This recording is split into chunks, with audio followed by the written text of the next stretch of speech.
Caitlin. Yes, sir. The Committee on Energy and Commerce will now come to order. Today, the committee is holding a hearing entitled Oversight of the Trump Administration's Response to the COVID-19 Pandemic. Due to the COVID-19 public health emergency, members can participate in today's hearing either in person or remotely via video conferencing. As part of this hearing, the microphones of members participating remotely will be set on mute for the purpose of eliminating inadvertent background noise. Members participating remotely will need to unmute your microphone each time you wish to speak. For members and witnesses participating in person, I encourage you to wear your mask whenever you are not speaking. Dr. Monahan stressed in the updated attending physicians COVID-19 guidelines that the use of face coverings is meant to protect other people in case the wearer is unknowingly infected but does not have symptoms. By wearing our masks when we are not speaking, each of us is playing a vital role in protecting all members and staff who are in attendance, as well as the leaders of the administration's COVID-19 response who will be testifying before the committee today. Due to the anticipated length of this hearing, the committee will take a 15-minute recess at 1.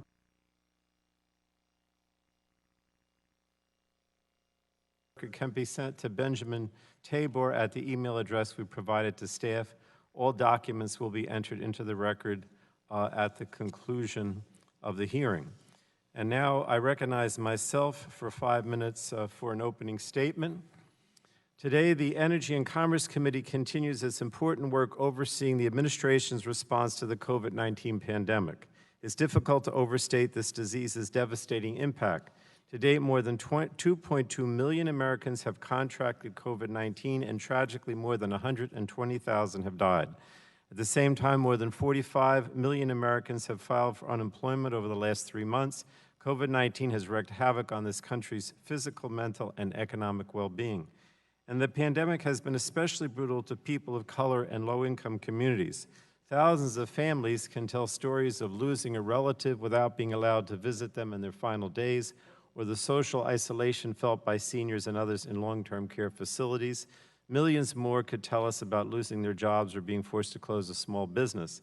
On top of the raw devastation of this disease, this committee must confront the fact that had it not been for a sluggish initial response from the Trump administration and a president, in my opinion, putting political considerations over public health, we could have done much more to mitigate the destructive impact of COVID-19. And we must learn from and correct the administration's mistakes so that we're prepared to combat this disease as more outbreaks flare up this summer and a potential second wave comes in the fall. Now, testing has been a problem since the beginning, and while it's improved, we're still falling far short of the 900,000 daily tests public health experts believe we need. We're also hampered by the administration's refusal to develop and implement a national testing and contact tracing strategy. This cannot continue. I think we need federal public health experts to take more of a leadership role, and this administration is failing to allow that. Public health must also be our first consideration as we accelerate research into a vaccine and treatments for COVID-19. We all want a vaccine to be developed as soon as possible. Before any vaccine or treatment is distributed, our public health experts must ensure that it is safe, effective, and accessible. And we must also take action to prepare our supply chain with sufficient quantities of vials, needles, syringes, and other products necessary to administer a vaccine. We also need to improve testing supplies and our supply of personal protective equipment, or PPE, for our frontline workers and others throughout the economy. And while our supply of some PPE has improved, governors have told us that we're still far from where we need to be. Fortunately, last month, the House passed the HEROES Act, which provides our public health agencies with the mandate and the resources to ensure we're prepared going forward. The bill requires that HHS finally develop a national testing and contact tracing plan and provides $75 billion to carry it out. It also provides billions more to strengthen the strategic national stockpile and to increase research, development, and manufacturing of vaccines and treatments. And it ensures that all Americans will be able to receive free coverage of treatment drugs and an eventual vaccine with no cost sharing. This legislation is needed today, but the Senate has failed to act, and the Trump administration has threatened to veto it without putting forward any policy vision of their own. Now, President Trump refuses to even acknowledge the challenge we face and the difficult work that must be done to prevent further destruction. Just this weekend, as outbreaks flared up and public health leaders continued to urge social distancing, the president put Americans at risk, in my opinion, by holding a political rally in Oklahoma. And at the rally, he suggested that his staff slow down testing to mask the true level of infection across the country. In fact, this morning, the president said he wasn't kidding when he made those comments. And I think this was extremely reckless, and unfortunately, it continues the president's pattern of ignoring the advice of his own public health experts, and it also sends a horrible message to some Americans that they too can ignore public health experts.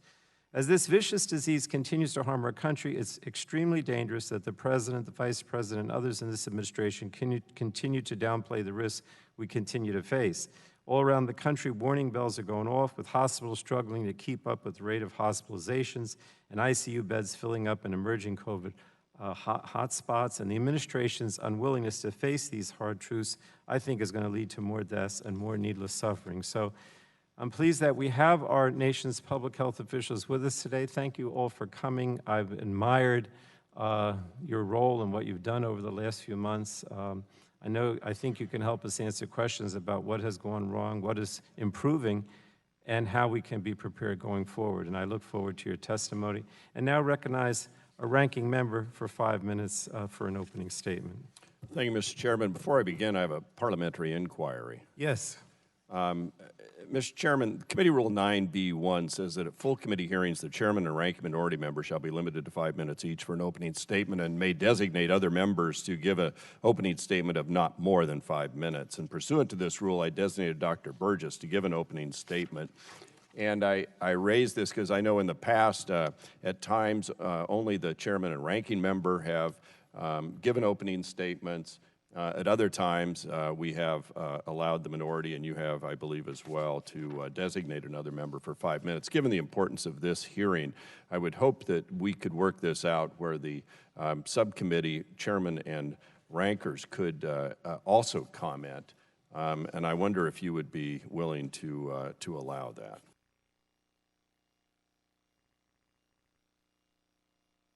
But the answer is no. I mean, first let me remind members that pursuant to committee rules, all members' written opening statements will be made a part of the record. But according to our rules, only the full committee chair and ranking member must be provided 5 minutes for an opening statement at a full committee hearing. Now, you know, we don't have too many of these because in the tradition of the Energy and Commerce Committee, we try to do all the hearings at the subcommittee level.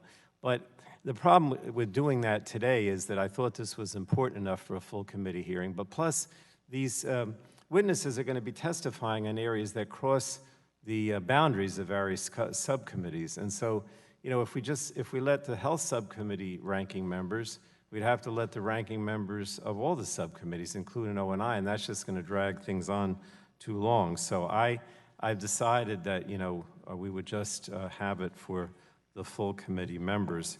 And, you know, I would point out, I don't want to go into it, I could give you all the record about how when you were chair, when we had full committee hearings, we just had it limited to the two full committee members. And I know you're not saying that we have to do it, you're just asking that we do it, but given the fact that I would have to open it up to all the subcommittee chairs and we'd be here another hour, I think, I've decided to just proceed with the two of us. Mr. Chairman, reclaiming I guess I can reclaim the time on a parliamentary inquiry, but I know in the past we would even be willing to divide that simple 5 minutes among both Mr. Guthrie and Mr. Burgess. Dr. Burgess, I would suggest you could do the same on that side and limit it to 10 minutes. But you want to use your time for them? No, I would yield it as allowed for under our rules, the additional 5 minutes. Each side would have 10 minutes total. No, because it's just going to, I can't, and you see my point. My point is if you just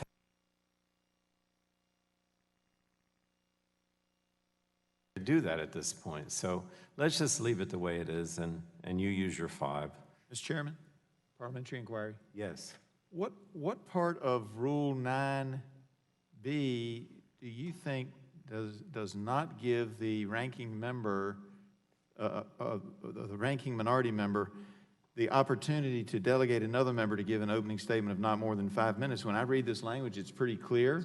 It's not a decision of the chair, it is in fact built into the rules that that is a decision of the ranking member, if he chooses, the ranking minority member, if he chooses to do so. And as Jefferson's manual opens up with very clearly, and I didn't bring my copy down with me today, but the rules are designed to protect the rights of the minority because the majority can do whatever it wants to, whenever it wants to.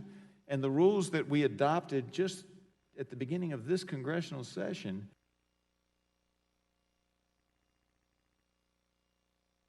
only gets his 5 minutes or her 5 minutes, but that they may designate another member to give an opening statement of not more than 5 minutes. So while we have waived that in the past, I don't see anything in here that actually gives that decision to the chair. And while we're all friends, and I know you do the best you can, Mr. Chairman, I'm not criticizing that personally. I'm just saying the rules are pretty clear that the ranking minority member gets to designate somebody. And it's Well, not that's really not the way I read it. According to the rules, only the full committee chair and ranking member must be provided the 5 minutes for an opening statement at a full committee hearing. Anything else is discretionary with the chair and is may.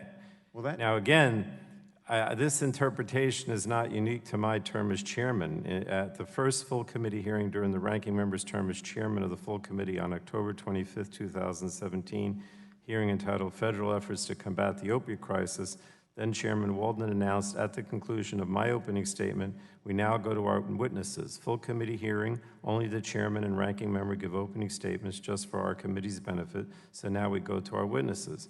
And then in the 116th Congress, we continued the same practice of only providing the full committee chair and ranking member with 5 minutes each for opening statements at full committee hearings. At both the May 22nd, 2019 full committee hearing entitled Lift America, Modernizing Our Infrastructure for the Future, and the July 25th, 2019 full committee hearing entitled Member Day, only the full committee chair and ranking member were provided time for an opening statement. So I'm just continuing the same practice today that existed both under Mr. Walden's chairmanship and mine, and it's clearly discretionary. But it's the reason I'm exercising discretion to not do it beyond the 5 minutes for each of the full committee.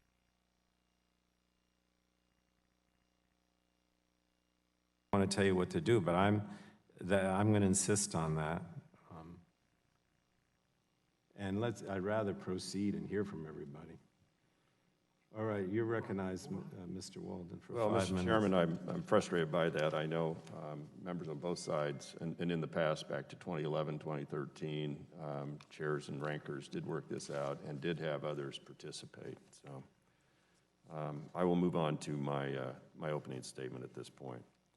I want to thank our distinguished panel of witnesses who are still working around the clock to understand this deadly virus and to develop public health standards to confront it, medicines to treat it, and a vaccine to end it.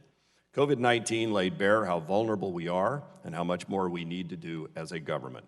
I commend the work of my colleagues, Anna Eshoo and Susan Brooks, to modernize the Pandemic All Hazards Preparedness Act.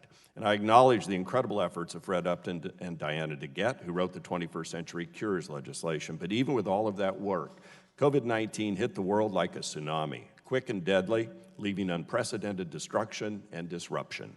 Our distinguished speakers are like co-captains of America's rescue plane, a plane we are building while we fly. Congress has supported those efforts with historic levels of funding, resources, and flexibility. Early on, President Trump stopped flights from China and then Europe. He tightened up our borders, established a presidential task force to coordinate efforts, and invoked executive authority seldom used except in times of emergency or war, including the Stafford Act and the Defense Production Act, and harnessed the power of American innovation through projects like Operation Warp Speed. During this unprecedented response, the administration had to operate with very limited, often conflicting data. Even with CDC guidance in hand, some governors chose to ignore that guidance, and they actually forced sick nursing home patients back.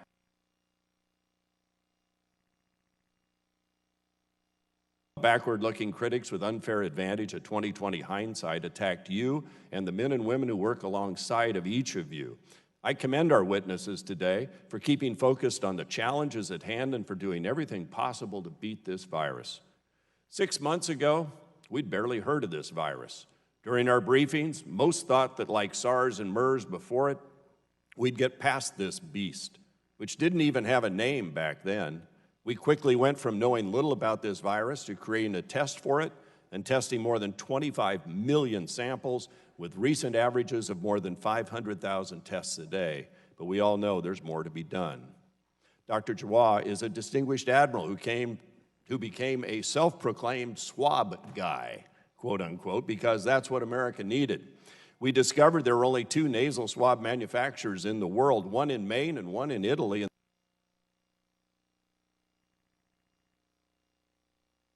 And then provided funds made available through Congress to dramatically increase production in a new facility in Maine. Meanwhile, the President launched Project Airbridge to fly military planes to Italy to pick up swabs and to search the globe for other supplies that we found in complete limited supply here. The State Department helped 101,386 Americans abroad get back home, often on government-chartered planes with commercial transportation was shut down. With the potential increase of illnesses in the fall, when coupled with the flu season, I asked my team to research every aspect of this health crisis and provide recommendations to improve our preparedness going forward. Mitigating a second wave of infections is critical given the impact this virus has had not only on public health, but also on people's livelihoods and America's economy. We released the first recommendations on testing and surveillance 3 weeks ago, and are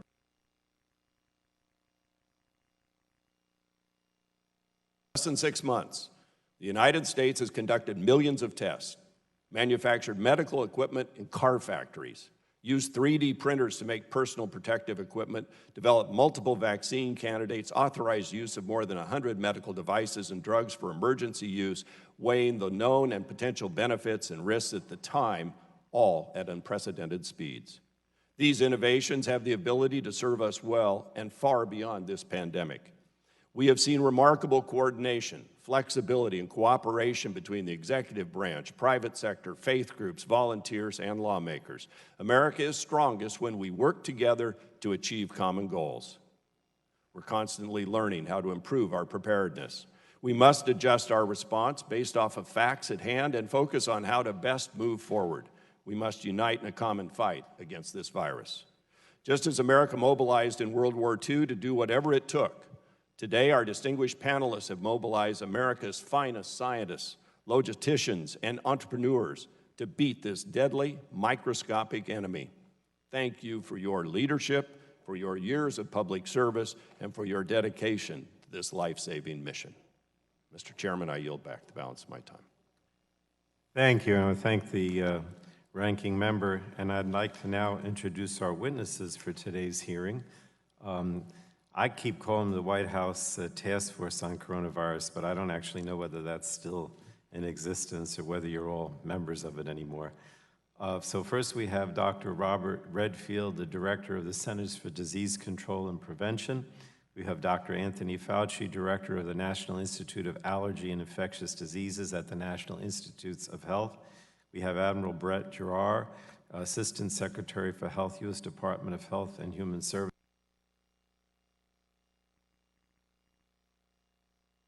Dr. Stephen Hahn, who's the Commissioner of U.S. Food and Drug Administration. Thank you all for being here today, and I know it's going to be worthwhile. At this time, the chair is going to recognize each witness for 5 minutes to provide their opening statement. Before we begin, I'd like to explain the lighting system. In front of you is a series of lights. The light will initially be green at the start of your opening statement. The light will turn yellow when you have 1 minute remaining. And of course, you should try to wrap up your testimony at that point, and the light will turn red when your time expires. You probably know this already, but I'll mention it again. So we're going to start with Dr. Redfield, recognized for 5 minutes. Thank you. Good morning, Chairman Pallone, Ranking Member Walden, and distinguished members of the committee. Thank you for the opportunity to testify before you with my HHS colleagues. Today, the COVID-19 pandemic continues in the United States and around the world. This pandemic is the greatest public health crisis our nation and our world have confronted in more than a century.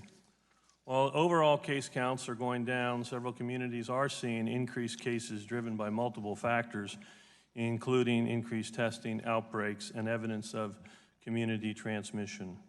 Right now, the most powerful weapon against this disease are social distancing, face coverings, and hand hygiene. These actions will help us contain transmission along with readily available testing, comprehensive timely contact tracing, timely isolation of known cases, and self-quarantine to break the chains of transmission.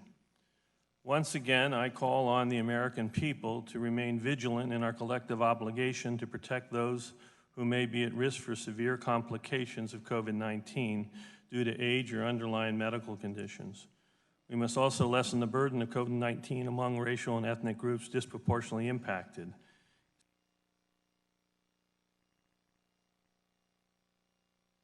And ethnicity from our state, local, tribal, and territorial partners.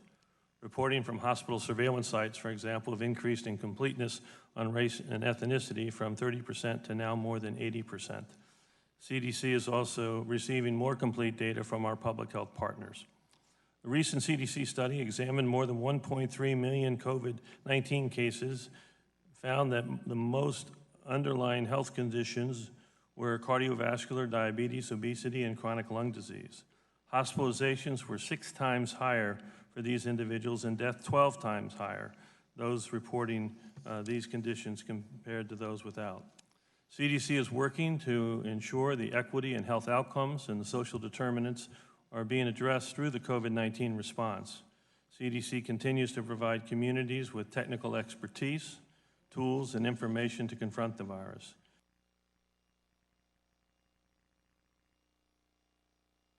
Documents would have been consulted more than 1.5 billion times on the CDC website. We've deployed over 5,000 personnel in the response. We have more than 40 rapid response teams on the ground now, providing local health departments and health officials with expertise in epidemiology, surveillance, infection control, laboratory science, and community mitigation. We're enormously grateful to the heroes of the response. That's the public health and healthcare professionals, the first responders, the critical infrastructure workers who have served and sacrificed too much. CDC and our nation's public health partners are actively working on the front lines of this pandemic to remedy the shortcomings in a public health system that has been under-resourced for decades. With your support, CDC has been able to award nearly $12 billion to states, territories, tribes, and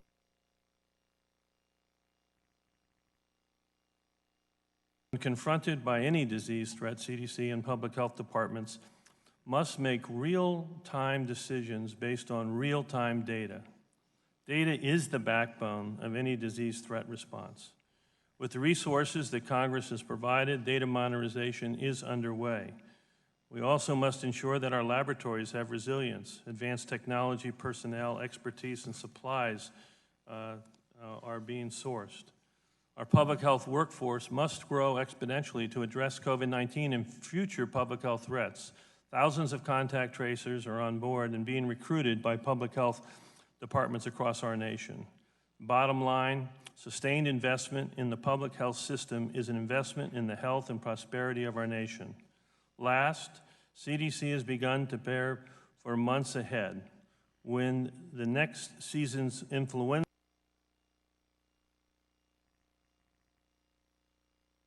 increasing the challenges on hospitals, healthcare professionals, and the public.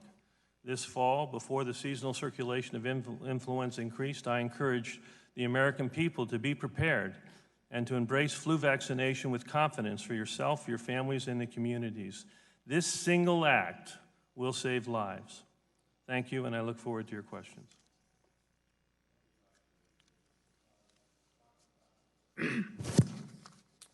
Thank you very much, Mr. Chairman, Ranking Member Walden.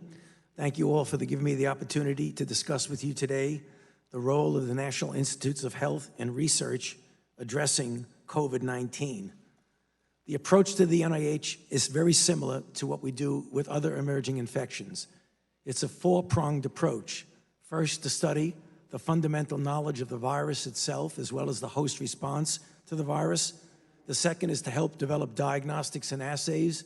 The third is to characterize and test therapeutics. And the fourth is to develop safe and effective vaccines. Speaking of the first, fundamental knowledge of the virus and what the virus is capable of doing. We've done a number of studies now that have informed how we're approaching therapeutics and vaccines. For example, the precise molecular structure of the spike protein, which is that part of the virus which actually gives it its name, coronavirus, because of these spikes that stick out from the virus. That is the way the virus binds to cells in the body. This has been precisely delineated by NIH scientists and those that we fund. Second, the demonstration of the precise receptor whereby the virus binds to cells in the body, allowing it to enter and cause disease. In addition, we develop animal models. We do natural history studies, such as understanding the virus in different demographic groups. Second is the development of diagnostics and assays. We need, and we will get within a reasonable period of time, based on a major investment in the RADx program, diagnostics that are point of care, simple, precise, sensitive, and specific. We hope by the end of the fall and into the early winter, we will have these for wide distribution. Third, the development and characterization of drugs. You've all heard of the first successful randomized placebo-controlled trial of a drug called remdesivir, which was used in hospitalized patients with lung disease. It showed a statistically significant but modest impact on decreasing the time to release from the hospital, namely faster recovery. In addition, this drug is now being used in combination with another drug that blocks the inflammatory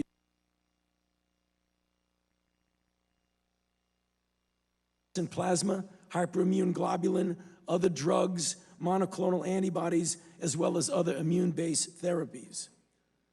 Fourth, the development of safe and effective vaccines, the hallmark of all really defining responses that we have to virus diseases. If you look at the history of viral diseases, it is generally vaccines that put the nail in the coffin of these types. We are now mounting a major effort in which we're collaborating with industry and public-private partnerships to get vaccine trials that are developed that harmonize with each other.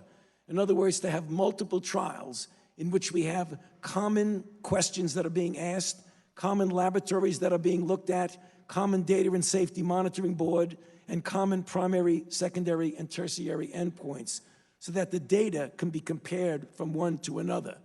You've probably heard that one of those vaccines, and there are more than one, there are several that are moving along at various paces. One of them will enter phase 3 study in July. This is one that has already shown in preliminary studies some very favorable response in the animal models that were developed. There will be others that will follow 1 month, 2 months, 3 months later.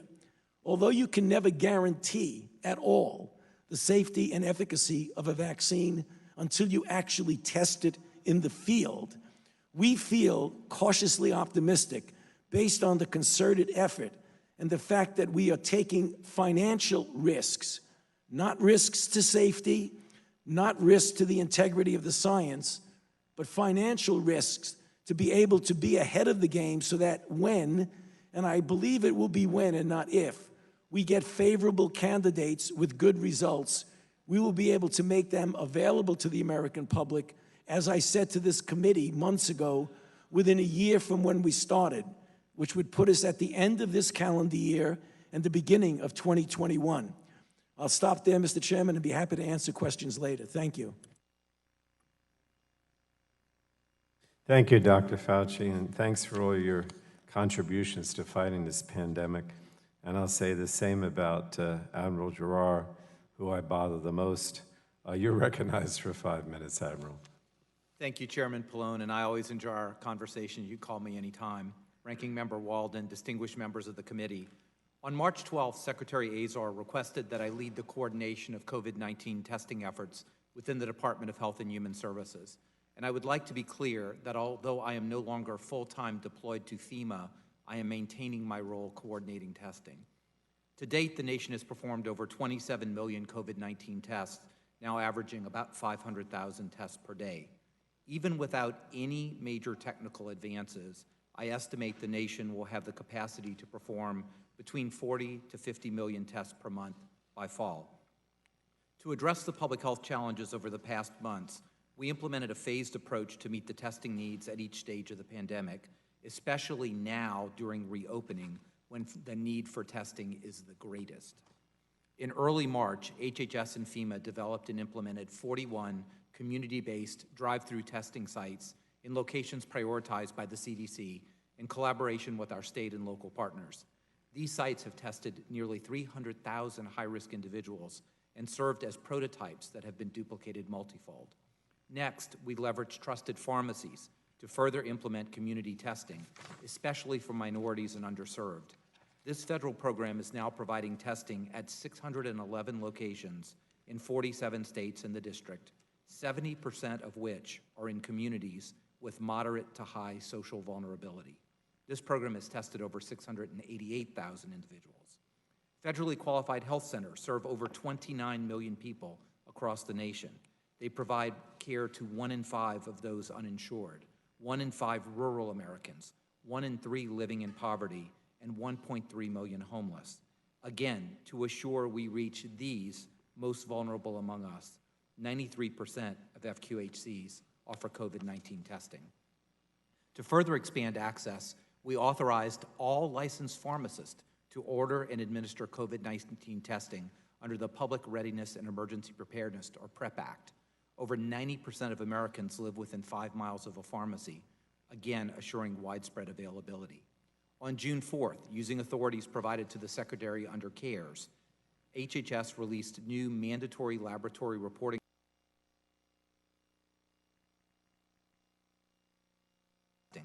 Lab reports must include demographic information like race, ethnicity, age, and gender.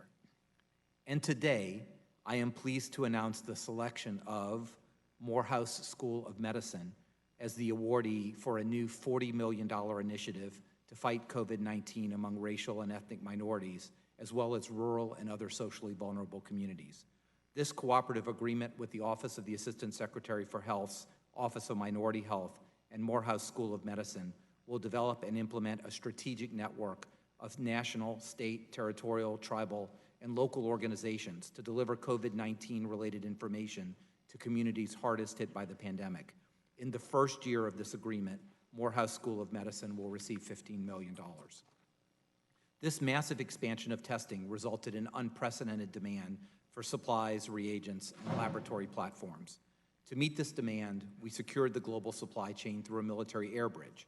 We worked directly with manufacturers to increase domestic production. We collaborated with external partners to validate new technologies. We secured and prioritized scarce point-of-care tests for state public health laboratories, the Indian Health Service, and other critical needs.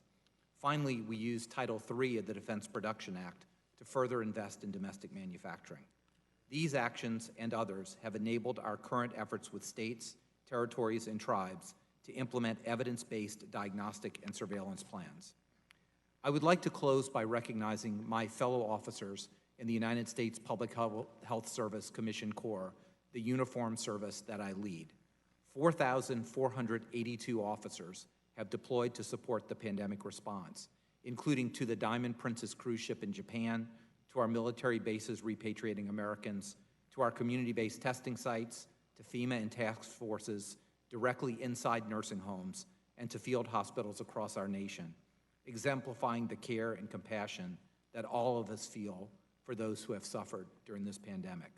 I thank each and every one of these officers and their families, and on their behalf, I would like to thank all of you in Congress for supporting our training needs and the establishment of a ready reserve corps to supplement our ranks during inevitable future national emergencies. Thank you again for the opportunity to provide these remarks. Thank you, Admiral, and thank you for mentioning the both military and civilians who are out front in helping us during this crisis. We really appreciate all that they do, and we have to make sure that we help them as much as possible. So last but certainly not least, because the FDA is just as important, is Dr. Hahn, or Commissioner Hahn. Sir. Chairman Pallone, Ranking Member Walden, and distinguished members of the committee, thank you for inviting me here today. First, I'd like to start by thanking all of you for your support of the agency and U.S. government with the laws that you've passed and become law of the land. It has helped a great deal in our response. FDA has a critical role in the federal government's response to the COVID-19 pandemic. We remain focused on our mission of protecting and promoting the health and safety of Americans. President Trump has requested, and we have provided appropriate regulatory flexibilities to assure that the American public have access to critical medical products, safe foods, and a confidence that the government is taking measures to address important public health issues. FDA has used our emergency authorities since the beginning of this pandemic. We have issued more than 100 emergency use authorizations for diagnostics, personal protective equipment, ventilators, and other devices, as well as for drug products. Since the public health emergency was declared, we issued more than 50 guidance documents to help ensure the continuity of health care and safe food supply, and we put into place new initiatives to accelerate the development of needed products. Additionally, we have kept the American public up to date on what they need to do to protect themselves and to contain the virus from spreading. We are now preparing for the next phase of addressing this evolving crisis.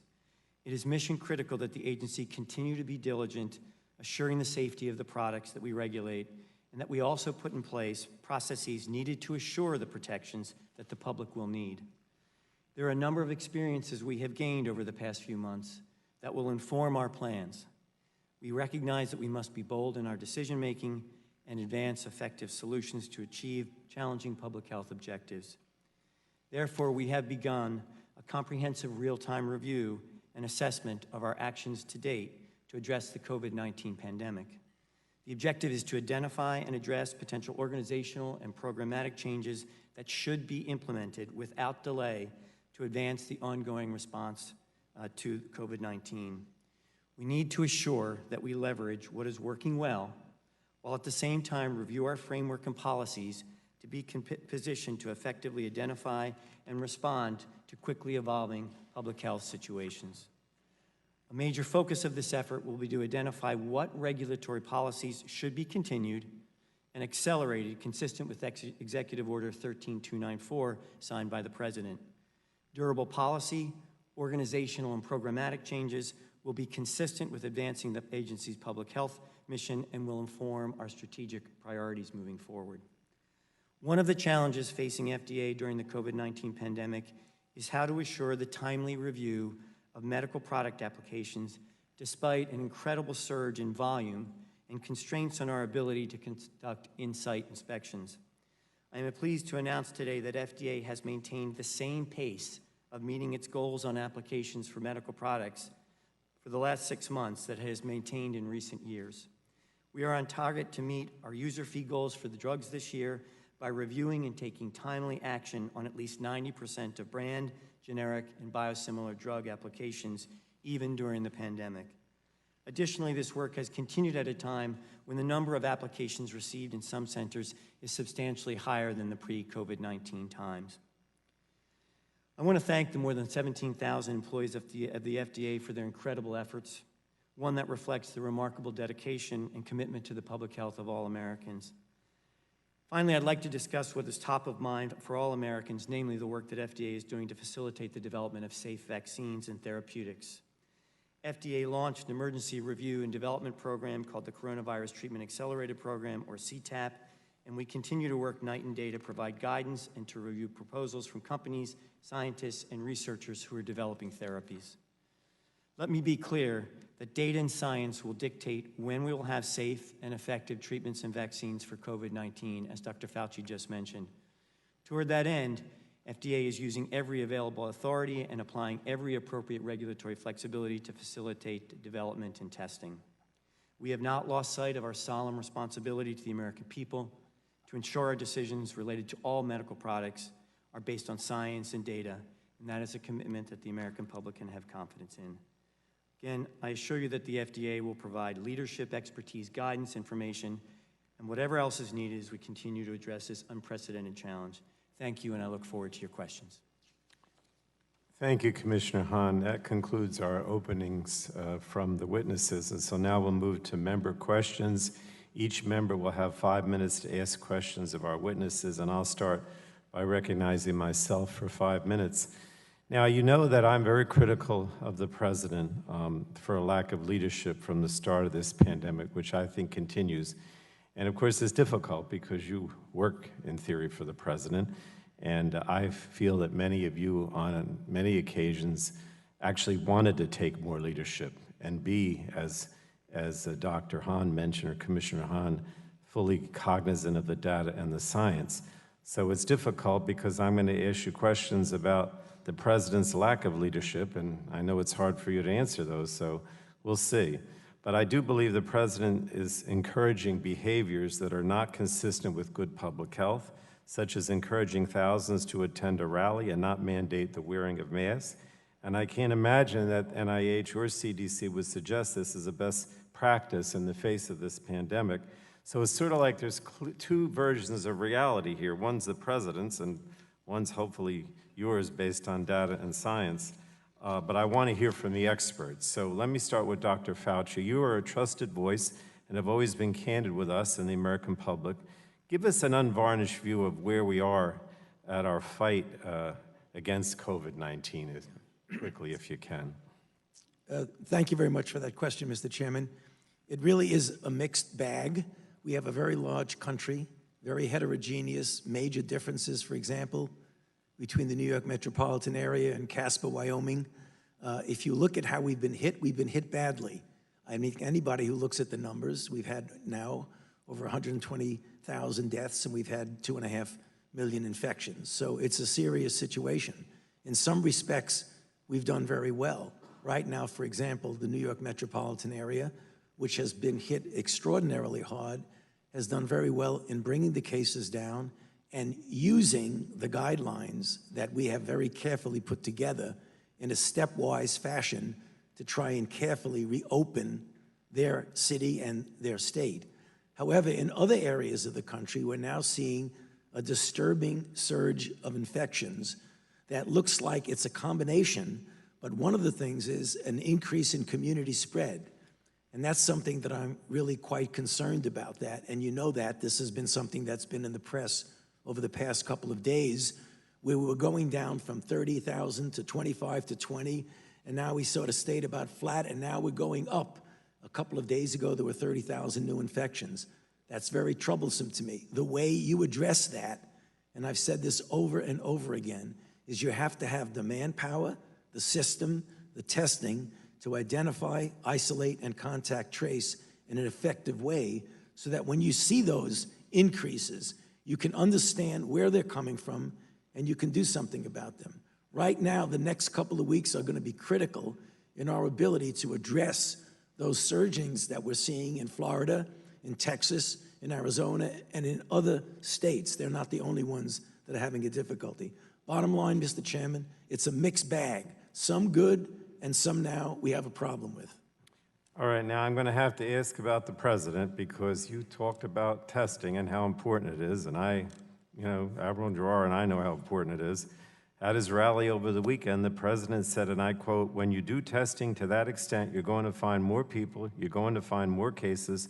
So I said to my people, slow the testing down, please," unquote. And this morning he said he meant this. So Dr. Fauci, do you agree with that? Does it make sense that to safely open our economy, we should be limiting the number of tests rather than ensuring that anyone who needs a test can get one? And you don't have to mention the president, I did, but tell us about the testing. And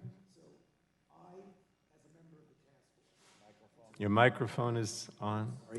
I, as a member of the task force, and my colleagues on the task force, to my knowledge, I know for sure, but to my knowledge, none of us have ever been told to slow down on testing.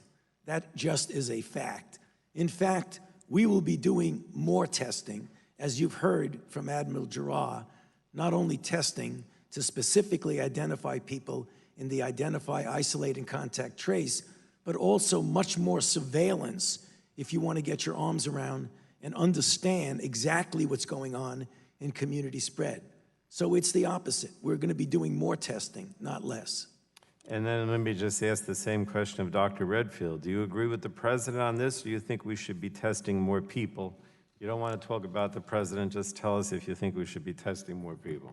Yeah, as Dr. Fauci said, all of us have been and continue to be committed to increasing readily, timely access to testing. We've made a marked improvement. We still have a ways to go. One of the key things, as Tony mentioned, is surveillance, expanding surveillance because of the asymptomatic nature of this infection. And in doing so, we're looking at ways that can really substantially enhance testing by potentially pooling samples. So right now, as Gerard said, we're doing 500,000, 600,000 tests a day. If we can pool samples 5 to 1, that would bring it to 3 million tests a day. So we're continuing to try to enhance testing. It's a critical underpinning of our response. Thank you, Dr. Redfield. I recognize Mr. Walden now for 5 minutes. Thank you, Mr. Chairman. Let me go straight to the question that my colleague asked. I'll just ask each of you for a yes or no answer. Has President Trump ever directed you to slow down testing for COVID-19 in the United States? Dr. Redfield? No. No, sir. No, Congressman. Thank you. All right, let's go to some other issues here. Dr. Hahn, you created a website, I believe, on the FDA site dealing with convalescent plasma and antibody-rich investigational therapies that may help fight the virus. What's the status of the research into the effectiveness of convalescent plasma in fighting COVID-19? What do we know right now? Thank you, Congressman Walden. Really important question from a therapeutics point of view. As everyone here knows, convalescent plasma is where you take the natural immunity from a person who's recovered from COVID-19, those antibodies, and then administer it to a person who's sick. So we have partnered with BARDA and HHS, as well as the Mayo Clinic, to develop what's called an expanded access program. We have safety data from over 20,000 patients that shows this is a very safe therapy, and our preliminary assessment of the effectiveness of this plasma is quite encouraging. We continue to look at the information. If those data hold, we will have potentially another weapon in the armamentarium against COVID-19, pending those final results. This will also allow us to have information that will feed the development of monoclonal antibodies and something else called hyperimmune globulin, which we can pool that plasma and actually give it as an injection to people. So I think it's a good news story right now. We have to wait for the final data to come in, and we should know very shortly about that. There are also several randomized trials looking at this as well that are ongoing across the country. All right, thank you very much. Dr. Redfield, CDC has developed a new test to simultaneously detect 2 strains of influenza and the COVID-19 and is seeking an emergency use authority. How does the CDC envision its combined tests to be used? Yeah, I think it's very important, as I mentioned, as we get to the fall, we're going to have influenza and COVID at the same time. And CDC is developing that test for the public health system, but in parallel, the private sector now has also got advanced development. Maybe Dr. Hahn wants to comment on similar tests in the private sector, so to facilitate timely diagnosis of these 2 co-circulating pathogens. Dr. Hahn, do you want to comment on that? Yes, sir. In cooperation with Admiral Giroir, we have been working with companies to actually look at that. Admiral Giroir has been at the forefront of this, and it's been a great partnership. I would just agree with my colleagues. We're all concerned about the possibility of co-circulation of influenza A and B as well as COVID-19 when it comes to flu season. So we want to do everything we can to simplify the diagnosis, and you can have if you have a single test, and we're working with multiple manufacturers. As is usual, the CDC is usually in the lead, but there are multiple manufacturers, both at point of care and laboratory, who will have this type of test available. All right, excellent.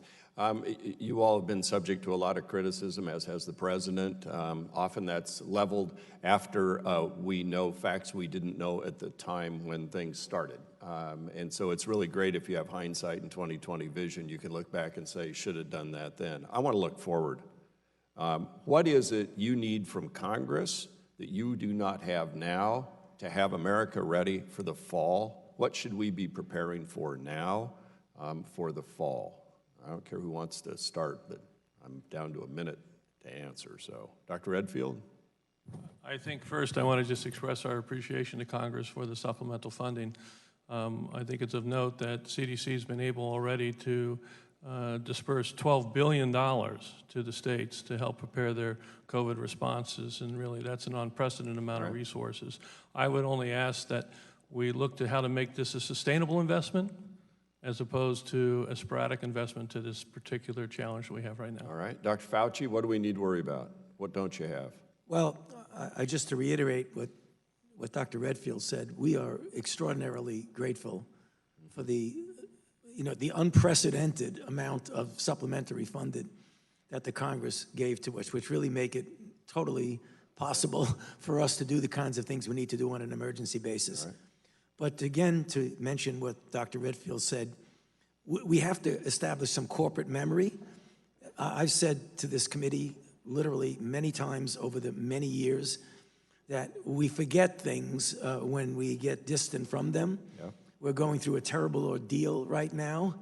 We need to have in place the stable type of support for preparedness for outbreaks. We will get through this. This will end, hopefully sooner rather than later, but we need to establish a system so that we are prepared for future outbreaks. Thank you.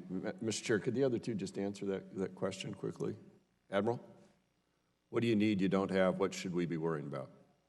I want to express my thanks again to Right. the committee, but let me get to the points. I think sustainability and commitment is very important. I was involved in Ebola in 2015 in Dallas, trying to lead some of the policy options during that time. And you see over a 5-year period, we sort of forgot all the lessons that we were trying to get implemented, including PPE and other stockpiles. I would say some of the biggest limitations, and I know everyone is working on this, is the national data infrastructure we need.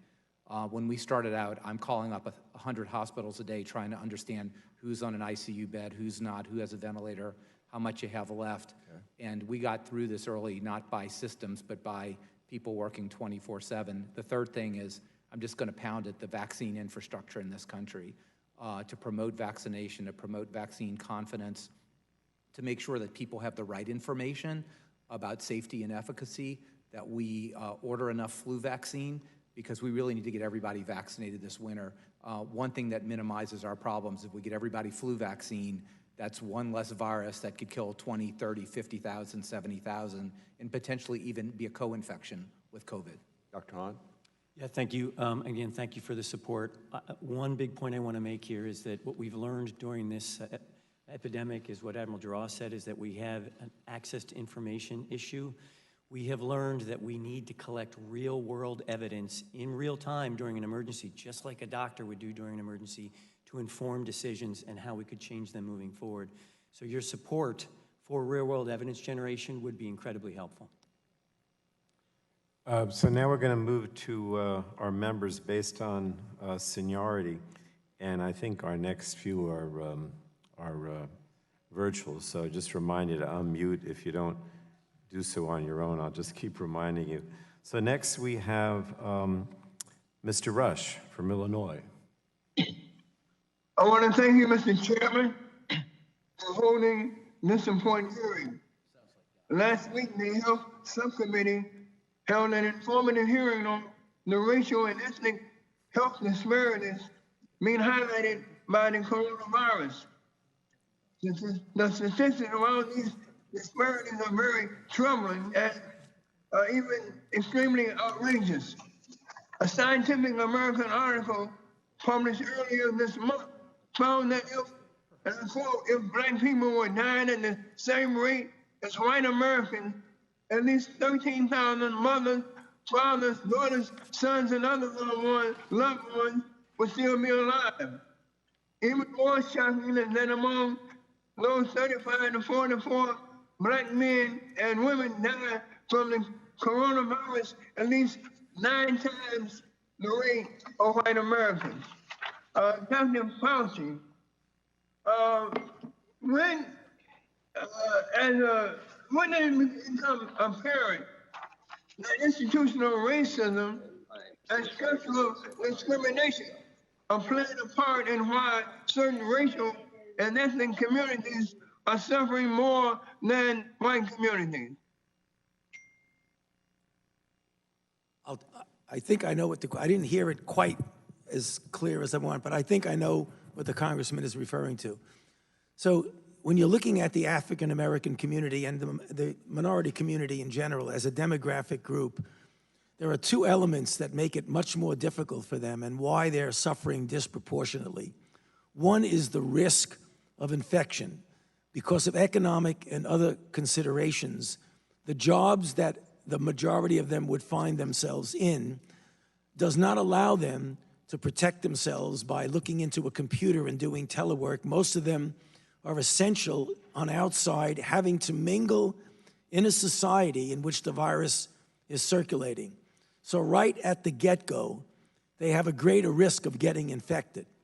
And then we know from a lot of experience now that the situation regarding whether or not you have serious consequences, hospitalizations, intubation, complications, and death, relate very strongly to the prevalence and incidence of underlying comorbid conditions, which are clearly disproportionately more expressed in the African American population than in the rest of the population. And that particularly includes hypertension, diabetes, obesity, chronic lung disease, and kidney disease.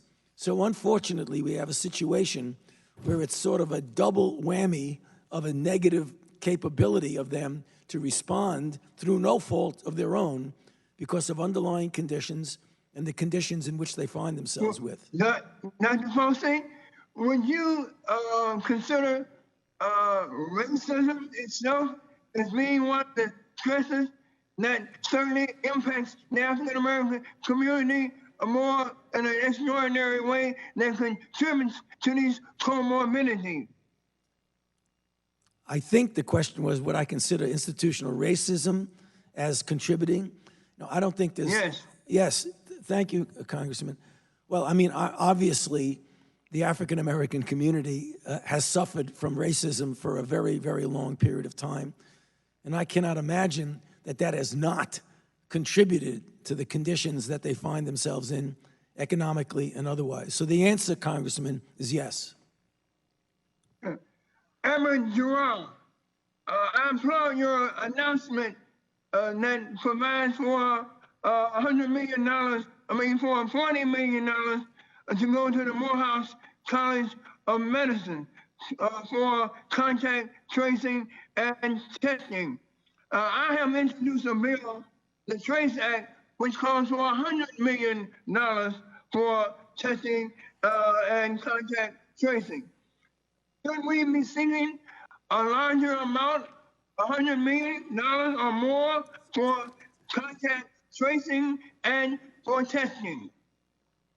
Thank you, Congressman.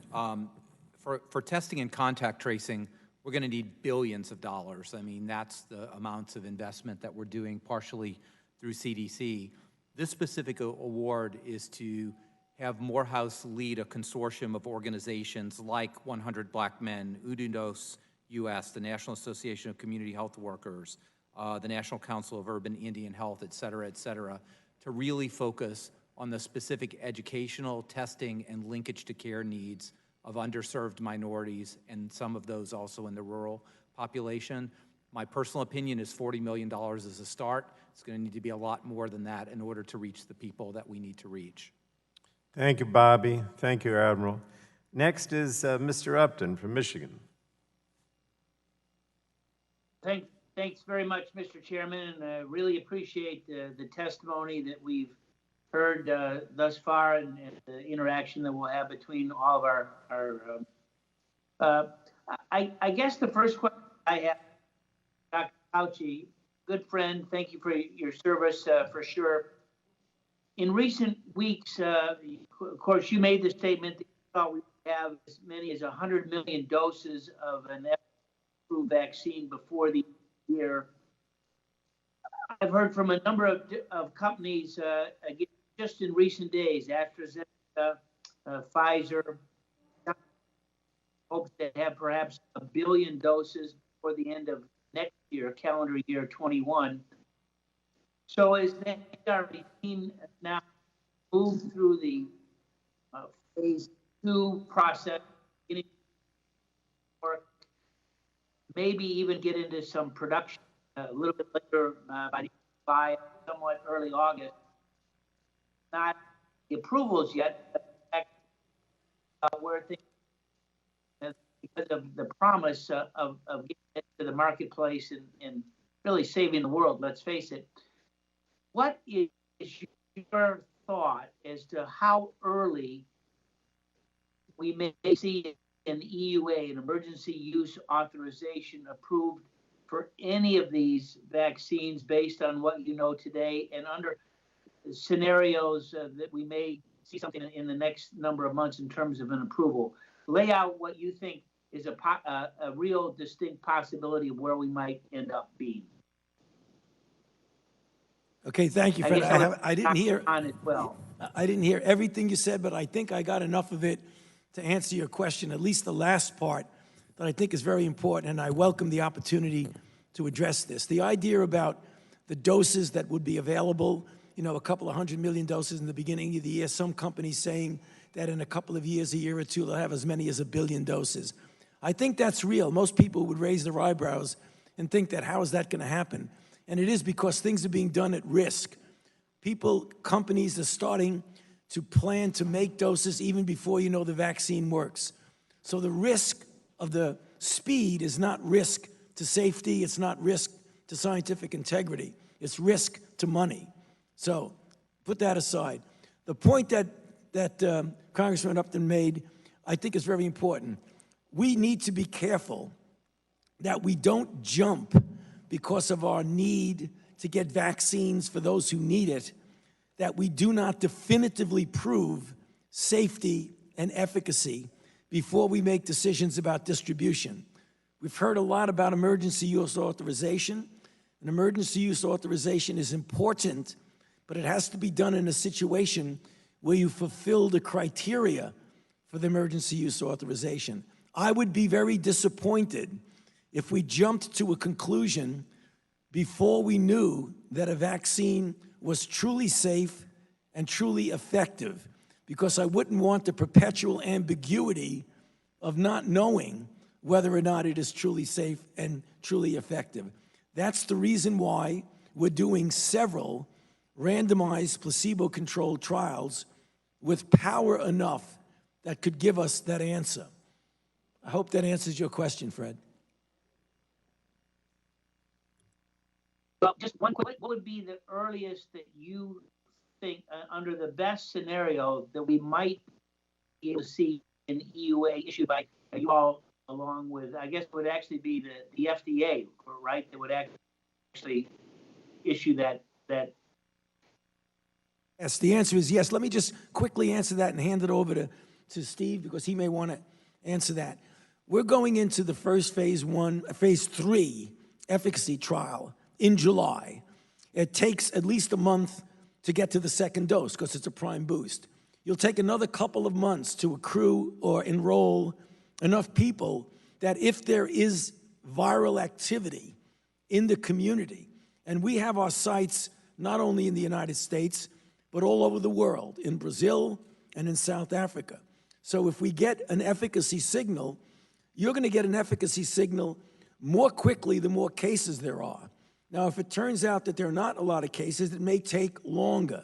And that's the reason why you can't give an accurate prediction of when you're going to get those data. Steve, you want to take it from here? Yeah, thanks, Dr. Fauci. So just a couple of issues to your point, Congressman Upton. One is we are working with sponsors across the board, private industry, Operation Warp Speed, et cetera, those who are developing vaccines, and we're providing technical assistance regarding clinical trial design, the number of participants in the clinical trials, as well as the endpoints that we want to see to make an adjudication about safety and effectiveness. And I want to emphasize what Dr. Fauci said, and that is the acceleration is really around taking financial risk around the development process. The acceleration is not cutting corners with respect to the assessment of safety and effectiveness. The American people can rely upon the fact that FDA has many experts in the vaccine area. We've been doing this for years, and we will rely upon the science and data when it's available to us to make that adjudication and decision regarding an EUA. I cannot prejudge when that will happen. Thank you, Fred. Next, we have the gentlewoman from California, Ms. Eshu. Thank you, Mr. Chairman, and good morning, everyone. I'd like to start with Dr. Redfield. Doctor, we had a conversation on the weekend, and I expressed to you really my dismay, my disappointment about you as CDC director, the most prestigious institution in the world on infectious diseases and prevention. The United States today is number one in the world in infections and in deaths. This is not anything that any of us can be proud of. The American people are in pain, they're grieving, there's a great deal of sorrow in communities, there's confusion because for many reasons. And I urged you, as head of CDC, to speak directly to the American people. I know the agencies are talking to each other. I consider that a whisper because the American people are not hearing you speak out. They deserve to hear the truth. We have heard Dr. Fauci time and time again putting out trusted information to the American people. The American people are divided on this issue of the virus. Imagine that. So I continue to urge you to speak out. You're a doctor. Put your white jacket on and speak weekly to the American people. They want to know what's coming, what is ahead. My constituents ask me on a consistent basis, what's next? What is our government doing? That's a haunting question. And so while we're doing the nice back and forth this morning, good questions on the part of members, I really remain dismayed and deeply disappointed. We need leadership coming out of the CDC. Real leadership. It was an outrage that there was a gathering in Tulsa. 6 of the president's advance people were infected. And it's my understanding the 2 Secret Service agents were. How can the CDC allow this pandemic, this virus, to be something political? You have to push back. You're a scientist, you're a doctor. Now to Dr. Hahn, I'm sure you've read the several articles regarding hydroxychloroquine. Every study states it doesn't work in any setting. In fact, it has known side effects, cardiac issues being one. So there's a danger in terms of the side effects. As commissioner, you see all the data. Are you going to inform the American people, doctors across the country, about these facts? Thank you, Congresswoman, for that question. And indeed, we are. I can refer the committee to several documents that we have put out over the last several weeks regarding hydroxychloroquine. With respect to the issues, we issued a safety alert, particularly around the combination of hydroxychloroquine with other drugs that might affect the heart. And as you know, we've taken recent action regarding the EUA. Have you specifically spoken directly to the American people so there isn't this confusion about hydroxychloroquine? Yes, ma'am. There is an FDA Voices piece that's authored by me, as well as a piece that's directly to the American people about the status of hydroxychloroquine. That's on paper. I want to know if you have spoken out verbally to the American people, to doctors across the country. People don't hear paper, with all due respect. Yes, ma'am, and I appreciate the question, but every opportunity I've had to be in the media, I've been asked that question, and I have communicated that same information about the current status. I have another question, Dr. Hahn. There have been several disturbing articles expressing concerns relative to political pressure being placed on the FDA by the White House. Will you state unequivocally that if any political pressure is applied to you and the FDA, that you will immediately report that to this committee? I will certainly unequivocally state that if I receive political pressure, I will report to this committee. I can tell you that I have not felt political pressure, nor has the FDA, to make any decision in any specific direction. Thank you. Well, it's not about feelings. It's about a direct political pressure. So thank you for your response and back. Thank you, Ms. Heshu. Next is Mr. Lauder from Ohio.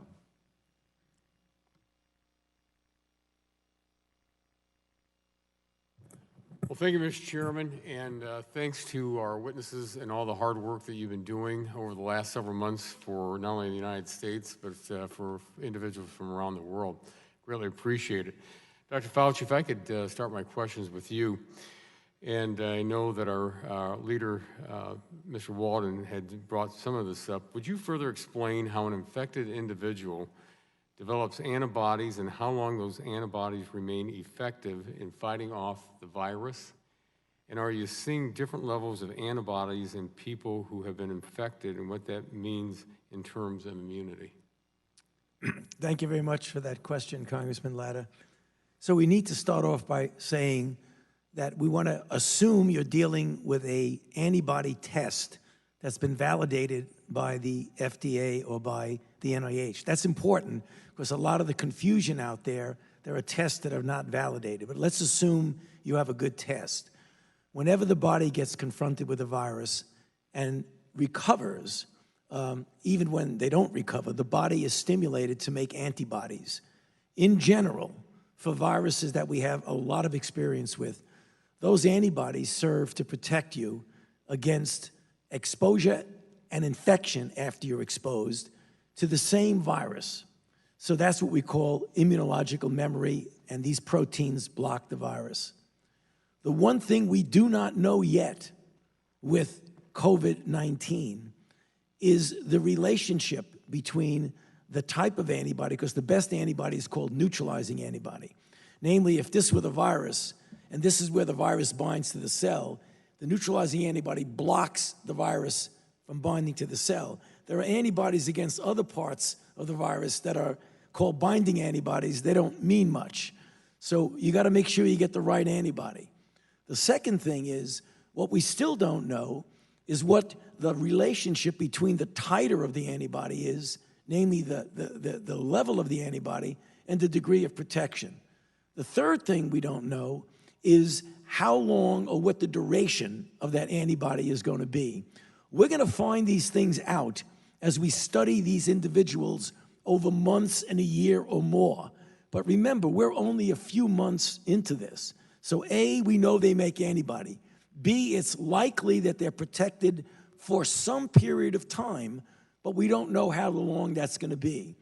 So the question I always get asked, which is a subtext, does that mean if you're exposed and you have antibody that you're protected? Likely you are, but we don't know how long you are protected. All right, well, thank you. Dr. Redfield, excuse me, when a vaccine or treatment is developed, how will it be distributed to Americans? Thank you for the question. It's a critical issue that is currently under discussion within the team to look at what the appropriate prioritization for distribution is. I want to just comment that it may be very dependent on what the product is. Each of these vaccine products that are currently being developed may in fact have differential utilization for different populations. So there is serious consideration to try to develop those prioritizations, and it's going to be important to develop them dependent on the product that they're going to be applied to. Thank you. Dr. Hahn, and thanks very much for all your work, and thanks for taking my calls, especially on Friday nights and on Saturdays. I appreciate it. The FDA provided an emergency use authorization for remdesivir. Do you expect or envision the FDA to issue any more EUAs for potential treatments in the fall? Congressman, for potential therapies, is that what you asked, sir? Right. Yeah. Yes, sir. So we are working very closely with sponsors regarding the development of therapeutics, including with Operation Warp Speed. 131 clinical trials ongoing right now. I anticipate that we will receive data regarding several therapies in the future, plasma being one of them, what we just discussed with Congressman Walden, potentially also with some anti-inflammatory agents, as well as for monoclonal antibodies. Those are being accelerated through the pipeline. and our potential therapeutics, as well as prophylaxis moving forward. Again, can't prejudge the EUA process because we have to see the data, but I do anticipate that we will be receiving data. Thank you very much. Mr. Chairman, my time's expired, and I yield back. Thank you. Next, we have Ms. DeGette from Colorado. Thank you so much, Mr. Chairman. I want to thank the panel and welcome all of you. Many of you have appeared in front of my subcommittee, the Oversight and Investigation Subcommittee, a number of times. And just to let you know, the O&I subcommittee is going to be continuing its investigations, both about how we responded to this and where we go in the future. So you can expect to hear from us. I have some brief questions for each witness, and I'd like to start with you, Admiral Giroir.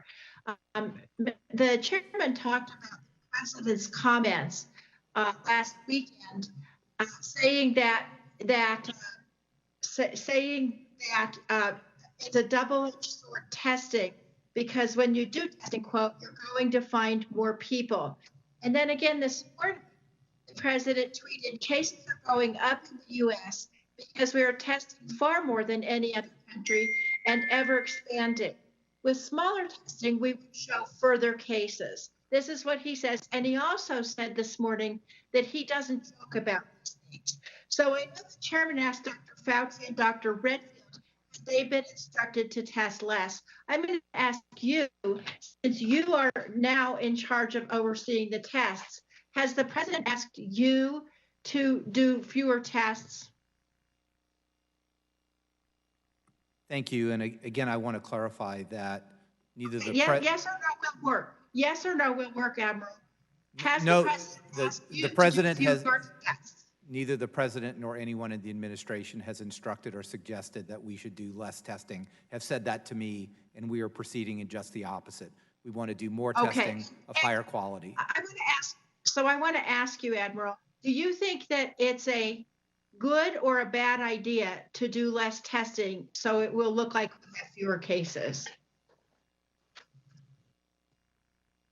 My purpose in leading is to increase the number of testing. The only way that we will be able to understand who has the disease, who is infected and can pass it, and to do appropriate contact tracing is to test appropriately, smartly, and as many people as we can. Thank you so much. Dr. Fauci, I wanted to ask you, I've seen some data the last few days that, that while cases are going up in this country, deaths are going down. And I've seen some reporting in media that in part that's because younger people who tend to not to die from COVID are the ones being infected. Should we see this as a positive sign, or should we still be worried? I think it's too early to make that kind of link, Congresswoman. Let me explain. Deaths always lag considerably behind cases. You might remember that at the time that New York was in their worst situation, where the deaths were going up, and yet the cases were starting to go down. The deaths only came down multiple weeks later.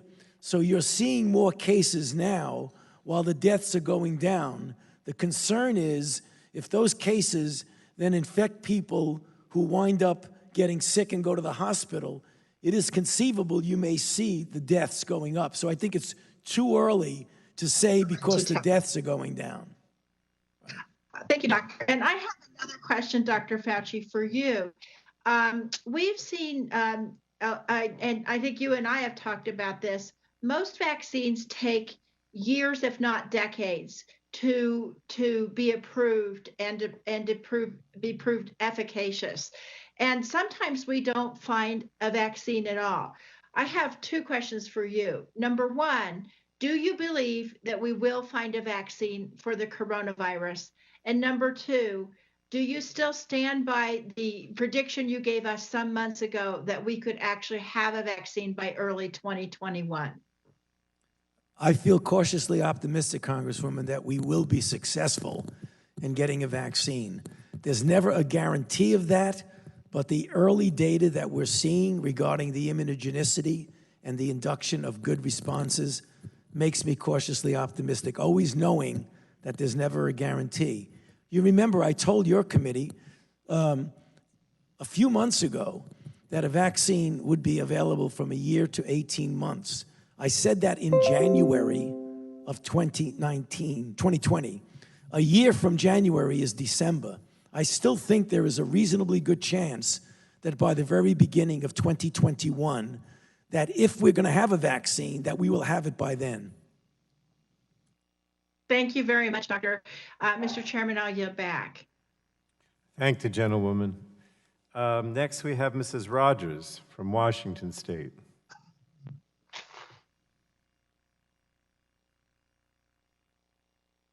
I hope. I'm coming. Kathy McMorris Rogers is here. Am I here? You're recognized for 5 minutes. Thank you, Mr. Chairman. I want to thank the chair and the ranking member for holding this hearing and appreciate our witnesses for testifying today. COVID-19 is the challenge of the century, as others have said. It's a health and economic crisis of our lifetime.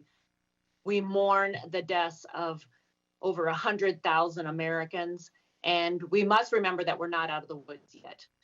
I want to especially express my heartfelt gratitude for the healthcare workers, the first responders, the emergency and essential workers who have been working around the clock to fight this virus, save lives, and keep our families safe. As our experts work tirelessly to develop a vaccine and treatment, I'm confident that there's no country in the world who's better equipped to lead for a medical breakthrough than America. We can't trust China to lead. And that's why the Trump administration has created programs like Operation Warp Speed. We're bringing together the very best in the public and private sector to develop countermeasures that will fight the virus. We're leveraging the power of artificial intelligence, supercomputing, and machine learning to speed up discoveries and enhance our knowledge base of the virus. In Washington State, we have top researchers as well as biotech and pharmaceutical innovators who continue to be at the forefront of these breakthroughs.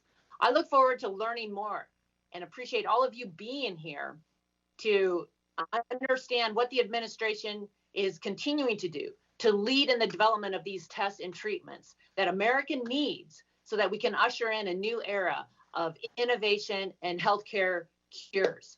To win the future, keep our families healthy and save lives, and to ensure our economy booms again, we must get this right. Dr. Fauci, as you know, adjuvants maximize the effectiveness of vaccines. Would you just explain a little bit further what an adjuvant is? And are there any novel synthetic adjuvants in the pipeline? And if so, how will they play a role in the administration's pursuit of a COVID-19 vaccine? Thank you very much for that question, Congresswoman. An adjuvant is a product distinct from the vaccine itself, but when given in conjunction with the vaccine, it enhances the power of the immune response. So if you have a vaccine that gives a level of response that here, when you get an adjuvant together with it, you often boost it to a much higher level. We use adjuvants in several vaccines. The NIH has a major program in the pursuit and development of novel adjuvants of all different types. And in fact, that's part of the program right now to accelerate our vaccine development capability. So it's a good question, but it's a very important part of what we do. Thank you. Thank you. Thank you for that. Dr. Hahn, as you know, FDA's decentralization of diagnostic test oversight has been very helpful in expanding the availability of diagnostic tests for COVID-19, but it's temporary. Would you just speak to how this flexibility has benefited the general public and how you think it would be helpful in the future for outbreaks or novel viruses?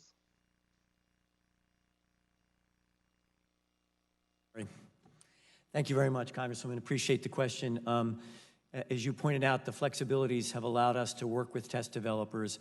This has been, throughout the COVID pandemic, with all of our medical products, a balance between the oversight so that we have tests that are valid, reproducible, accurate, but at the same time allow the developers the ability to have the freedom to develop those tests. And we've developed this partnership that I think has been very fruitful moving forward. I particularly like it with respect to the flexibility given the states, your state in particular, which has an excellent public health laboratories, as well as University of Washington, and New York State's another example of this. Those are the sort of things that we're looking at now as we talk about how we want to move forward, that we could potentially put in place on a permanent basis to facilitate test development. Hopefully we'll never be in a position again where we have to develop tests over such a short period of time like we've remarkably done during this time. But we really do need to talk about how these flexibilities could stimulate innovation and development of tests. Great.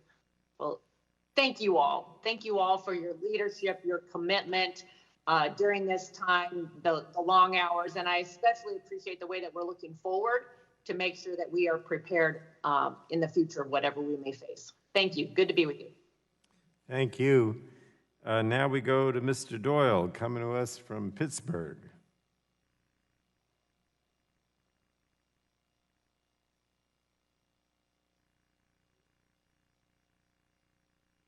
Mr. Doyle? Is Mr. Doyle? Sorry, Mr. Chairman, I forgot to unmute. Thank you. Can you hear me now? Yes, you're recognized for 5 minutes. Thank you, Mr. Chairman, for holding this hearing, and the ranking member also, and to our witnesses for your service on behalf of the American people. This committee has continued to conduct oversight of the Trump administration's shortcomings related to procuring and distributing personal protective equipment, or PPE. When states and hospitals were faced with critical shortages of PPE, such as masks and gowns, President Trump passed the buck and said the federal government was, quote, not a shipping clerk. We saw the result of a failure of leadership. Without a national strategy, states have had to fend for themselves and even compete against each other for critical supplies. It's become so desperate out there that one former U.S. disaster official referred to this scramble as, quote, Lord of the Flies PPE edition. At a recent hearing before the Oversight and Investigation Subcommittee, Michigan Governor Gretchen Whitmer testified, quote, the lack of centralized coordination at the federal level created a counterproductive competition between the states and federal government to secure limited supplies, driving up prices and exacerbating existing shortages. Admiral Giroir, let me ask you, do we have enough PPE for every frontline worker who needs it, whether they be healthcare workers, first responders, or thousands of others whose job puts them at risk, or people still having to reuse N95 masks, for example? And if we don't have enough, why hasn't the administration invoked DPA to greatly expand the manufacturing of these supplies? Well, thank you for the question. And I will do my best to answer that. Admiral Polubchek is certainly running the supply chain with also Dr. Kadlec from ASPR. But being a member of the Unified Coordination Group at FEMA for the past 3 months, I'm pretty familiar with this. I think as Admiral Polubchek testified before, and I think we all know, is that there was an absolute shortage of everything when this started. Everyone in the world was looking for the same supplies, and we tried to manage that both from increasing the supplies and using the DPA multiple times. For example, there were 3 investments, DPA Title I for N95s, 3M, Honeywell, and Owens & Minor, to improve production. We estimate that the country in the fall, if there were a COVID outbreak to this degree, would need about 140 million N95s per month. We should have 180 million per month being produced domestically by that time. This was not available when we started in March. The industry was not here. This was all offshored. And I'll just say cumulatively between March 1st and June 19th, the government distributed or enabled the commercial distribution through the air bridge of 160 million N95 masks, 638 million surgical and procedural masks, 281 million gowns, and over 16 billion pairs of gloves.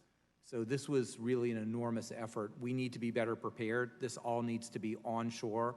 We're working with SNS 2.0 to have a 60 to 90 day supply. We talked to governors in every state. Many of the states are also doing their own supplies for 60 to 90 days, so I'm confident moving from here on as we ramp domestic manufacturing that we're going to be in a much better position than we were 3 months ago.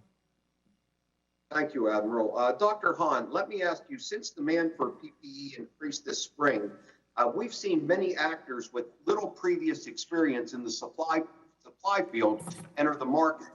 Reports have indicated that some are selling counterfeit or low-quality products that don't meet safety requirements or unable to fulfill agreements.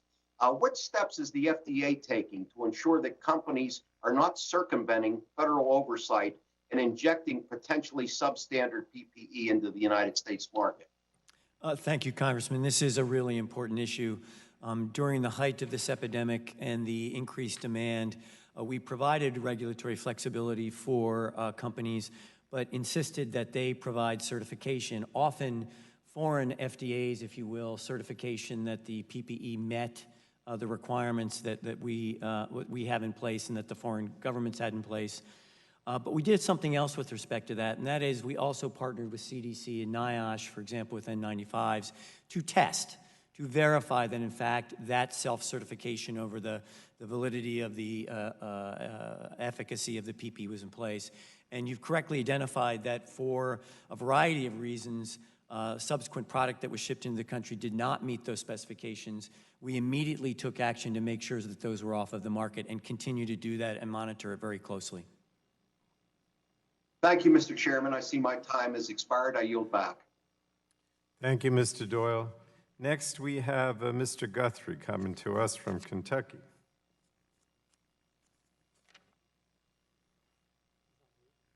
Are you muted? Do you want to unmute? I thought I did that. I apologize. Hi, Brett Guthrie. I apologize. Hi, Dr. Hahn. Dr. Hahn, I'm interested in the COVID-19 counterfeit testing, and I have a bill that would bring, it's called the Safeguarding Therapeutics Act, that would ensure FDA has the authority to destroy the counterfeit tests and devices. And I'll follow up with a question with this. What I'm interested in, what the people that I talk to every day are interested in is what's going on in the future. How are we going to protect ourselves moving forward? We need to lessons learned from the past. We need to look forward. And Dr. Hahn kind of answered on, Admiral Giroir answered on the PPE kind of moving forward. But if I could just go with Dr. Redfield, Dr. Fauci, and then Dr. Hahn, if you'll talk about pool testing and how that might be effective. Well, the people that I talk to want to know what's it going to look like in March. What's it going to look like in August? Are kids going to be getting back in school? Are nursing homes going to be safe? That's what people are looking for. So Dr. Redfield, I know we're going to have flu, we're going to have COVID. What's the testing going to be like? Dr. Fauci, what do we need to be looking for in Dr. Hahn pool testing? And I'll just open it up for you three to talk about what's it going to look like in August, and are kids going to be able to go back to school? And I'll start with Dr. Redfield. Thank you, Congressman. I think first and foremost, it's really important that we continue to take this time to continue to accelerate our capacity to diagnose obviously readily available timely test results, build that capacity for isolation, contact tracing, and self-quarantine. That's fundamental. We're working hard to do that. As I mentioned, in January, we had about 6,000 contact tracers in this country. At the beginning of June, it was up to around 28,000. It needs to continue to increase, in my view, towards 100,000, and we get that operationally functional. That's going to be critical for what we're doing. Secondly, we do have to reinforce in the American public the importance of the social distancing interventions that we've discussed, particularly face covering, 6 feet distancing, and hand washing.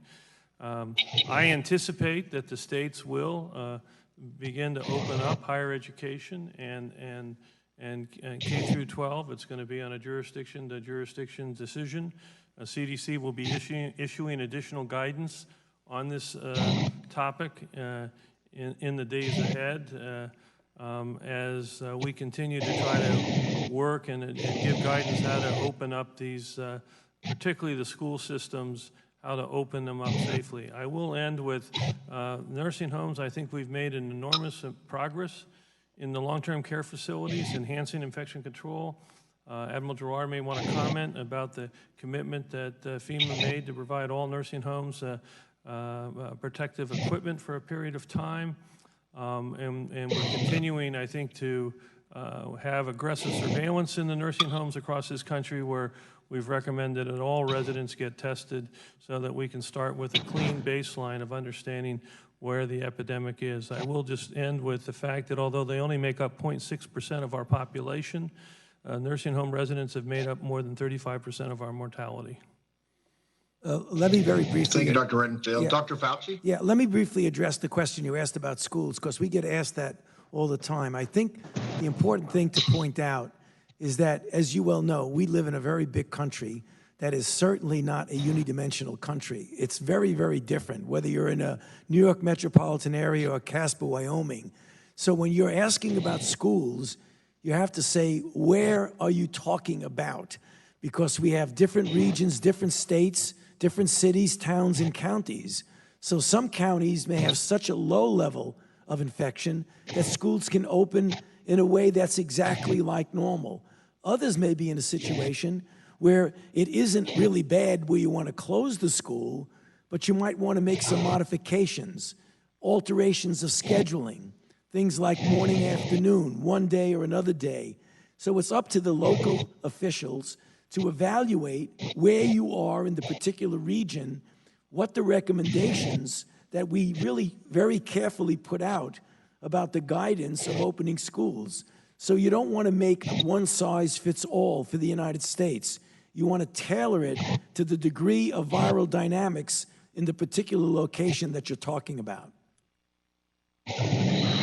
So looking forward, we're really only going to know when we get closer to that point, so we can make those decisions. That's unfortunate, but obviously the reality. I'm about out of time, Dr. Hahn. I'll submit a question for the record for pool sampling. Thank you very much, and I yield back. Thank you, Mr. Guthrie. It sounded like there was a monster that was going to envelop you at some point there. Next, we have Ms. Schakowsky from Illinois.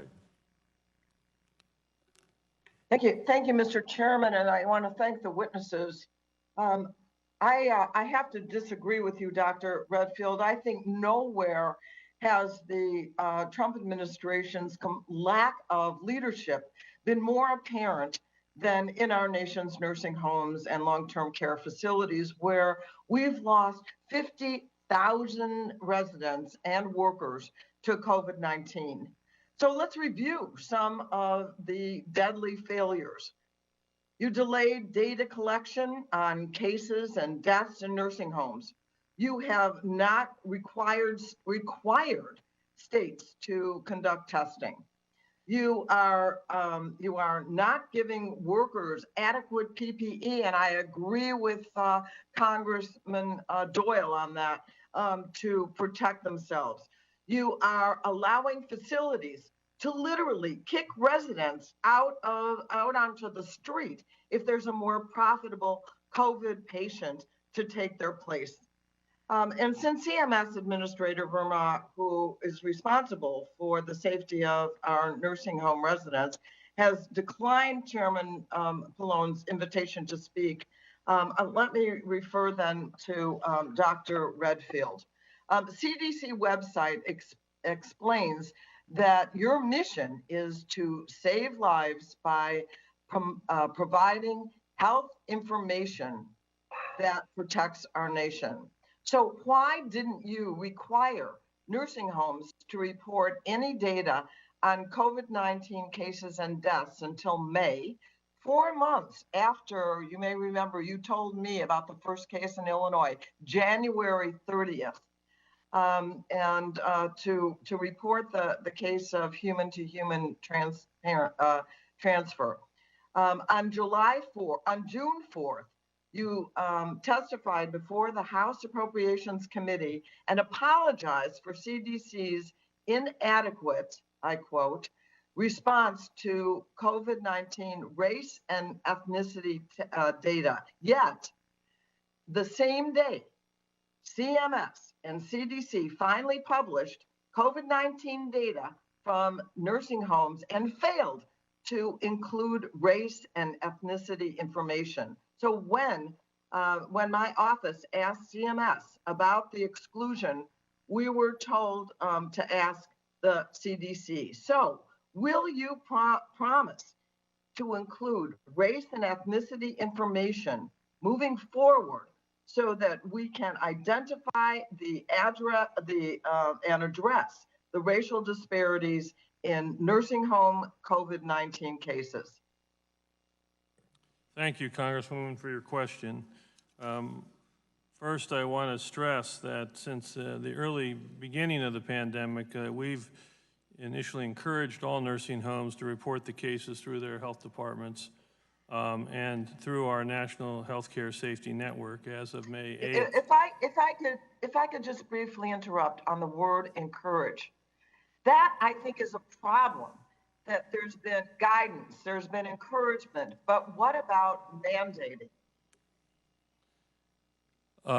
As I said, that as of May 8th now, it is a requirement that this be reported in through CDC as CMS has made that required. And we are working to make sure this reporting is comprehensive to include ethnic and racial data, as well as I would put forth that we've worked hard to really accelerate training and retraining of infection control procedures in these nursing homes to try to mitigate the situation that unfortunately we did experience, as you pointed out, where the nursing home residents have taken a high burden of this initial outbreak. We will continue to work to get this reporting. This reporting is going to be forward-facing. CDC will forward the data to CMS. CMS will forward-face it so families can make decisions based on their understanding of how different nursing homes are performing. We have recommended that the nursing homes, as you mentioned, that they screen all residents, and we've recommended that they screen all workers in nursing homes on a weekly basis because we do believe this is an important area that we have to do more as a nation to protect infections. And let me just say, this kind of suggesting and recommending has clearly not been enough, in my view. This is the view of many observers, families, workers, that there is a crisis in our nursing homes, that it persists, and that we insist that the government do more to help. And I yield back. Thank you, Ms. Schakowsky. Mr. Olson of Texas. Thank you, Chairman Pallone and leading Republican member Greg Walden, for having this very important hearing. Welcome to our 4 expert witnesses. Y'all have been on the front lines fighting the COVID-19 virus for about half a year now. We greatly appreciate all your efforts to make our country safer.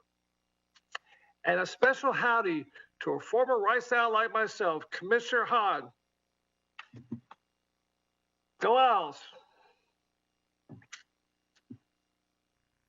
First of all of you know that Texas and Greater Houston have seen a spike in COVID-19 cases over the last week. Our state is at stage 3 of reopening, and the trend is not good. The Dr. Tony Fauci of Houston, of Texas, Dr. Peter Hotez, put out a tweet, and I quote what he said: "If this trajectory persists, Houston will be the worst affected city in the United States, maybe rival what we're seeing right now in Brazil," end quote. And that is damn scary. The spike in the Greater Houston region is due to one county, Harris County, which is the third largest county in America, and the county seat of Harris County in Houston, county seat of Houston, the 4th largest seat. Mr. Chairman, I'd like to have a graph entered for the record about the spikes in Houston, in Harris County, in Fort Bend County, Missouri County. Without objection, so ordered. Thank you. There's many factors why we're having a spike right now in Texas and in Houston.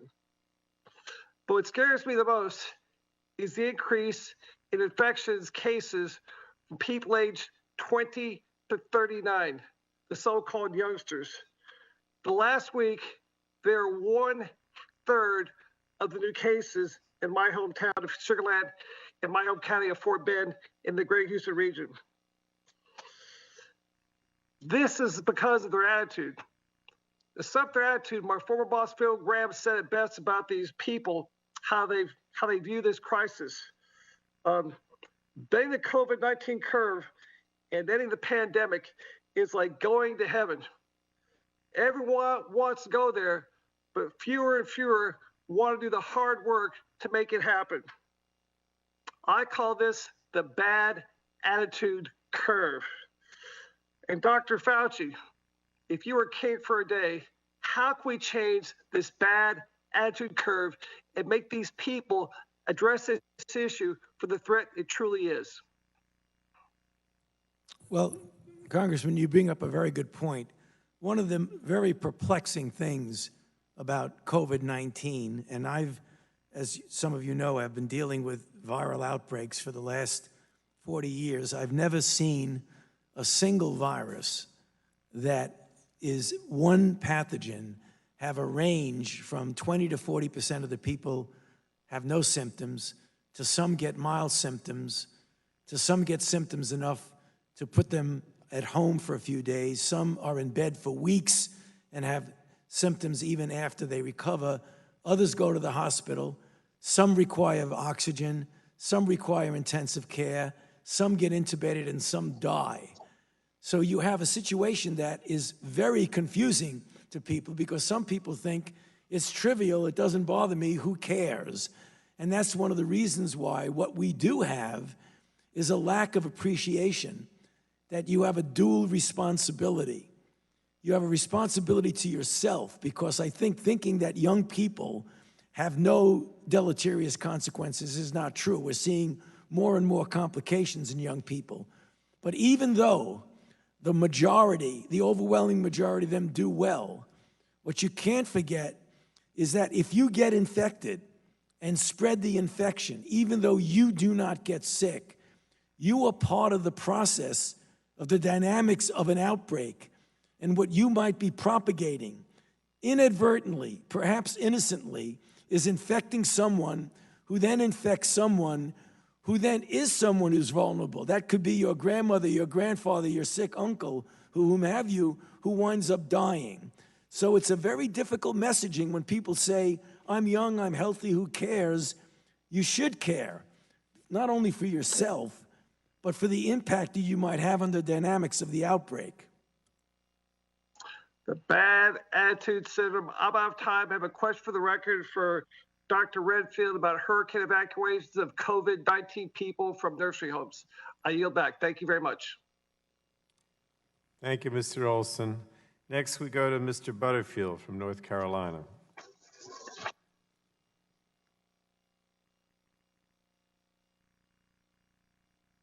You might have to unmute, GK. Thank you, Mr. Chairman. I made a note to do that and failed to do it. Yes, but thank you, Mr. Chairman, and thank you to all of our witnesses today. Mr. Chairman, in response to COVID-19, Congress has appropriated significant funding through the CARES Act, and it looks like some of that money is finally getting into underserved communities. The Congressional Black Caucus Health Brain Trust, led by Congresswoman Robin Kelly, has met with some or all of you, and we've written you to urge funding for minority institutions and communities to fight the pandemic. Admiral, Mr. Secretary, you announced this morning that HHS has formed a partnership with the Morehouse School of Medicine. That's good. A partnership to coordinate a strategic network of organizations to deliver COVID-19 related information to minority communities hardest hit by the pandemic. Does the Morehouse funding give the medical school discretion to engage in aggressive contact tracing and other testing and education? We need more than information. What is their mandate? So thank you for that question, sir. The intent of this award is really not to empower Morehouse to physically do contact tracing themselves, but to be a lead institution to build partnerships throughout the nation so that public health organizations, et cetera, can use the well over $11 billion that the CDC sent out. So We are not funding Morehouse to be the boots on the ground. We're funding them to be the brains behind the operation to really extend our network throughout the minority and underserved. Yes, thank you for that. But how broad is their discretion, or are they restricted? They be happy to get into this, but they assembled really a remarkable group of partners using digital technologies, all types of network technologies. They have very broad discretion. This is out of my office.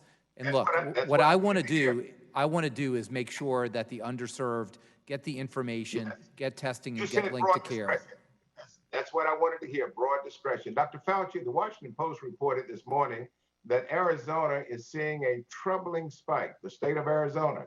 And as we all know, President Trump is in Phoenix today for a campaign rally at Dream City Church. And I suspect he will not be wearing a mask. I know that will disappoint you. It will certainly disappoint me. The Washington Post also reported that Arizona got its positive rate down to 7%, but now it's up to 20% after a 3-week rise. In my state of North Carolina, we got it down to 7%, and now in North Carolina, it's up to 10%. So 10% in North Carolina, up from 7%, and 20% in Arizona. What is the administration specifically doing to slow the spread in states like Arizona and North Carolina that are seeing a rise? It just can't be explained away by more testing. Well, Congressman, the percentages that you're speaking of are clearly indication that there are additional infections that are responsible for those increases, because when you get an increase in the percentage of your tests that are positive, that's an indication that you do have additional infections. So one of the issues that we've spoken about that's very clear is that when you have those kinds of increases, you must implement on the ground as effectively as possible the manpower, the system, the tests to do identification, isolation, and contact tracing to try and blunt that surge of cases in the 2 states that you're speaking of.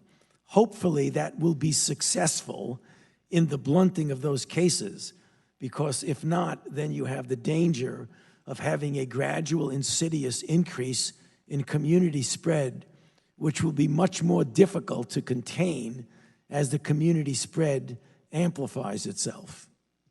Well, it just seems to me in closing, Dr. Fauci, and you don't need to respond to this, but it seems to me that the president seems to think that COVID is over and he can just push it all to the states. The data that's coming out of the state shows the necessity, the absolute necessity for a national strategy, because while the virus may seem contained in some areas, it is conceivable that we can see a resurgence everywhere.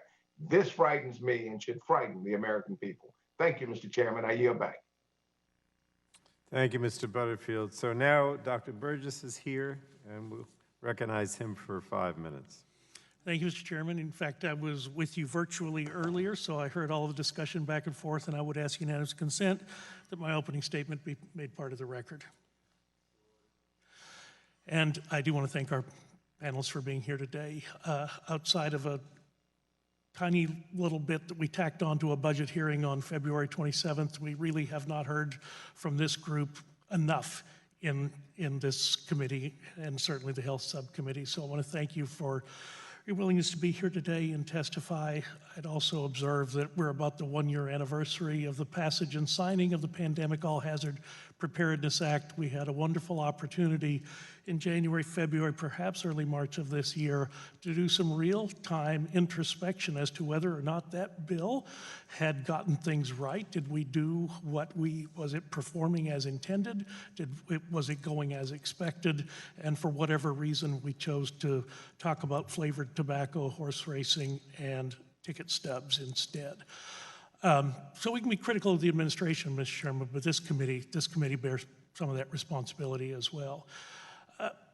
Since we've been talking about community spread, an increase in community spread, I also, Dr. Fauci, have been talking to some of my counterparts, physicians in the lower Rio Grande Valley, and spread in that part near the border of Mexico. Community spread has been apparently significant over the last week to 10 days. I guess the question I would have for you and for Admiral Giroir is, since we recognize community spread is increasing and we recognize that there's still going to be the vulnerabilities of congregate living facilities, what are we doing to make certain that the appropriate amount of personal protective equipment is available to our congregate living facilities, extended care facilities, and nursing homes, not just in the Valley, but any place where we see this community spread increasing? So, thank you, Dr. Burgess. Good to see you again. Good to see you. Again, I am familiar with the PPE situation from my work on the UCG at FEMA, and I think you know that it was decided by the UCG very early that when we were able to secure the PPE, we would send directly to and we're sending PPE directly to 15,000, I believe the number is 400 nursing homes. And the numbers are really staggering. Millions of face shields, masks, 13 million pairs of gloves already there. So that's being distributed right now. And there are going to be multiple tranches of that. Again, Admiral Polubchak is running this through the supply chain task force. I've got all the swabs and all the tests. He runs the PPE, and we interact a lot. So that's going to be going all the way through August and September through all 15,400 nursing homes with multiple shipments of that. Do you agree that that is on the immediate horizon ahead? That's one of the big vulnerabilities. Community spread is increasing in some places, but we also know we've got areas where there's congregate living, people with multiple risk factors.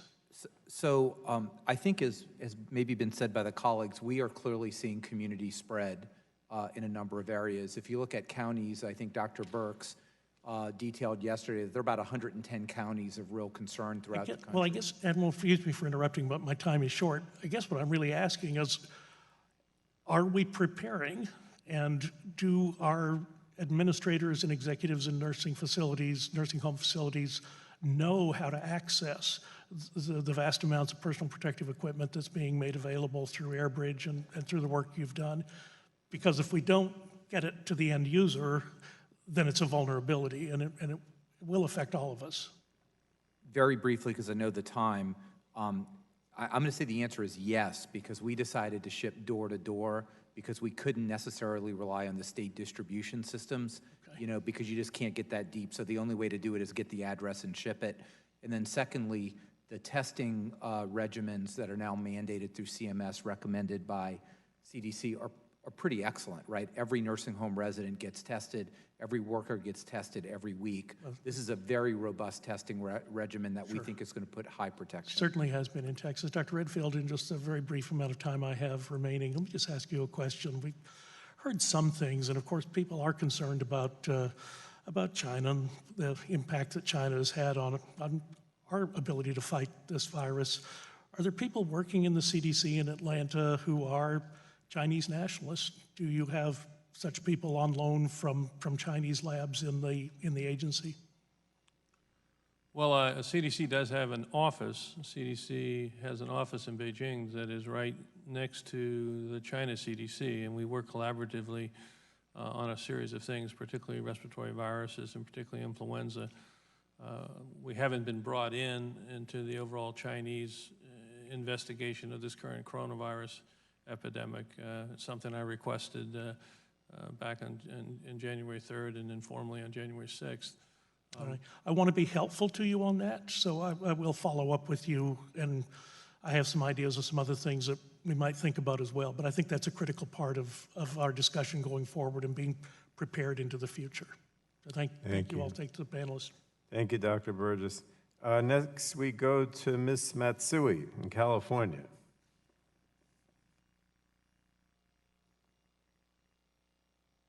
They have to unmute. Thank you. Oh. I have unmuted. Thank you, Mr. Chairman. I want to also thank the witnesses for being here today. You've been on the clock 24/7. We really appreciate it.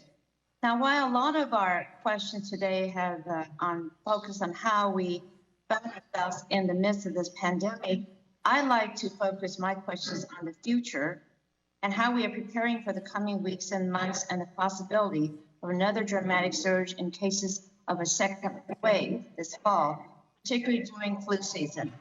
Dr. Fauci, it's nice to see you there. You have said that we are still in the wave, and I understand that it's difficult to predict what a second wave would look like while we're still seeing high case counts and deaths currently. However, we must effectively prepare our communities, our healthcare workforce, and constituents for what could come as we make decisions about returning to work, going to school, and trying to readjust to what we consider somewhat normal life. Dr. Fauci, I want you to put your kind of prognosticator cap on right now. What are the projected infection mortality rates for the second half of 2020 and for early 2021? Thank you for the question, Congresswoman. It is really impossible to give any projection about what the fatality rate or case rates are going to be. It's going to depend on so many factors. I think you alluded to that in the beginning of your question when people talk about second waves, and I have said multiple times publicly that we are still in the middle of the first wave. So before you start talking about what a second wave is, what we'd like to do is to get this outbreak under control over the next couple of months so that when we enter into the fall, early, late, and then early winter, that we have such a low baseline that when you do have the inevitable situation of cases appearing as you try to gradually reopen the country, which we're all trying to do to varying degrees depending upon what state, city, town, or county you're in, that if you get a level that's very low, when you get new cases, you can contain. And contain means identify, isolate, and contact trace, rather than have such a high level that when you get increases, you have to mitigate right from the beginning. So that really, as you can imagine, complicates the situation and makes it impossible to predict what the case or fatality rate is going to be until you know where you are. Do you get down to baseline? And if so, can you keep it there as you enter into the complicating situation that will inevitably occur when we get into the winter, and inevitably we will have a flu season.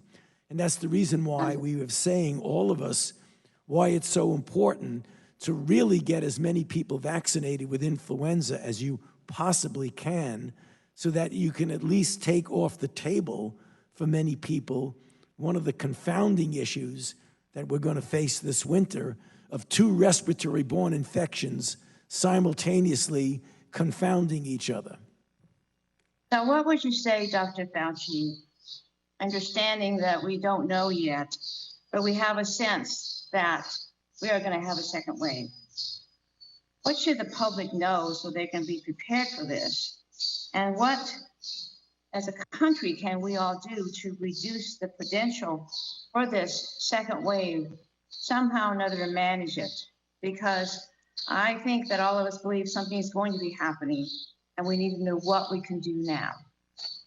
Thank you for that second part of the question. There are a lot of things that can be done. We know what the failings were early on. A lack of enough PPE, a lack of enough N95s, hospital bed issues, ventilator issues.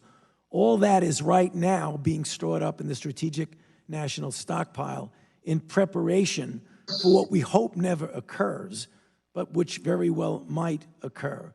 So it's the preparation. Also, as Admiral Giroir had mentioned, as we go into the fall, we likely will have the capability of doing 40 to 50 million tests per month, which means we can get a much better grasp of what the situation is of the dynamics of virus in the community. So hopefully we will be much better prepared if, in fact, we do get this second surge, and we were months ago. Okay, well, thank you very much, Dr. Fauci, and I yield back. Thank the gentlewoman. Next, we move to Mr. McKinley. Thank you, Mr. Chairman. I'm going to direct my first question to Dr. Fauci. The New York Times, CNN, and Washington Post have relentlessly criticized President Trump's response to COVID-19, calling it a failure. You heard today, a lack of leadership. But wait, as you know, nearly 750,000 people have died in America from drug overdose, and we still don't have a solution. AIDS has killed over 700,000 people in America, and we don't have a cure for that either. But look, the first case of COVID was diagnosed in America just 155 days ago. And according to testimony we had earlier this spring, the pharmaceutical experts say that we could have a treatment by fall and a vaccine by January. Keeping in mind, it took almost 10 years to come up with a vaccine for the influenza and 4 years for mumps. Nevertheless, the media and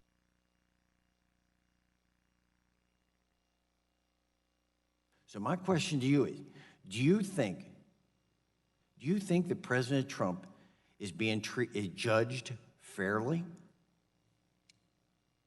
No, actually, that's an unfair question, because you're asking me to pass judgment on the press's treating of the President of the United States. That's, I mean, it may be unfair, but numerous times you've commented and criticized or contradicted what the president says. So do you think he's being judged fairly? Well, it depends on what you mean. I mean, I work in the White House, and I believe that everyone there is doing everything they possibly can to do what they need to do. So, Dr. Fauci, you said as late, and I got a newspaper article that as late as March 31st, there was no consensus on wearing masks. And the president, as you know, relies on your expertise. Do you now regret not advising people more forcefully to wear masks earlier? Okay, we're going to play that game.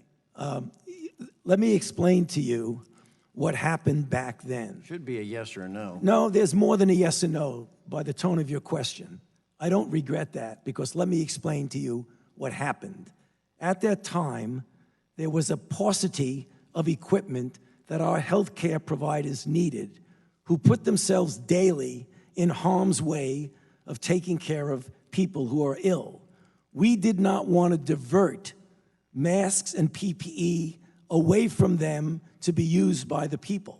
Okay, now that we have enough, we recommend. I've got two more questions, so thank you for that, Dr. Fauci. So, Dr. Redfield, I'm going to be directing this to you.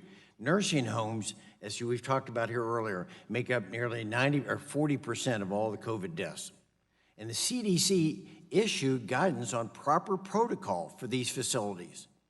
Yet states like Michigan, New York, New Jersey, and California apparently disregarded that guidance. So, Dr. Redfield, do you think the decisions of these governors led to unnecessary deaths in these nursing homes? Thank you for your question. I think the critical issue here is two things. One, our guidance is just that, guidance.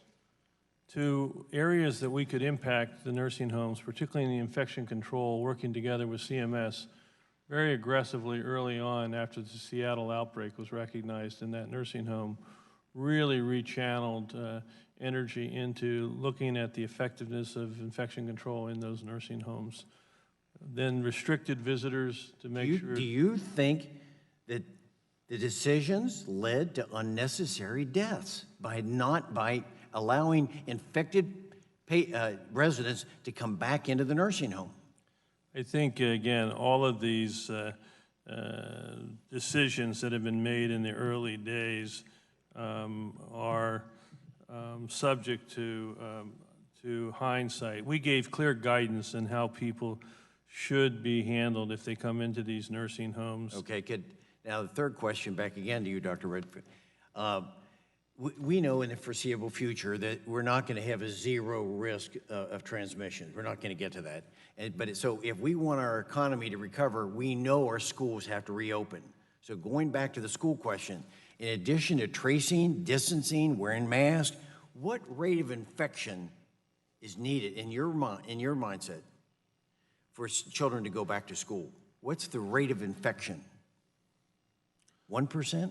Yeah, I'm not prepared to give you that definitive answer. I am prepared to say that one of the most important things we need to look at is not the number of infections, but the consequences of these infections. And there's two really big consequences. One is hospitalization and mortality, and the other is our economy, right? And I think we're clearly seeing that in many parts of our nation that one can open our economy safely, but it is going to require more vigilance than some of us see right now with the social distancing. We're going to continue to try to emphasize the importance of social distancing, face mask, and hand washing as we continue to do it. It's my expectations that many jurisdictions will be opening schools. We're going to try to give the guidance to help them do it safely. I think you're right, as Dr. Fauci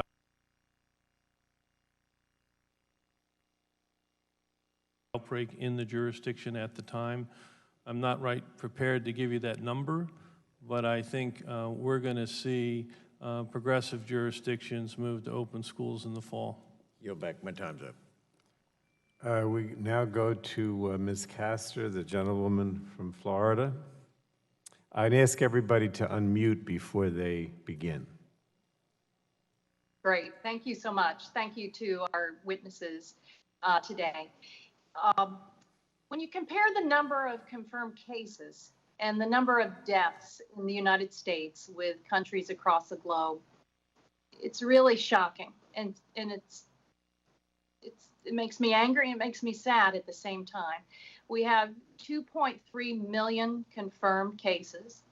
We have just over 120.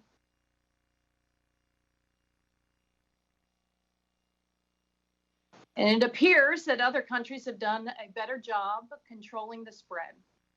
They've done a better job on testing and tracing. Every advantage that the United States of America has with our scientists, our public health experts, something has gone wrong here, and I think it starts at the top. I think the president's behavior and comments have undermined our public health professionals every step of the way. Dr. Redfield, I'd like to know, how often do you interact with the president and talk to him about public health guidelines and bringing all of your expertise to bear? How often do you interact with the president?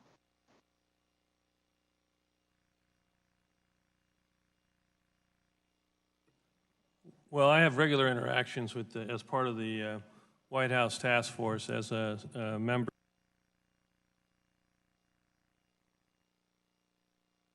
As relates to my interactions directly with the president, I'm going to keep those between myself and the president.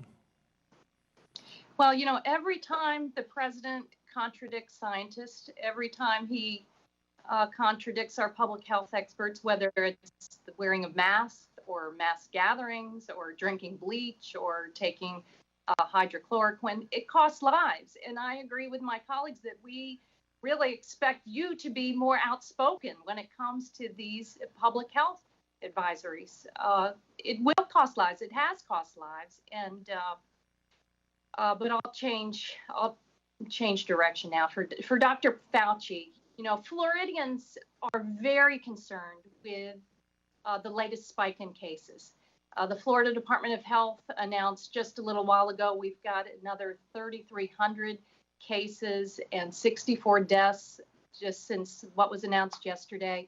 25% of the total cases in Florida have been confirmed in just the past 10 days. And we have a positivity rate of now up to 13% in the past week. So what message do you have for the state of Florida and other hotspots across the country as we have so many more young people who feel invincible that are testing positive and our economy is opened up? What is your advice to Floridians and others in hotspots? You know, my advice to the Floridians is the advice I would give to anyone and everyone, to follow the guidelines that we have very carefully thought out and put out in how one can reopen or open America again, and that is to stay within the framework of the particular phase of reopening you're in.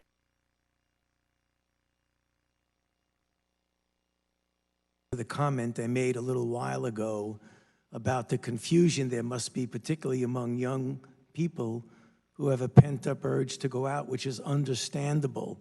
But what they need to appreciate is that they are part of a process of the dynamics of an outbreak. And although they themselves may perceive that they're at very low risk for something that would be deleterious to them, by propagating the process of the outbreak, they may be indirectly hurting people by infecting someone who then infects someone who then infects someone who's vulnerable. So they need to understand that. If we could get that message across, that it's not an all or none phenomenon. Getting back to normality is going to be a gradual, step-by-step process and not throwing caution to the wind. What about what about masks for young people? There's a lot of, they look at national leaders who are not modeling your advice and your behavior. What do you say? Because you're a trusted scientist and expert. What do you say directly about wearing masks and mass gathering? I'll be very consistent, and I'll say it yet again, that you should not congregate in crowds. You should keep distance. And even though many people, for a variety of reasons, do not listen to the, not suggestion, but plea to not congregate in crowds, some people are going to do that anyway. If you do, please wear a mask. And as you wear a mask and you're in a situation where you're getting animated in a demonstration or in a rally or wherever you are,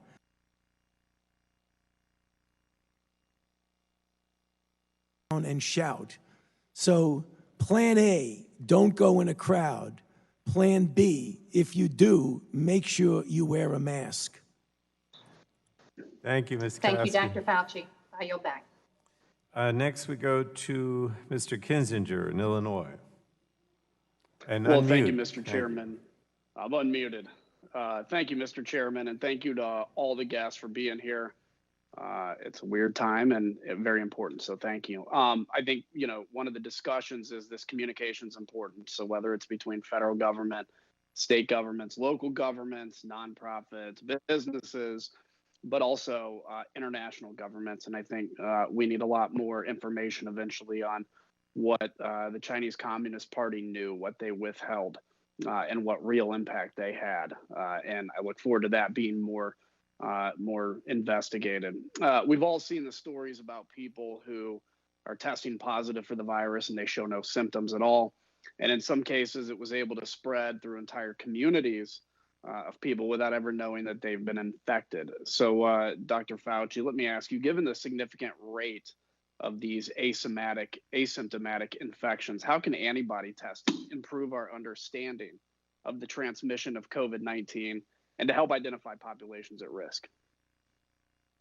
Well, one of the things that we need to do, and I think that's very important, and it related to a previous question about getting the kinds of surveillance studies that allow you to get a much better handle on A, the real percentage of asymptomatic carriers, B, the rate at which they infect others, and a variety of other things. I mean, things that are really important questions. We learned, interestingly, actually to my surprise, Congressman, that when you look at asymptomatic individuals and people who are symptomatic, the level of virus in their nasopharynx is almost the same, which is almost counterintuitive.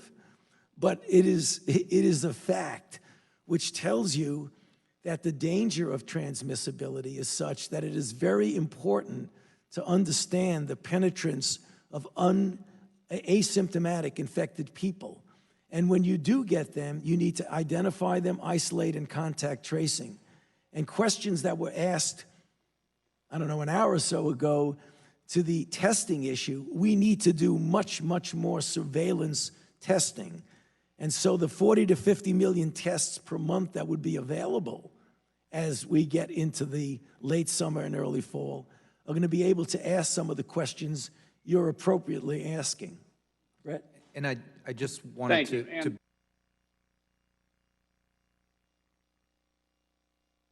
advances in technology, and that's not even including pooling. I do say pooling because the FDA just put up standards for validating pooling. So we would expect, based on preliminary data we have, that on many tests we can at least pool 5 to 1 and maybe up to 10 to 1.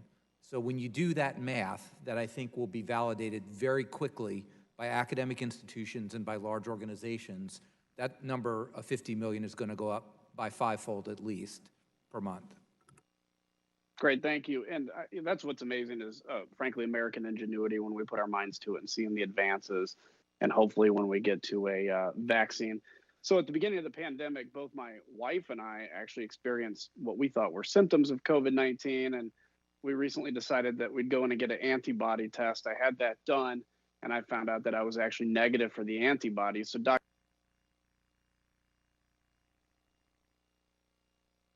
presence of antibodies provides immunity to the virus. So with this in mind, how does antibody testing help if we don't know if it provides immunity to the virus? And what are the benefits of an antibody test from an individual patient perspective?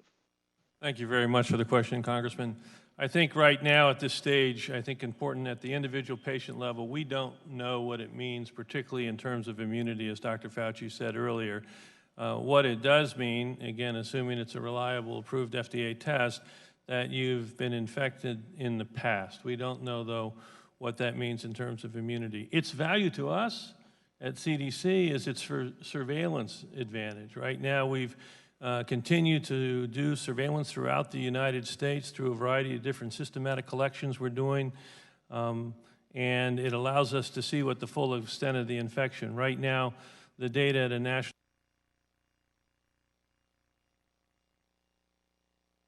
there's actually about 10 other individuals that actually had been infected. That data will continue to be refined as we continue to expand our antibody testing, but I really think its major role right now is an important surveillance tool. Thank you. And I'll just add another question. I'll submit it for the record about this virus lasting on surfaces, but with that, I'll yield back. Thank you. Thank you. And I remind everyone that you can submit questions for the record to the task force and the witnesses, and that all opening statements will be entered into the record. So next we go to Mr. Sarbanes from Maryland. Thank you, Mr. Chairman. Can you hear me? We can. Terrific. I want to thank the panel. Last month, the Trump administration announced the launch of Operation Warp Speed to support rapid research and development of COVID-19 vaccines, therapeutics, diagnostics, and so forth. It's a project that's supposed to coordinate efforts across the federal government and engage the private sector, including at least 5 pharmaceutical companies that are developing vaccines. I'm trying to understand a little bit better how that works. First off, there's been some concerns raised about the venture, including potential conflicts among its leadership, conflicts of interest. Dr. Fauci, you've had decades of experience leading public-private partnerships with pharmaceutical companies to develop vaccines. Transparency is important, is it not, in these collaborations? Thank you for the question. The Operation Warp Speed is a endeavor that is a Department of Defense, HHS, led by the Secretary Esper and Secretary Azar, to try and get diagnostics, therapeutics, and vaccines done in a way that is coordinated with the maximum speed possible without sacrificing scientific integrity. It's divided up into 3 groups. The leader of this is Monsef Salawi, a person with great experience in industry, as well as General Perna, who is an Army general who's very well versed and very experienced in supply chain processes of getting vaccines, when we do get it, to be produced to the level that is needed, as well as to be distributed equitably throughout our society. So it's a...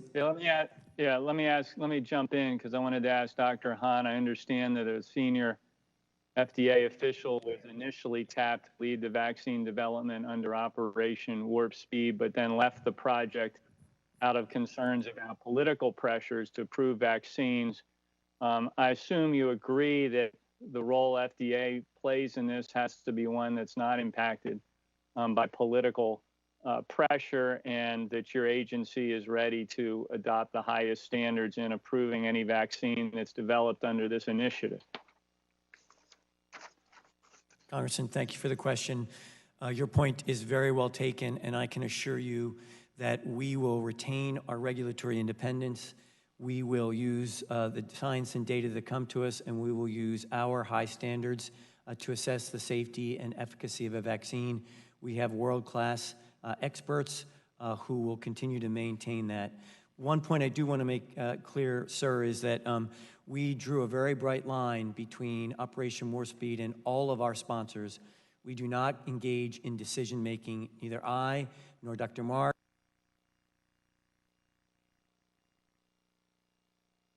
As we do to all sponsors, but we've made it clear that we do not participate in those decisions because we absolutely must maintain regulatory independence and make the right decision for the American people based upon science and data.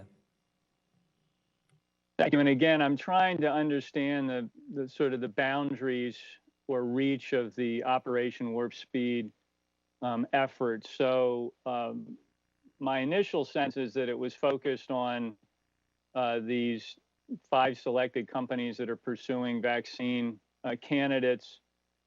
I'm not entirely clear, and maybe that's not right, but I'm not entirely clear on what this means for vaccine exploration development beyond that. For instance, I've been reading just over the last week or 10 days or so about this oral polio vaccine opportunity.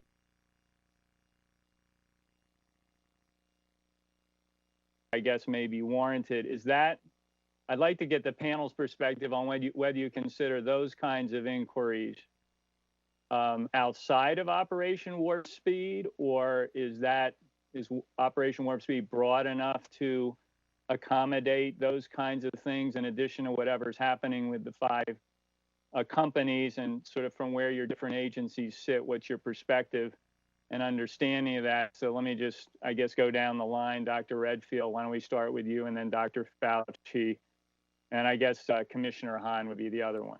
We'll get brief responses, gentlemen, because his time is up. So yeah, very quick.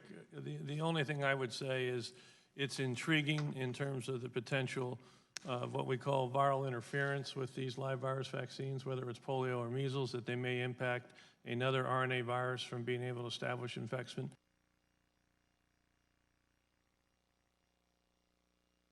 Just this pathogen for other RNA viruses. Yeah, very quickly. I think your question was, is there room for other vaccines? The answer is yes, through multiple mechanisms. Anything is on the table. It could be through Operation Warp Speed. It could be through a number of mechanisms that we have in our research institution at NIH. So I can understand your concern, but the doors are not closed to other candidates. You can be assured of that, sir. Congressman, from FDA's perspective, the doors are open there as well. We're working with multiple different sponsors, pharmaceutical companies, as well as Operation Warp Speed. We will look at all data that comes across the door. We will provide technical assistance to all who want to develop a vaccine and therapeutics. Thank you. Thank you. Mr. Griffith? Thank you very much, Mr. Chairman. I greatly appreciate it. Dr. Fauci and then Dr. Redfield, I'm going to put you all a little bit on the spot because I want to talk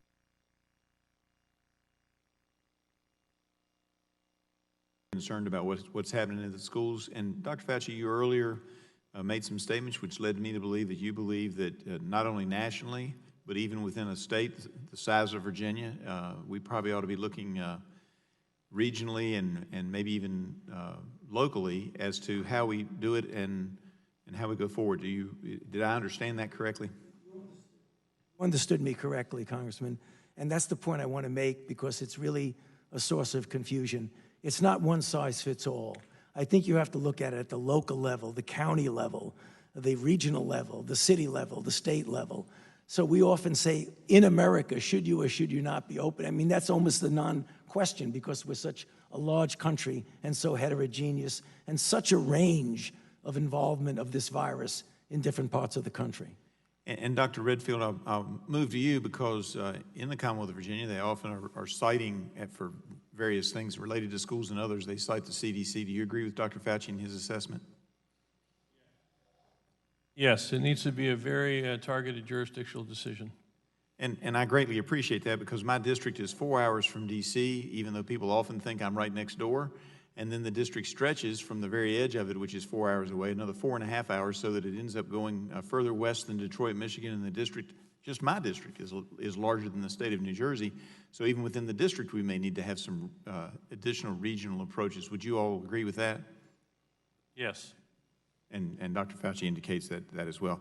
All right, Commissioner Hahn, in a statement on March 30th, 2020, you recognized the importance of facilitating access to viral samples in order to speed up the development of tests.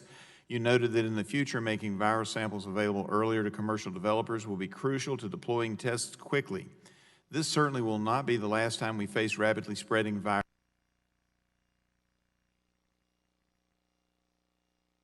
especially inactivated viral samples, be improved in the future for quicker access. Congressman, thank you for that question, and I think that is one of the lessons learned from this situation with COVID-19 is that access to those samples is very important. We would work with NIH, with academics, with the CDC to make sure that those are available. And just to make a point, we, for serology tests, have made a reference panel now available to developers to actually facilitate that. That's an example of what U.S. government, FDA, NIH, and CDC could do. I thank you, and I apologize. Admiral Giroir, did I say it close to correct? Or that's good enough. All right. Earlier this year, you informed this committee that enough testing supplies would be distributed so that the states could test the recommended 2% of their populations per month. Yet, according to Johns Hopkins Coronavirus Testing Trend Tracking Center data, only about 20%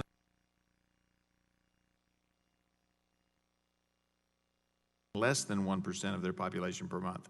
Has the administration been distributing supplies to states, and if so, why do you believe some states that have testing supplies are not testing more of their population? So thank you for that. Again, before the full state plans were just received, and this was part of the PPP funding that we've reviewed, and we've reviewed them extensively with the CDC, we set preliminary targets for every state by phone calls with every single state, every single state health officer, epidemiologist. Overall, in May, the target was about 12.9 million tests throughout the country, and about 12 million were done. This is really very good considering many of the states tried to do 3 or 4 times as many tests as they'd done cumulatively during that time. So you think we're on track? I think we're really on track right now. It looks very good. Some states have underperformed, especially in May. Most of them have improved their performance in June. And our preliminary review of all the state plans, the great majority of them, I mean the overwhelming majority, were very good to excellent. So everyone is getting the message, and I look forward to that. I thank you. And Dr. Fauci, if I can come back to you, when we first started this, you know, we knew it was going to be tough and that we're probably never going to get rid of this particular virus, but we talked about bending the curve and making sure our hospitals were ready. Based on your comments on PPE and face masks and so forth, I believe that you think that we're probably ready, maybe not perfect, but we're ready.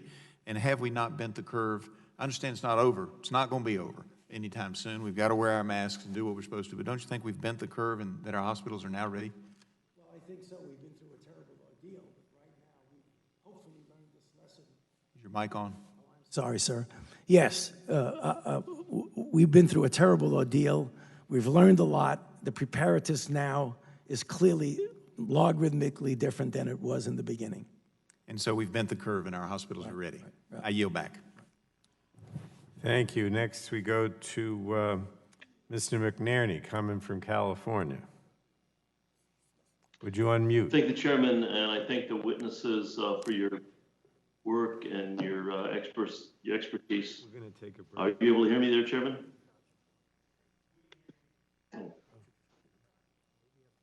We can hear you. Okay, thank you. So I'm deeply concerned by President Trump's decision to terminate the United States' relationship with the World Health Organization, and I'm not alone in this concern. The head of the American Medical Association, has called the president's move a senseless action that will have significant harmful repercussions now and far beyond this perilous moment. It appears that the president is not acting on sound public guidance, but is instead scapegoating the WHO to deflect from his administration's failure in responding to the COVID-19 pandemic. According to a report in Vanity Fair, key U.S. agencies that work with the WHO on critical public health programs were not consulted or asked for an impact analysis before the president's decision to withdraw. Dr. Fauci, were you consulted about the potential public health impact of the United States withdrawing from the WHO? And if so, what were your recommendations? Jerry, I apologize. We said we were going to take a break at 1:30 so everyone could go to the restroom or whatever for 15 minutes, and Dr. Fauci had to step out.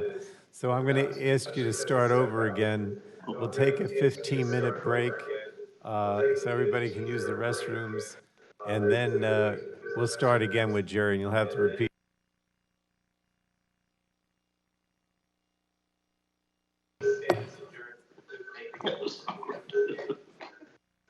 Okay, well.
So, but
Um,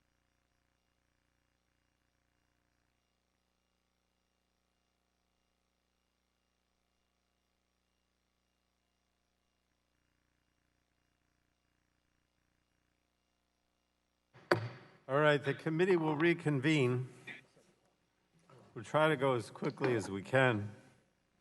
And I appreciate everybody bearing with us. And if you have to step out, please come back. And we left off with Congressman McNerney. Jerry, you're going to have to repeat your question and unmute. Okay, thank you, Mr. Chairman. I'm assuming I'm live now.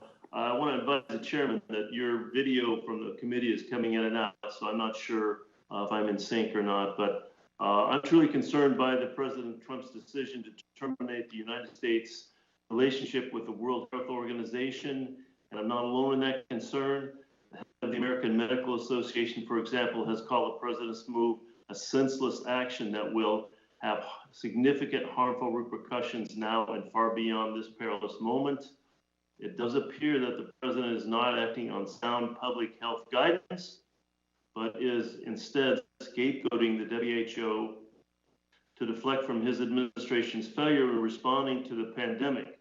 Again, according to the Vanity Fair, key U.S. agencies that work with the WHO on critical public health programs were not consulted or asked for an impact analysis before the president's decision to withdraw. Dr. Fauci, were you consulted about the potential public health impact of the United States withdrawing from the WHO? And if so, what were your recommendations? Thank you for the question, sir. I was not specifically consulted about the withdrawal or the attempt to withdraw. The situation with many of us is that we have longstanding relationships with the WHO. The NIAID is a collaborating center. I have a memorandum of understanding with Dr. Tedros. Many of our bits of information that we get, Dr. Redfield and I are on a weekly call that's supervised by the WHO, where we get the opportunity to speak to the medical leaders in the various countries. So with regard to what policy comes from the White House, I have not been consulted on, and it hasn't really impacted the kind of interaction. I'm going to interrupt you, Dr. Fauci. I can't, it's like watching listening to a cell phone that's coming in and out. So I'm going to go to my next question, which is really the same question for Dr. Redfield. Were you consulted about the potential public impact of the U.S. withdrawing from the WHO? And if so, what were your recommendations? As with Dr. Fauci, no, not directly. CDC has a long history with working with WHO. We continue that collaboration. We're working on both polio eradication, the Ebola outbreaks in the DRC, influenza surveillance across the world. So we continue working at the technical scientist to scientist level, and so we continue to do that. Again, I couldn't hear the response, and I hope the committee improves the situation. According to Dr. Ashish K. Jha, faculty director of the Harvard Global Health Institute, pulling this critical global health investment while the world is in the middle of battling a pandemic will have outsized consequences, and it will certainly make all of us less safe. And this will put more of our lives at risk, not only globally, but here in the United States. Dr. Fauci, do you have concern with the president's decision to withdraw from the WHO?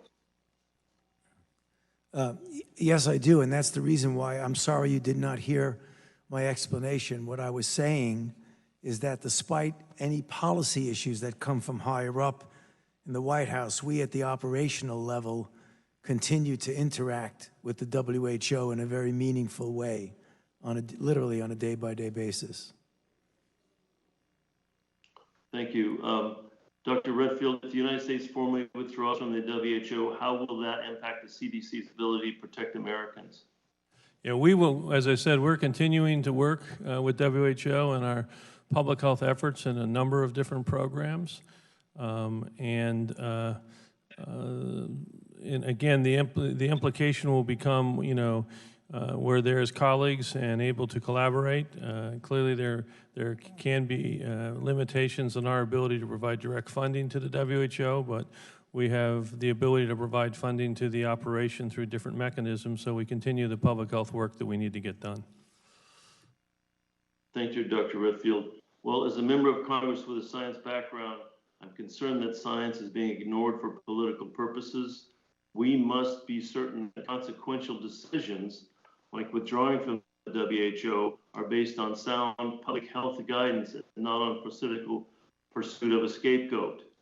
Science must have a voice at the table, whether it's regarding treatments for the current and future pandemics, climate change, or other issues of public concern. We must include science in decision-making. Ignoring science is dangerous and a disservice to the American public. Mr. Chairman, I yield back. Thank you, Mr. McNerney. Next, Mr. Bilirakis. Thank you, Mr. Chairman. I appreciate it. And I want to thank the presenters for their testimony today and all the work you do on behalf of our constituents. Dr. Fauci and Dr. Hahn, in the scientific community's COVID-19 response, we've seen unprecedented scientific collaborations and research information sharing at a pace unlike anything before in history. Clinical trials are approved in record time while laser focus remains intent on patient safety. Regulators and drug manufacturers are learning from each other, from joining together in the critical fight against COVID-19. In line with that innovation is the COVID-19 Evidence Accelerator, which is a public-private partnership initiative launched by the Reagan-Udall Foundation for the FDA in collaboration with Friends of Cancer Research to advance understanding of COVID-19 through focus on analysis of real-world diagnostic and clinical data. Question, do you believe these scientific collaborations will lead to lasting changes in how we innovate for drugs and vaccines? How will the innovation changes affect research into diseases like ALS and Alzheimer's disease? Dr. Fauci, if you, okay, all right. Commissioner Hahn. Congressman, thank you for highlighting this really important endeavor and partnership with the Reagan-Udall Foundation and Friends of Cancer Research. This effort is an attempt to really accelerate, as the name implies, the use of real-world evidence in our decision-making from a development and a research point of view.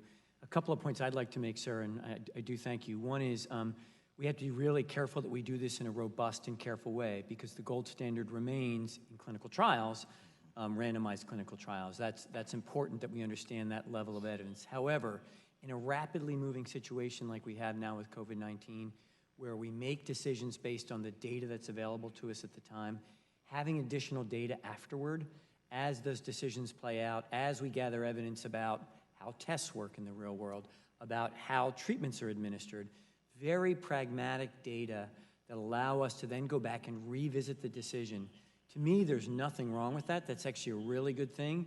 As the doctors in the room know, when you're taking care of a patient, you get more data, you bring that back to the table. In fact, you must incorporate that in your decision making.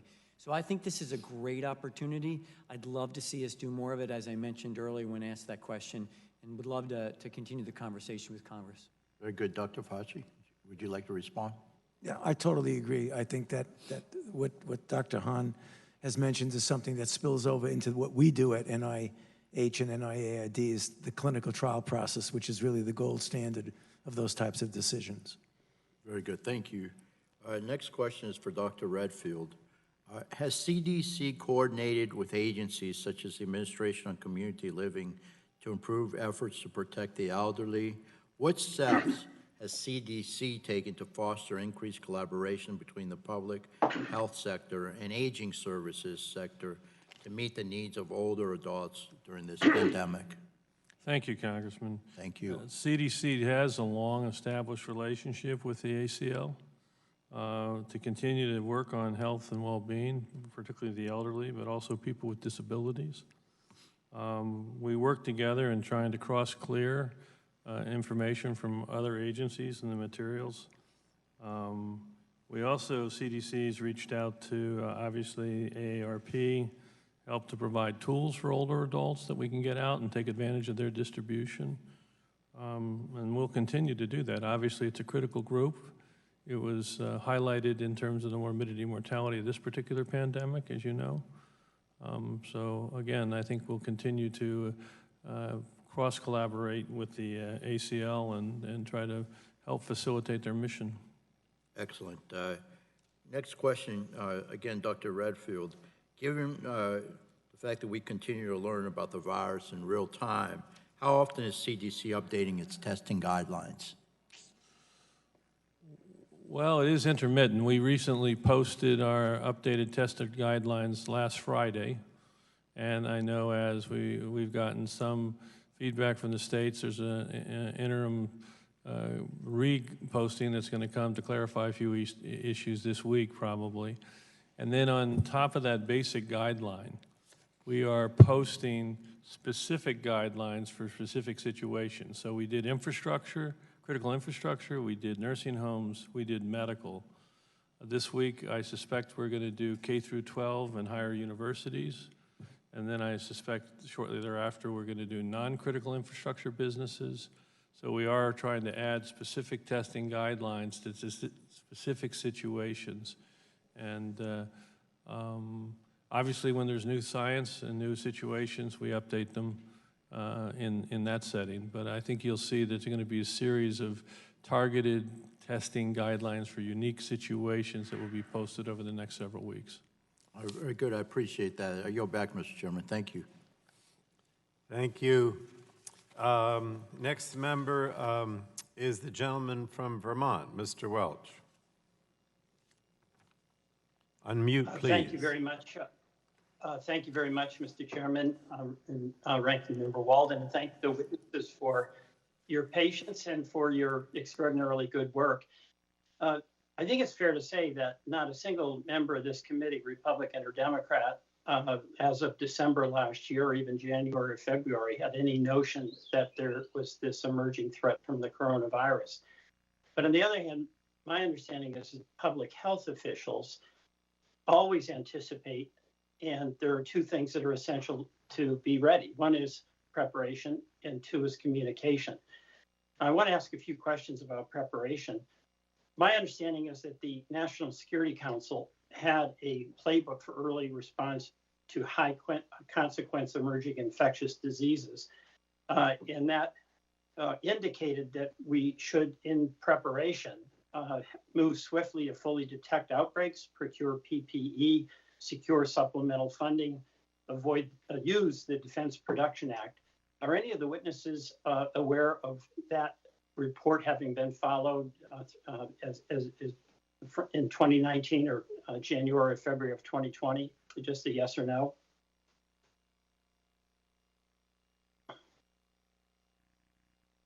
It sounds like the answer is no. No, I'm not exactly sure what you're referring to. I think you're referring to a document that was put out prior to the outbreak about what the response should be. Yes. You know, if you look substantively, much of what is that was in that document actually was implemented, with the exception, as I think you're alluding to, is that the amount of stockpiled PPE and other items that were needed were not at the level that we were able to respond in as efficient way as possible. Right. And there was a real delay in the use of the Defense Production Act. Also, there had been a White House Global Pandemic Response Team that was eliminated in May of 2018. Anyone think that that was a good decision to eliminate that? I'm not there to see your responses, but I take it the answer is no. In the travel ban that the president did implement January 31, as I understand it, that only applied to foreign nationals coming from Wuhan, but it did not include permanent residents or family members or nationalized American citizens. Did that significantly limit the benefit of that travel ban? Thank you for the question, Mr. Congressman. This is Redfield, CDC. Tho- very briefly, if you would, because Yeah, those individuals as American citizens are qualified to come into America, were allowed, they went into 14-day quarantine. But the quarantine wasn't enforced, is my understanding. Let me ask a few other questions about communication. I am sure that every one of you who's very careful about your communications knows how important that is. When the president said on February 23, 2020, that the stock market is starting to look very good and the coronavirus was very much under control, if any one of you agrees with that, would you raise your hand? And on February 27th, I'm sorry, we President didn't. Trump None of us heard that predicted question. The 20. Could you just repeat Peter, that? could you repeat the question again? But I said is that communication is extremely important, and we have before us extremely good and careful communicators, for which I thank them. On February 23, 2020, President Trump indicated that the stock market is, quote, starting to look very good, and the coronavirus is, quote, very much under control.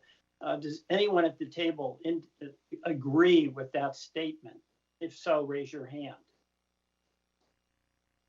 And another statement was that Peter, listen to me. You got to give him a chance to respond because you're not here. Did you hear his question? If you don't want to respond, that's fine, but I just... Oh, I see. Nobody raised their hand. I'll say nobody raised their hand. Okay. Next. All right. Well, on February 27, President Trump said that COVID-19 will disappear like a miracle. Did any of you agree with that statement by President Trump at that time? If so, raise your hand. Okay, no hands were raised, Peter. Next. And finally, the President Trump indicated on March 9 that COVID was comparable to the common flu. I heard your testimony, Dr. Fauci, and you're fearful about the flu making the situation worse. But do you agree that there's any comparison between COVID and the common flu?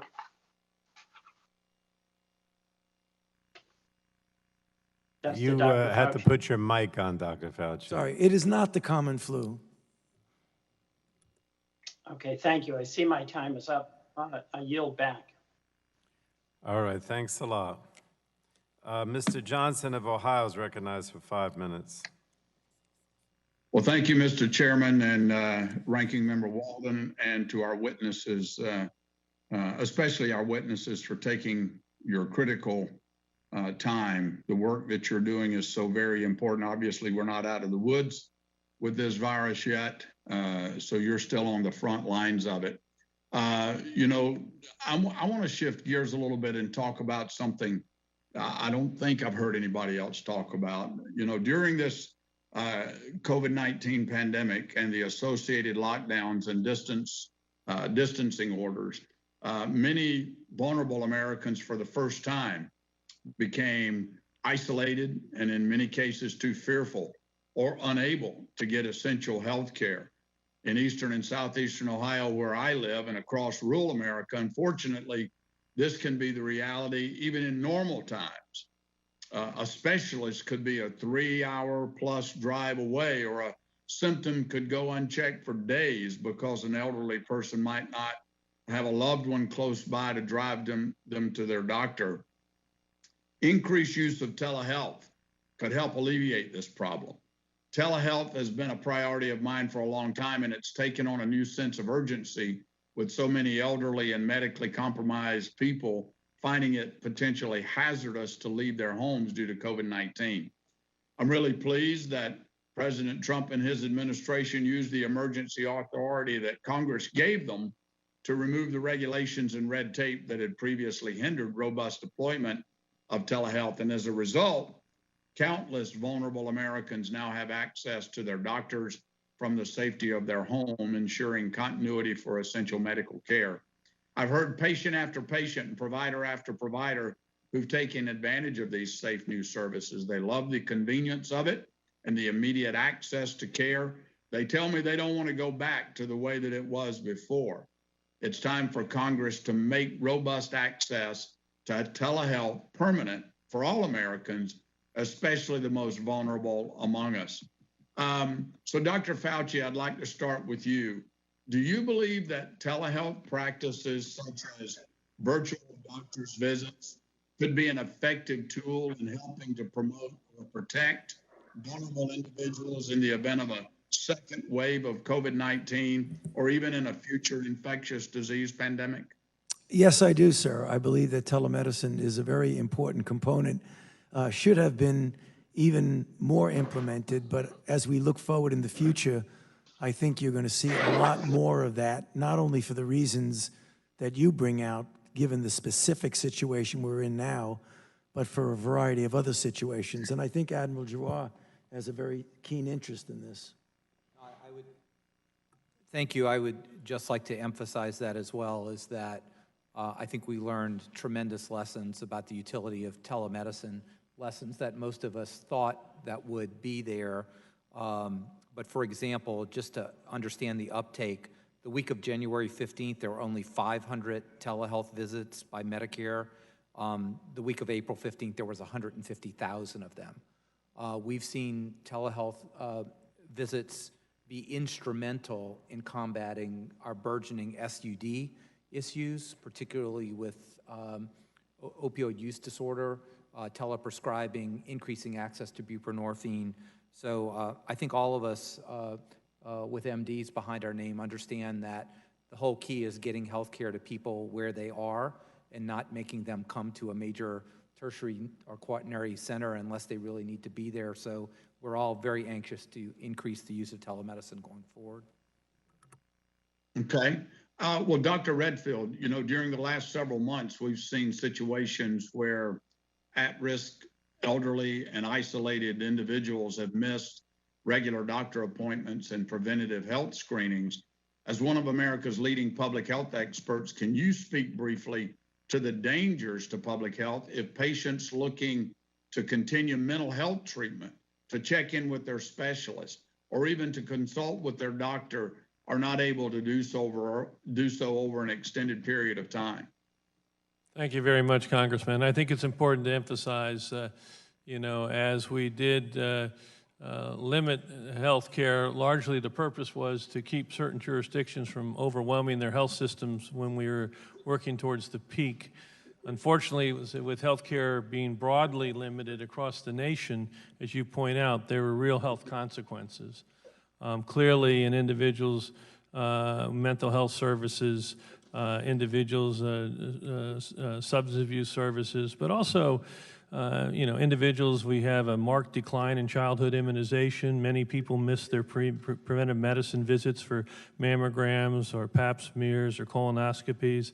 So it is really important that we get the health system back and operational. And I do think the introduction of telemedicine is a critical component, something that needs to stay as part of the innovation as we worked more and more to move from a disease-based system to a health system. So I think it's critical. We've seen an increase in suicides. We've seen an increase, obviously, in drug use disorder. It's important to get these health services back and operational in a manner in which the American public can access. Well, thank you very much. And my time has expired, so Mr. Chairman, I yield back. Thank you, Bill. Next is gentleman from New Mexico, Mr. Lujan. Unmute your connection there. Thank you, Mr. Chairman. Dr. Redfield, under federal statute, the CDC is required to treat tribal epidemiology centers as public health authorities and share all data and data sets. Dr. Redfield, last week your staff indicated in writing that the data sharing issues. Native American, I think. What's that, Mr. Chairman? Commenting on your artwork, I apologize. Dr. Redfield, last week your staff indicated in writing that the data sharing issues reported in Politico were merely a miscommunication with a single tribal epidemiology center, but that isn't true. My office has confirmed that this problem goes beyond a single center, and the centers report that they have encountered problems obtaining other data sets from CDC beyond COVID-19. Dr. Redfield, do I have your commitment to work with each of the 12 tribal epidemiology centers to ensure they get access to all the data they are entitled to under law? Yes. The initial episode that you brought up was obviously a significant miscommunication, but you are right that there is still issues to be worked out. Our team is currently working with the Tribal Epidemiology Center, and we're committed to correcting that for all tribes. So Dr. Redfield, you could direct your staff right here and now to release that data. Is that something you're prepared to do? I'm sorry, I didn't hear the question. Dr. Redfield, you could direct your staff right here and now to release that data to the tribal epidemiology centers. Is that something you're prepared to do? We're working with them as we speak. One of the keys, Congressman, is to make sure that we have secure data systems to transport the data. And that's, in fact, what our team are working to finalize that. And as soon as that is finalized to maintain the security of the data, it will be transferred. I've been told that that's going to be completed hopefully this week or within the next 1 to 2 weeks for all 12 tech directors. Thank you, Dr. Redfield, and please report to the committee when that's done. Thank you. The Trump administration failed to bring COVID-19 testing to scale in the early months of the pandemic. Even now, 5 months later, testing capacity is nowhere near where America needs it to be. On January 31st, Secretary Azar declared COVID-19 a public health emergency. 5 weeks later, on March 6th, President Trump infamously declared that, quote, anybody that needs a test can have a test. They're all set. They have them out there, close quote. Yet on the same day, fewer than 3,300 tests were completed in the United States. On April 28th, President Trump said testing in the United States would surpass 5 million per day. Admiral Giroir, yes or no, are we currently in the United States conducting 5 million tests per day? No, we're not. We're doing about 500,000 single tests per day. That's my understanding, about 500,000 tests. Now, nearly every leading public health expert agrees that the centerpiece of reopening the country is robust testing, tracing, and isolation strategy. One public health expert has said, quote, the lack of testing has been not only a public health catastrophe in the U.S., but is also a direct cause of our economic suffering, close quote. Admiral Giroir, we've been hearing bold proclamations and promises on increased testing for months now, and every time they've come up short. What is going to be different moving forward, and how does the United States get to the 50 million tests promised, particularly in light of the president's evident lack of concern over the need for testing? Thank you, Congressman, but I disagree with your question. I don't believe we've come up short every time we've said something. Since March 12th, I've been very forthright about what we're going to provide, what the limitations are, what some of the constraints are, and that we're doing everything possible to increase that. Right now, we're doing about 15 million tests per month. Although we have need for more testing, our national positivity rate is about 6.5%, so we're certainly getting in the range. Right now, 6 or 7 states are above 10%. We have to really surge into those areas. When I tell you 40 to 50 million tests, that's because I know every single lab producer, what they're doing, when they're providing it, how they're going to distribute it, and how many swabs are going to be there. So the capacity will be there for 40 to 50 million tests at least in the fall, and I have that provider by provider, material by material. And hopefully it will be much greater than that when we have pooling and hopefully some of the new technologies from the NIH, from BARDA, that we can move into that realm. Thank you, Admiral Giroir, and I appreciate your leadership and respect you very much. The one area I disagree, though, is when President Trump promised 5 million tests per day very soon on April 28th, and we're still at only 500,000 tests each day. That appears that we've fallen short. So continue to look forward to working with you, and with that, I yield back, Mr. Chairman. Thank you, Mr. Lujan. Next, we have Mr. Long from Missouri. Thank you, Mr. Chairman. And Dr. Hahn, there are a number of initiatives between the federal agencies and private industry to accelerate the entire process for the development, manufacture, and distribution of COVID-19 therapeutics. The administration recently established Operation Warp Speed, and FDA has set up a coronavirus treatment acceleration program, or CTAP as they call it. Could you talk about the FDA's role in the development of therapeutics under Operation Warp Speed, and how does the FDA integrate its work and its own initiatives like CTAP with Warp Speed? Thank you, Congressman, for the question. Approximately 10 weeks ago, FDA stood up what we call CTAP, Coronavirus Treatment Acceleration Program, as you mentioned. And that was for a variety of reasons. One is we indeed wanted to accelerate the development of therapeutics on behalf of the American people, but do it in a very robust way that looked at the science and data. We also, because we had gotten significant number of applications, and at this point our best estimate is double the normal of applications that we have during a regular time pre-COVID. Because of that, we had to prioritize applications based upon science and the highest priorities of science. So across the spectrum of our medical products, CTAP allowed us to prioritize the science and then address those applications, because what we wanted to do was make sure that we, in real time with those applications, addressed any questions that developers had. I think the other important point here is that we had people come to the FDA who had never before applied to the FDA for an application of any sort, whether it be an emergency use authorization or an IND. And so we had to really hold hands with industry, with sponsors, with academia, to try to help get through the process. I think a great example of what can be done is the work we did with NIH to get the remdesivir protocol up and running, and the speed with which that was completed that ultimately led to an EUA. We are working with all sponsors, sir, not just Operation Warp Speed, but we are providing all sponsors, but including Operation Warp Speed, technical assistance. What are the trials that we think need to be done? What are the endpoints that need to be looked at? How can we accelerate those clinical trials in the design? And we will continue to do that as we go through this pandemic. Okay, thank you. And Dr. Fauci, could you speak to the HHS's role as part of the Warp Speed and its efforts to accelerating manufacturing capacities and ensuring that manufacturers can invest early and aggressively in vaccine and therapeutic development? Thank you very much for that question, a very important question, Congressman.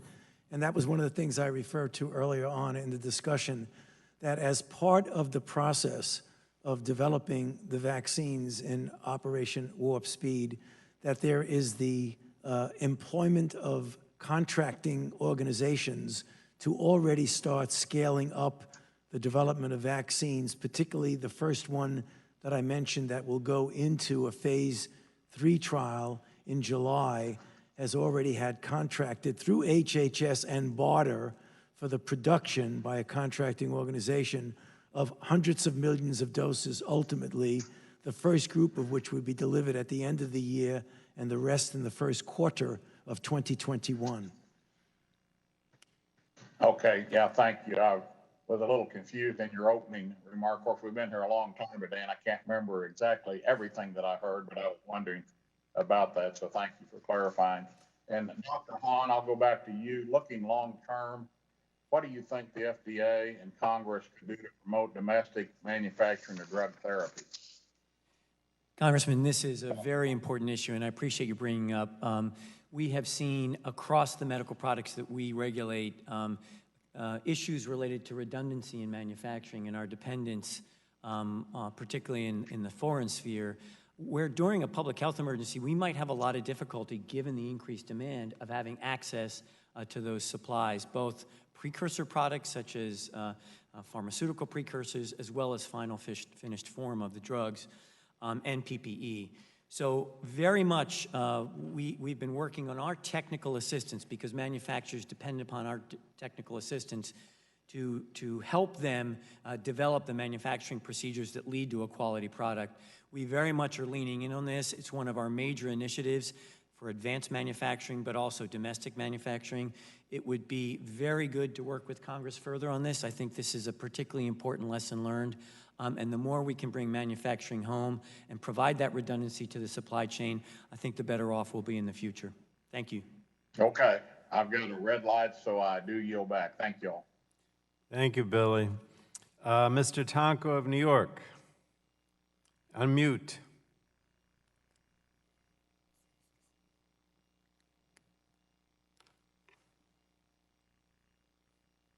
Mr. Tonko, are you muted? Can you hear me? Yep, now we can. Can you hear me? Okay. Hey, thank you, Mr. Chairman, and thank you to our panelists for all the information exchange. Last week, while participating in a telephone town hall with my constituents, I got a simple question from Ruby in Schenectady, for which I had no good answer. She asked me straightforwardly, if the government is telling everyone to wear a mask in public, why does President Trump refuse to wear one? So, Dr. Fauci, please help us set the record straight. What does the evidence tell us about the benefits of face masks or face coverings when it comes to transmitting or contracting COVID-19? Thank you for the question, Congressman. So, although we don't know the exact percentage, we can say very clearly that wearing a mask is definitely helpful in preventing acquisition as well as transmission. The data for your wearing a mask, and if you are inadvertently and not knowing you're infected, protecting you from infecting someone else is stronger data than the data that says you will be protected. However, everyone agrees in the public health sector that wearing of masks is beneficial. It may not be perfect. As we often say, wear it and don't let the perfect be the enemy of the good. It is always better to have a mask on than to not have a mask on, both for acquisition and for transmission. Thank you. And I listened earlier in the hearing to my friend and colleague Giroir talk about the spike in numbers in Texas, and I couldn't help but think that precautionary efforts come to prime importance. They can be defined and written, or they can be shared by example. And so I unfortunately witness as the president seems to believe he is above this evidence-based recommendation you just described and has rejected or injected rather politics into public health. Not only has he refused to be seen on camera wearing a face mask, but last week he claimed that some Americans are wearing masks as a way to signal disapproval of him. Now, I think that leadership as a form of precautionary instruction is required of the president and any of us in elected office. And we should be setting the right example. Does the president's refusal, Dr. Fauci, to wear a face covering and his efforts to politicize the wearing of face masks send the wrong message about the advice coming from public health experts like yourself and others who are at that expert table? You know, I don't think I can comment on what the president's, the multiple factors that go into the president's not wearing a mask. Certainly, I wear a mask in public all the time, not only because I want to protect others and to protect myself, but also to set an example. So I guess that answers your question. Yeah, and have you at any time directly advised the president to wear a mask in public? If so, what was the response that you received? I have not directly recommended to the president to wear a mask, but I think it's very clear to anybody in the country, because I talk about it so often, of the importance of having physical distance with a mask, and if you are going to be either beyond your control or by your own choice in a crowd, that it is imperative to wear a mask at all times. Thank you. And Dr. Redfield, let me turn to you. On April 3rd, I believe, CDC released guidance recommending the use of face masks or face coverings in public settings, such as grocery stores. And more recently, CDC issued recommendations suggesting that employees that were staffing large events be required to wear face coverings, as well as promoting their use when someone is likely to raise his or her voice, such as at a protest for racial justice or at a political rally. So what prompted the need for these recommendations, and what does the American public need to know about the use of face masks and whether and when they wear them? Thank you very much for the question, Congressman. I want to echo the comments Dr. Fauci made. our recommendations are clear. One of the most powerful weapons we have against this virus remains as it was before, and that is social distancing, face coverings, and our ability to practice rigorous hand hygiene. Clearly, when we recognized that asymptomatic transmission or pre-symptomatic transmission was significant, that's when it was clear that we wanted to recommend that all individuals wear a face covering in order to protect other individuals in case they were asymptomatically infected. We continue to recommend that. Our recent guidance on mass gatherings, we again tried to illustrate the importance of trying to maintain social distancing and to wear face coverings. And as Dr. Fauci said, in the event that you're not going to maintain that distance, it's critical that you wear a face covering. Well, I think it's unfortunate that, like so much of the administration's response, the message coming from the White House undermines the message coming from public health experts trying to support the health of the American people. With that, I yield back, Mr. Chair, balance of my time. Thank you, Mr. Tonko. Next is Mr. Flores from Texas. Thank you, Mr. Chairman. I want to thank each of our witnesses for appearing today. My internet access is a little bit spotty today, so hopefully you'll be able to hear me.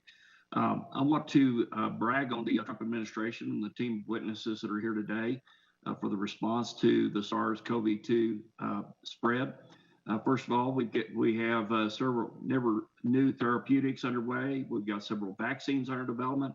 We've had a huge expansion in the supply of testing materials, PPE, ventilators, the regulatory response to deal with clearing out the roadblocks that would typically impede the development of these items has been impressive. The great example is the huge expansion in telemedicine, which has happened just in the last few weeks, despite some of us trying to promote that for years. Dr. Fauci made a pretty pointed statement earlier in this hearing talking about the reason that things are different region by region. And I'd like to talk a little bit about the responses that were done region by region. So here are some state level statistics on COVID-19 as of yesterday. New York State has 6% of the population, but it has 22% of the total U.S. deaths. Michigan has 3% of the U.S. population, but it has about 5% of the total U.S. deaths. If you look at my home state of Texas, we have 9% of the population, but only 2% of the deaths. Now, again, these are all spot values as of yesterday. Of the top 7 states that represent 60% of the deaths, all of those are led by Democratic governors. When you look at the cases, number of deaths, New York State's fatality rate is 6%, and Michigan's is 9%, whereas Texas is 3%. So what concerns me are the stark differences in fatality rates in some states' percentage of deaths compared to their percents of the population. It's obvious that some governors made big mistakes, but we're not hearing much about that today in addressing the spread of SARS-CoV-2. It's interesting that while those governors were complaining about President Trump, they were ignoring their own populations. So specifically, I think we ought to talk about our elderly at-risk population who contracted COVID-19. And let's start with these stats.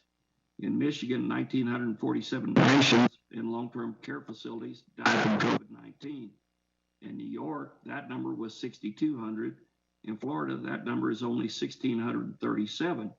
And this is despite the fact that Florida has a long-term care population that is far higher than both Michigan's and New York's.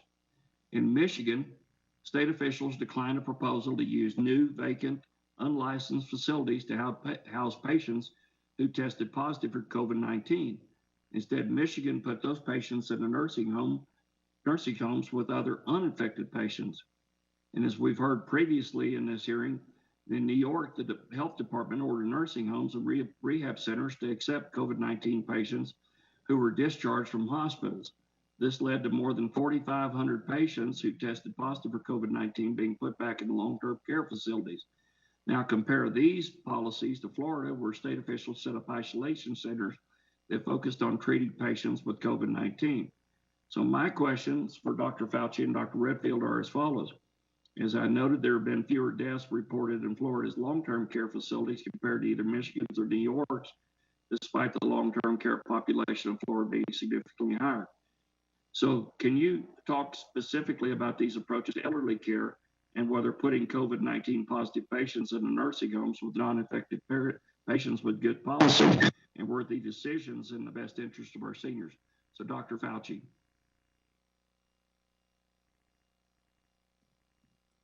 Well, obviously, if you put someone who is a potentially infected patient into a nursing home, there's a risk of their being spread. I think you gave a lot of data and a lot of situations in which there really was a moving target and whether or not there really was a facility to put individuals in. So I really feel uncomfortable in commenting about that because I was having trouble following each and every one of the data points that you were given. But Bob, do you have any further insight into that one? Thank you very much, Congressman. Two points. First, and we're working to try to understand the multivariance, because you have pointed out that at least on the cases, there has been differential mortality both in different jurisdictions as well as within the long-term care facilities in different jurisdictions, and really looking at the multi-factors to see that if they are controlled for, whether there's any difference. And that we really don't know at this point, but we are looking at it. I want to ask you and Dr. Fauci a simple question. Which state had a better approach to dealing with elderly patients, Florida or New York? Dr. Fauci. He wants to know which state had the... I don't think I'm in a position to evaluate that. That is not in my purview of anything that I'm responsible for. I would just say that clearly, Congressman, if you look at, as I said before, consequences and impact, for me, consequences and impact is obviously morbidity and mortality. And as you pointed out, that the mortality rates in nursing homes were clearly better in the Florida than opposed to New York, but the causation is what I'm not willing to speculate on, and without doing controlling for the different variables that we have individuals with the same extent of comorbidities in those two nursing home settings. So I think that investigation will be complete, and we'll get an understanding of why there is differential mortality in nursing homes, as well as why there's differential mortality in different jurisdictions, as you pointed out. Thank you, Mr. Flores. Thank you. I ask you to provide that information supplementally. Thank you. I yield back. Now we go to Iowa. Mr. Loebsack. Unmute. All right. I should be unmuted. Am I unmuted? Yep, you're good. Okay, thank you. Thank you, Chairman Pallone and Ranking Member Walden for this important hearing today. And I want to thank all these witnesses for their expert testimony. I know it's been a tough several months here for you folks trying to lead the way through this. I had hoped also that Administrator Verma would be here today, willing to join the panels. I believe that Congress needs a fuller understanding of how the administration is meeting the resource needs of hospitals and nursing homes. But since she is not here, I do have a few questions for Admiral Giroir as the Assistant Secretary for Health. I think that Dr. Fauci kind of answered this question already very briefly, but Admiral Giroir, do you believe that our healthcare providers that are serving on the front lines within our hospitals have the personal protective equipment, the supplies, the resources that they need today at this particular moment?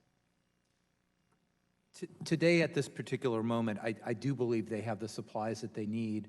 And let me tell you, when we get a report of a nursing home or another facility that says they don't have the supplies, literally we call those places individually to understand what their needs are. So at this point in time, I think we're meeting those needs. Again, the challenge is if the first wave gets worse or we have a second wave, are we going to be able to meet those challenges? And that's what the SNS 2.0 is, to make sure we have at least 90 days. Yes, sir.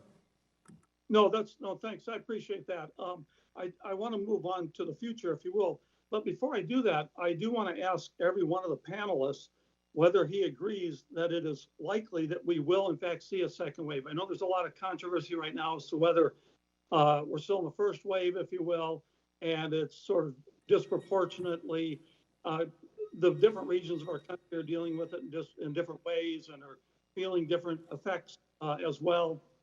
But if I could just go down the panel, beginning with Dr. Redfield, and truly a simple yes or no answer, do you believe that it is likely that we will see a second wave in the fall or the winter? Dr. Redfield, you first. Yeah, it's simple. I'm not sure I would call it a wave, but I wanted to make it clear we are going to experience significant coronavirus infection in the fall and winter of 2020 and 2021. Thank you. Dr. Fauci? There certainly will be coronavirus infections in the fall and winter because the virus is not going to disappear. It's too, Okay. Yeah. Thank you. I appreciate that. Dr. Hahn? Congressman, I agree with Drs. Fauci and Redfield. Thank you. And I left you to last, Dr. Giroir, a little bit out of place there. I apologize, because I do want to ask you about going forward, and in particular, what steps is the department taking to help hospitals and healthcare providers prepare for a potential, or perhaps a likely, if you will, second wave of surge in cases in the coming months?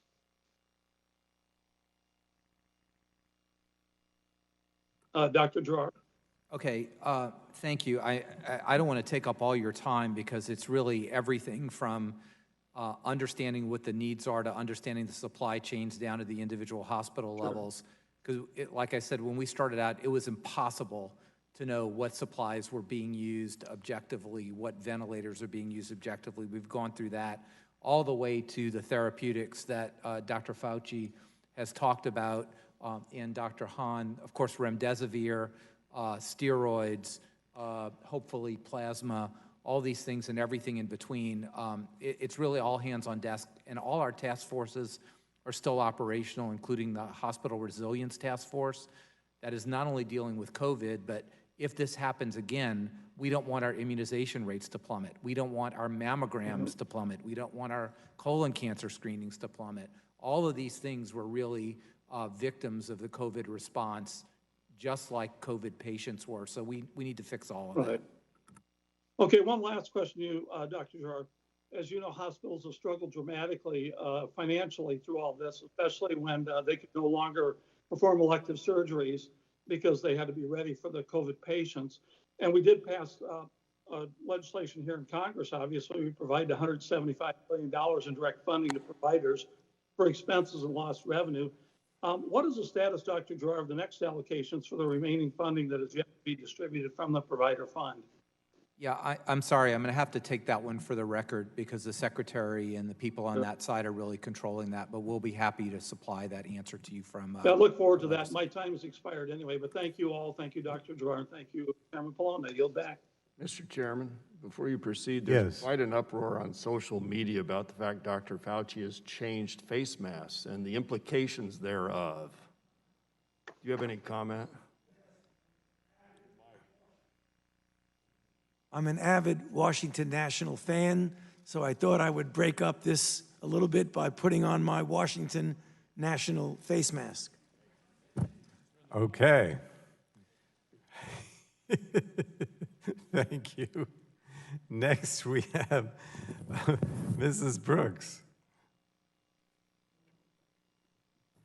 Thank you, Mr. Chairman, and thank you all so very much. You got me going thinking about the Nats for a little bit. We miss all of them playing baseball. I'd like to talk a little bit about what you all suggested with respect to sustainability of funding. Dr. Redfield, I think for decades we have underinvested in our nation's public health infrastructure. Can you tell us what it is we need to do?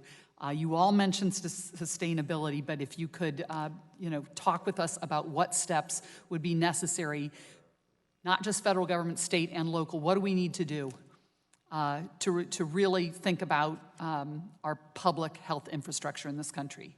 Thank you very much, Congresswoman. It's so important, and I've said this, that this now is the time.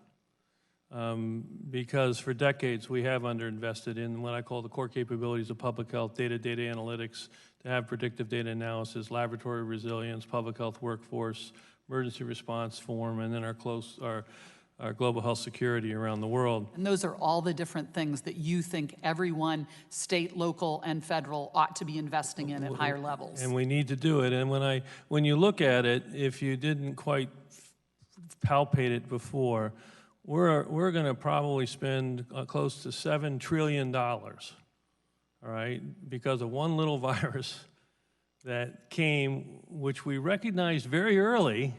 We used the capacity that we have, and you know, I said, you know, the critics will be there, but we'll do the postmortem when we're done. We've all done the best that we can do to tackle this virus, and the reality is it brought this nation to its knees. And I would say now is the time. It requires a sustained investment in terms of the core capability. Many of you may not know the nuances of, say, funding for the agency I run, CDC, but there is no core funding. It's all through different PPAs that are provided by Congress. We need core public health funding, and many people don't know that CDC provides up to 70% of the public health funding for every state, local, territory, and tribal health department in this nation. So we got to invest in that in a sustainable way with a purpose that's core-based funding. And might the states also invest at higher levels and local governments as well? I think you've said it right there. This needs to be a partnership. Right. It's not all the burden of the federal government to invest in public health at the local level. In the reality, if your funding of CDC was to go away tomorrow, public health infrastructure across this nation would just crash. Because we're right now the backbone of it, and it should be a partnership. Thank you. I want to talk, Dr. Hahn, a little bit about Operation Warp Speed. Really sounds like an exciting effort. It's a great project. The United States is the global leader in vaccine development. But I have to tell you, because we are working at warp speed, and your companies that you're working with, and all of the government agencies, NIH, everyone is working at warp speed.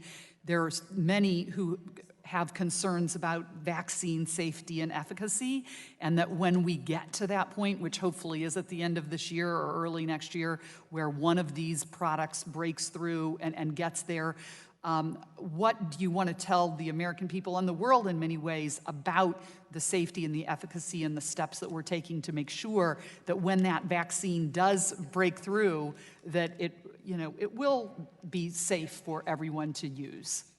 Thank you, Congresswoman Brooks. Really appreciate the question. And Dr. Fauci, certainly as a world's expert, can speak to vaccine development. I can tell you from the regulatory perspective of FDA, we have world-leading experts in the assessment of vaccine safety and efficacy. The world looks to FDA, the world looks to the U.S. To actually make those assessments. What I can promise the American people, we will work with companies, we will work with Operation Warp Speed to provide the assistance so the right studies are done with the right information, but we will independently look at those data and we will make a decision in the best interest of the American people with respect to safety and efficacy. We will use science and data to do that. So, Dr. Fauci, maybe I should have started with you before going to the regulatory side. So what would you like to say to the American people? I think that Dr. Hahn said it very well, but I just want to emphasize, I think there were some good intentions about using the word warp speed, but I myself flinched a little because I know that people might think it's reckless because it's warp speed. It isn't. There are risks, but the risks are all financial risks. And that's what people need to understand. They're not compromising the safety at all, nor is there compromise of scientific integrity. When you do a vaccine under non-emergent conditions, there are various steps. And because companies make investments in this, what they do is they don't make an investment in this step until they're pretty sure this step works. And then they go to the next step. And one of the most important steps is when you start gearing up to make many, many doses. You're not going to make an investment of $500 million or more to produce doses unless you know it works. So what this particular program says, we're going to assume it's going to work. So we're going to put investment in preparing the sites for a phase 3 even before we knew that the phase 1 was successful. We're going to be making doses even before we know it's effective. So what you're doing is you're cutting down on time, but you're not cutting down on the process of safety and science. So if you lose, the only thing you lose is a lot of money. Now, nobody likes to lose a lot of money, But we feel we'd rather lose a lot of money and gain 4, 5, 6, 7 months than have a result and have to wait 4, 5, 6, 7 months to get the vaccine. Thank you. Thank you. I yield back. Thank you, Mrs. Brooks. And now we go to Mr. Schroeder from Oregon. Thank you, Mr. Chairman. I want to thank everybody here for all the hard work you're doing. But I'm concerned, very concerned, that the American people are laboring under some gross misapprehensions as a result of some of the information that's out there. Dr. Fauci, what's the average time to develop a vaccine?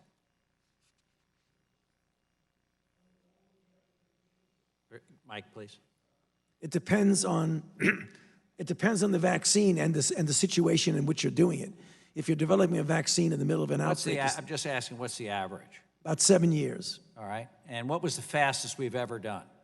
What's the quickest a vaccine's been developed to date? Well, it's probably, I think the Zika vaccine, which we developed, was about 1.5 years, but it was never brought to full fruition because Zika kind of disappeared. So and say there is a vaccine, what's the probability that a vaccine comes to market, actually? Oh, if it's successful, it's a high probability. No, I'm just saying, all these vaccines we got out there being developed, what's the probability they're going to make market entry? There are more failures than there are successes. It's about 6%. Right. What's the chance that even with a vaccine, this virus will be eradicated? And I'd look to flu for a little bit of an example, influenza. How effective is that vaccine? The influenza vaccine is variable because the virus changes rapidly. Much like this virus. We don't know that yet. Well, we already know it's mutated, right? Yeah, that doesn't make any difference. All RNA viruses mutate. That doesn't mean they change. Well, if I was a mother or a hardworking American citizen, and I want to, and I'm trying to bank on my family's future, how long do I wait? We're very worried that many, many Americans are waiting until there is a vaccine, maybe 1.5 years at best, out there, and that's going to be the panacea, and they're all going to be okay. No. I think that's a terrible, terrible miscalculation. I'm not blaming anybody here, but it's a terrible miscalculation on the part of many Americans, and I'm going to stay home, not go to work, not send my kid to school, and I'm going to hunker down, and I'm going to be okay. I'll just wait for that vaccine. I think we have to start talking in terms of vaccine as one of many tools in the toolbox so don't end up in particular problems. Dr. Redfield. I agree with you completely. Well, I need to get out there a little bit more. Dr. Redfield, to that end, I'm very concerned with the school year coming up. The CDC never recommended closing schools this spring. And yet, many, many, many school districts across the country closed. Right now, the CDC guidance talks about different considerations. How likely is it that a second grader, or frankly, even a teenager, is going to maintain social distancing of 6 feet all the time? I think you know the answer to that, Congressman. All right, thank you. It's a rhetorical question. I appreciate that. How about a school bus? Where you're supposed to have 1 child per row. School districts, maybe in some states, are much more flush with money than mine. We can barely afford the school buses we have now. What's the chance of having, 3 foot or less? Yeah, I mean, I think you raised the reality as we look at. I'm just concerned. I'm sorry to interrupt. I have limited time, but some of these are rhetorical. But I'm just worried that we're making all these pie-in-the-sky public health perfection recommendations that have no chance in hell of actually happening at the local level. They don't have the money. They're dealing with human nature, especially children. Look, at adults aren't much better from what we can see around the country. But poor children, we have to have recommendations, I think, that are realistic. What's the incidence rate of this disease in children? We still don't know the infection rate in children, but we do know when you say internationally, disease, it's less than 2%. When you say disease, Dr. Fauci makes the correct comment that, but they can infect others. It would seem to me a smart use of our precious dollars. I mean, you talk $7 trillion. We don't have $7 trillion, Doctor. We spent over $3 trillion, which is twice what we spend in a year. We did that one bloody month for a good reason.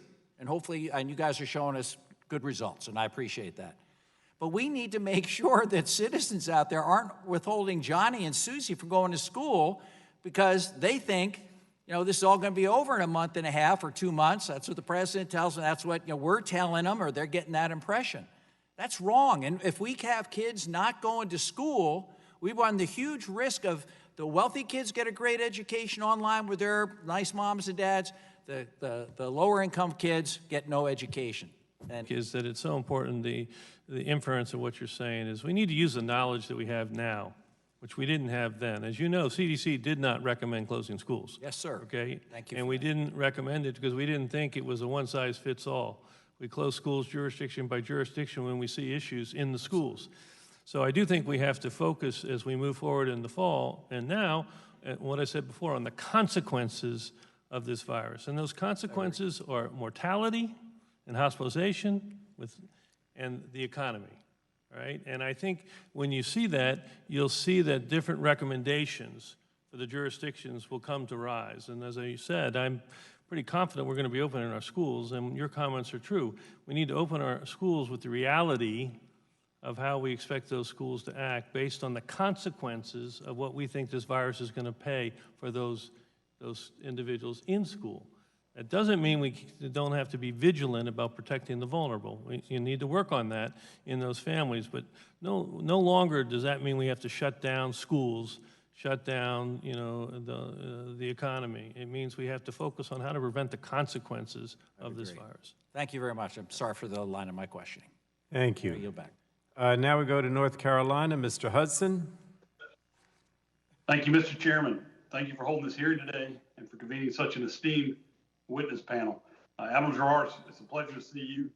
I appreciate all the work we've done together, particularly on the opioid epidemic. I want to thank you and all of the distinguished witnesses for taking time out of your very busy schedules to be with us here today. I first want to give a lot of credit on our coronavirus response to President Donald Trump and to the individuals on this panel who have worked tirelessly to get us to where we are. The Trump administration has taken decisive action early and often to combat this virus and keep us safe. 11 days after the first confirmed case in the United States, President Trump declared a health emergency and restricted travel from China and any foreign national who pose a risk of infection. And a little less than 2 months after the first confirmed case, President Trump declared a national emergency. Same goes for our testing capacity. The Trump administration has gone from a few thousand tests a day in March to close to 500,000 tests a day in June, and anticipate being able to perform 40 to 50 million tests a month by September. That's a staggering improvement for a virus we knew nothing about last year. This is not to mention the Herculean efforts made on PPE with Project Airbridge and ventilators with all the public-private partnerships to grow our capacity. As we've all grappled with the coronavirus outbreak, we've all had to acknowledge how little was known about it. Even months after its arrival, we're still grappling with questions such as how and if it will mutate, if our immune system can develop appropriate antibodies, and what, if anything,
I am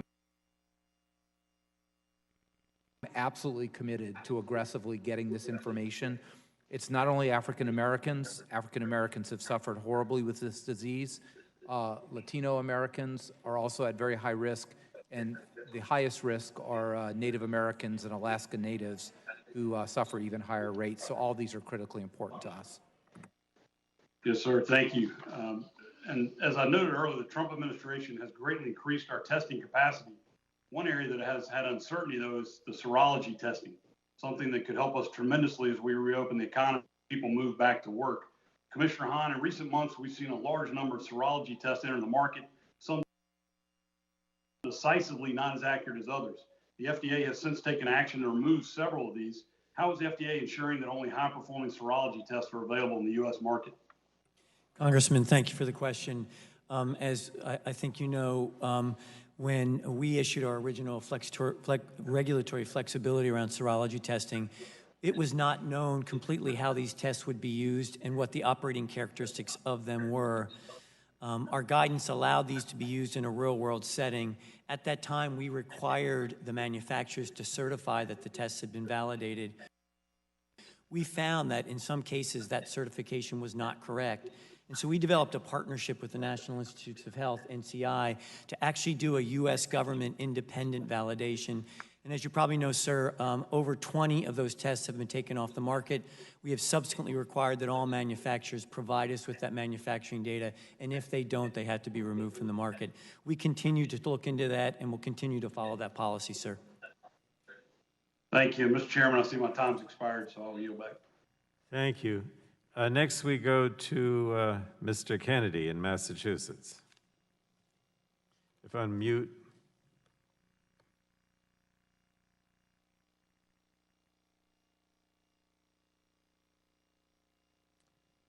Joe, are you there? Did you unmute? Huh? He's on mute. Joe, you have to unmute.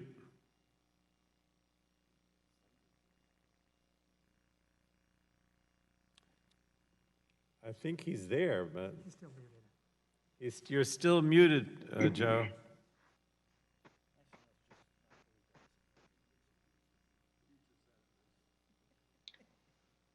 What do you want to do? Mr. Kennedy, you're speaking, but we can't hear you.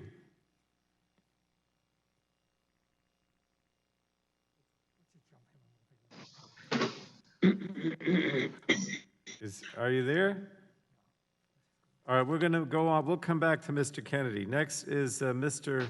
Cardenas. Mr. Cardenas, unmute.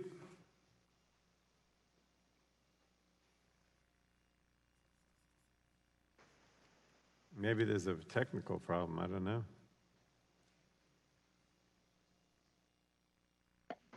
There you go. Can you hear me now? Yes. You're Okay, recognized thank you for so 5 minutes.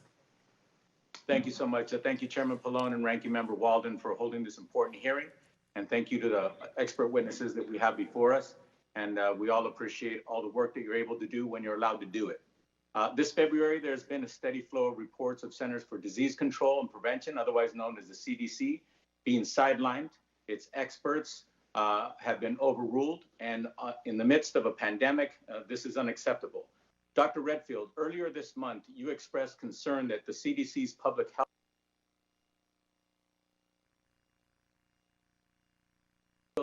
why hasn't the CDC held regular media briefings during the pandemic, as the CDC has done during past public crises, where it can provide clear, evidence-based information directly to the public and where the media can ask questions? Is it possible the lack of regular and direct communication from CDC has been contributing to the public's confusion about how to best protect themselves in this health pandemic crisis? Thank you very much, Mr. Congressman. The CDC has communicated in different ways. Clearly, first and foremost, we've put out over 1,500 guidance or excuse me, Dr. Redfield, the president has proven very, very clearly that when you get in front of a podium and you actually have a press conference, you have a higher likelihood that you're going to reach more people. My specific question is, why aren't you having more of those press conferences like the CDC has done previously? And I was trying to add that through our things, we've reached 1.5 billion people so far. We have regular conferences with the local, state, territorial, tribal health departments every week, almost and every day. We have special conferences reaching out to special interest groups, whether it's business, faith communities, et cetera. We have also had conferences, as you know, and we've reinstituted our now bi-weekly press conference with the open press. And so I do think that CDC does continue to communicate, but more at the local level than, let's say, at the national level. Thank you, Dr. Redfield. You actually answered my question, and I appreciate all the local work you've been doing. But in the past, the CDC has been more of a national presence and a voice in previous issues where we've had health crises. And I hope that you're able to change that and continue doing your local, but actually be more present on the national, as the biggest voice on the national stage has been President Trump. And there's no question that he's misled the public, certainly with his actions and his words, by not wearing masks and refusing to do so, and actually telling the public that he's not going to do that. In February, Dr. Messonnier with the CDC warned us that the virus could possibly cause severe disruption to our everyday life. She was right. Yet she was contradicted by both the president and Secretary Azar. And in April, Dr. Redfield, you confirmed that a second wave of the virus in the fall could be difficult, and President Trump immediately contradicted you in real time. And I'll quote him. The president said, "You may not even have corona coming back," end quote. Dr. Redfield, do you believe the public would have been better prepared and state and local public health officials better supported to face this pandemic had CDC and other public health experts not been ignored or contradicted at the national level, like the president contradicted you in real time?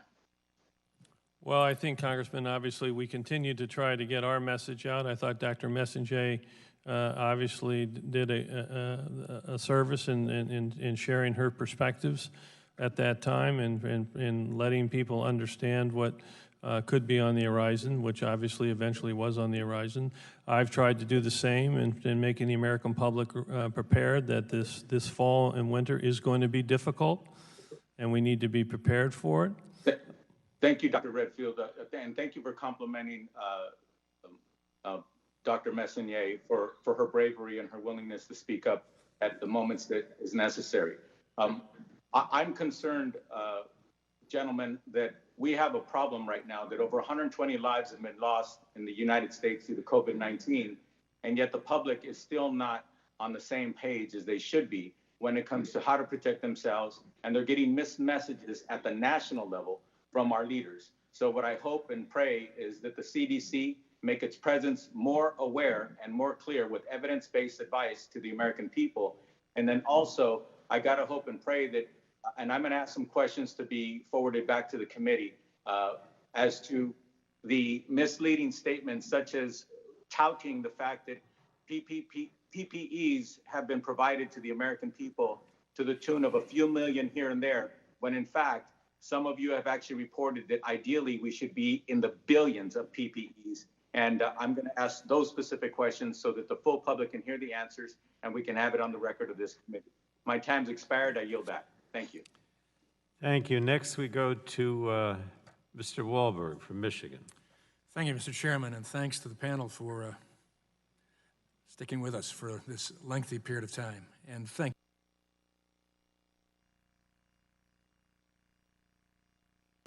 building it on the fly to some degree.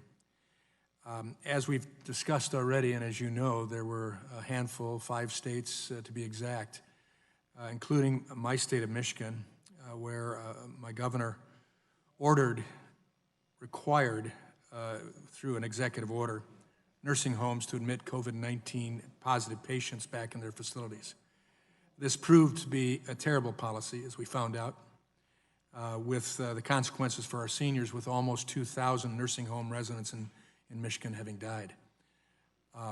That's accounting for 1/3 of our state's COVID-19 deaths. Dr. Redfield, some officials in the 5 states that issued these executive orders have indicated they were following guidance from administration. What guidance? And you used that term expressly earlier on, and I appreciate that, because I think that's what we do give at the federal level when we talk to the states. But what guidance did HHS and CDC release as it relates to admitting COVID patients into nursing homes? And secondly, what obligations are states under to follow that guidance? Thank you very much, Congressman, for the question, important question. CDC did, in fact, and does, in fact, have guidance for nursing homes. The guidance that you're referring to was guidance that was grounded in the fact that some situations were that nursing homes were refusing to take any COVID patients at the time. So CDC did issue a series of important prerequisites that the nursing home had to have in place in order to accept these patients that they had admitted to the hospital back when they came back. Fundamental to that was that they had the appropriate facilities to isolate that individual. They had the appropriate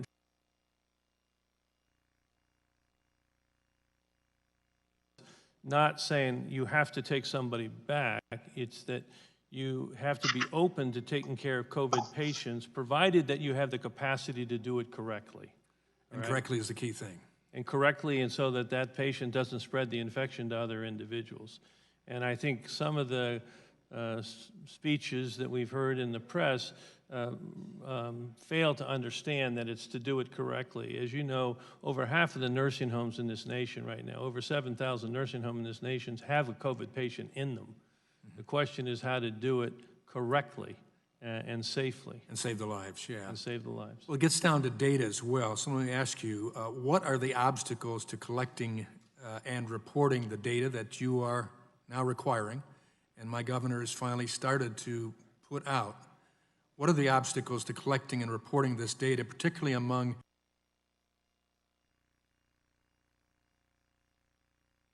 data collection from the states? CMS has now required, as you know, that nursing homes are reporting their data. They report it to CDC, and then CDC reports it on to CMS, and CMS has it actionable. Right as we sit here today, a majority, over 90% of nursing homes, I think it's north of 80, I think we're almost at between 80 and 90% are actively reporting through our system already since that request was required a couple weeks ago. And we're working to get all 100% of the nursing homes to be reporting as required by CMS. And that data it also is complemented. I mentioned earlier about the ethnic groups and data. That data actually comes in originally with now all testing. You all have helped us in that now any test that's done for COVID has to come and has a series of key data points to include ethnicity and race so that we can maintain that for all cases across the country, independent if they're nursing home or not. Thank you. We hope it helps. Dr. Fauci, 3 questions that I have for you relative to yesterday. University of Michigan announced its plans for fall semester to consist of a mixture of in-person and remote classes. As schools prepare for the fall semester, what factors should they be considering? And I'm thinking of higher education here. What do we know about the transmission of COVID in young adults that would help inform the decision to reopen colleges and universities? And thirdly, should reopening look different for a school like University of Michigan versus a school like Hillsdale College in my district with 1,500 students in a rural community? Yeah, all good points. Again, one answer could probably spill over into each of the questions. You really have to consider what the state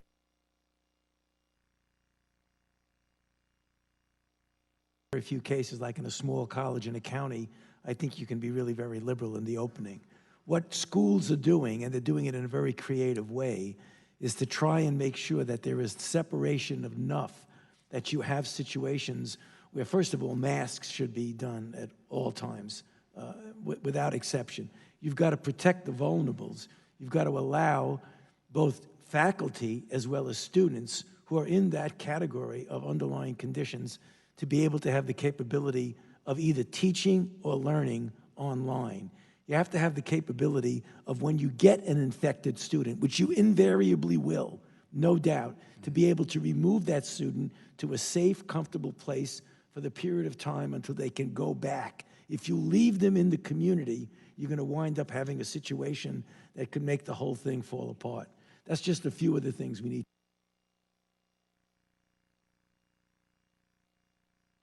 Situation. The other thing is people who work with the students, namely people who feed them, people who clean, they need to be also paid attention to, because often, be it in a cruise ship or be it on a nursing home, it's the staff who might bring in an infection and then infect the individuals who are in a much larger group. Thank you. I yield back. Thank you. We're going to go back now to Mr. Kennedy. Hopefully this time it works. There we go. We can hear you. All set, Frank? Beautiful. Mr. Chairman, thank you. Apologies for the interruption beforehand. I want to thank our witnesses for being here. Chairman, thank you for calling this hearing. And to the witnesses, thank you for your service and your willingness to stay so long through the afternoon. I want to start, this was now about a month ago. I had been in Chelsea, Massachusetts, community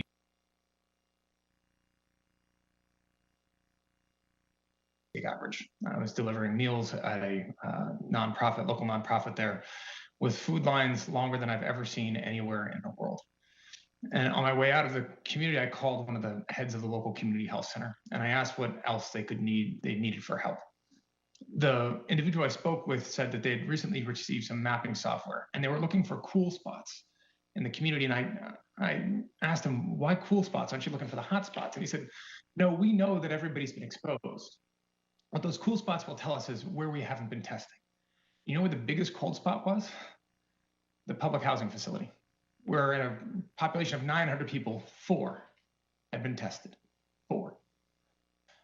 This administration has failed so completely to prepare our nation for this pandemic that working communities largely made up of people that our government and our society have deemed to be essential.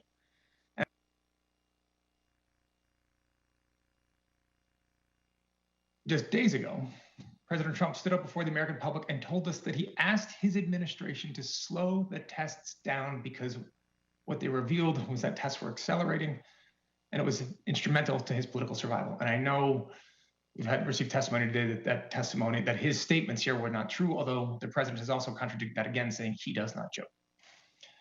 But to my people in Massachusetts and our people in Chelsea, made up predominantly of Black and brown men, women, and children, this administration's failure to test was no joke. It's been deadly. We have over nearly 120,000 people that have died, over 2 million that are sick, and 45 million Americans that are out of work. We're 4 months into this crisis, and the administration's best plan to confront the racial inequities that we're talking about is collecting long overdue demographic data. And yes, we need that data. We know that Black and brown people across this country are more than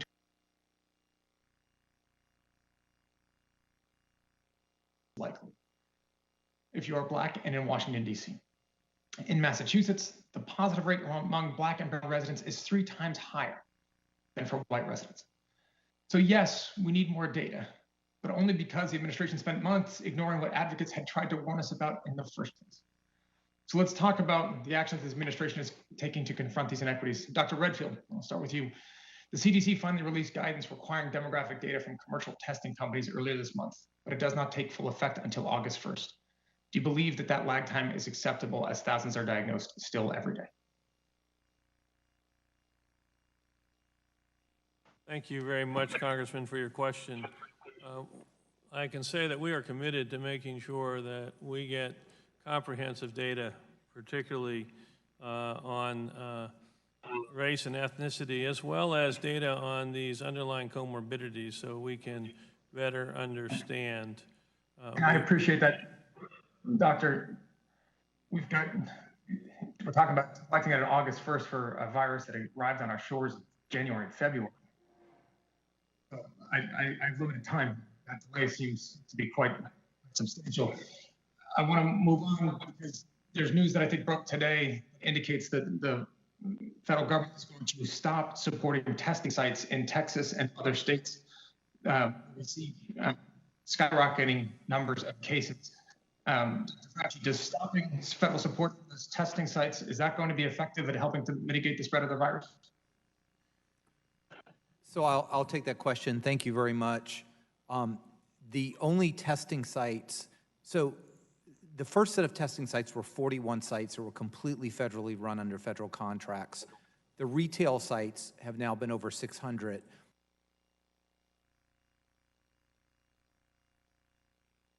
Of testing sites.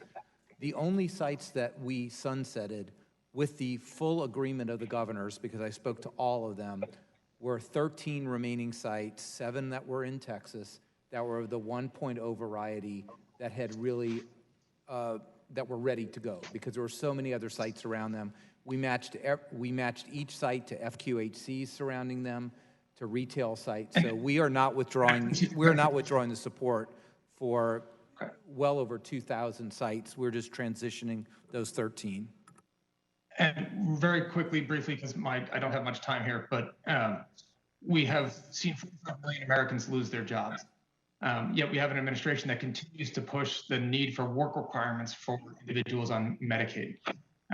Yes, we'll go down the list, starting with Dr. Fauci. Do you believe that implementing work requirements is going to be an effective measure to stop the spread of coronavirus? We're going to have to just limit you to the response, Dr. I didn't get the, I'm sorry. He asked about work requirements. Now that 45 million Americans have lost their job, is implementing work requirements an effective way to stop the spread of coronavirus? Sure, I'm qualified to answer that question. I've really not been involved in Very that. qualified to answer that question, Doctor. Respectfully.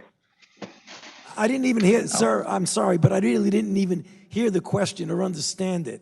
So I'm not trying to evade. No. Okay, let me clarify if the chairman will give me 1 minute. Given that 45 million people have lost their job, and the administration still continues to go forward in trying to implement work requirements, will the implementation of work requirements be helpful at stopping the spread of coronavirus? Right. Yes. All right, I don't know if your mic wasn't on, but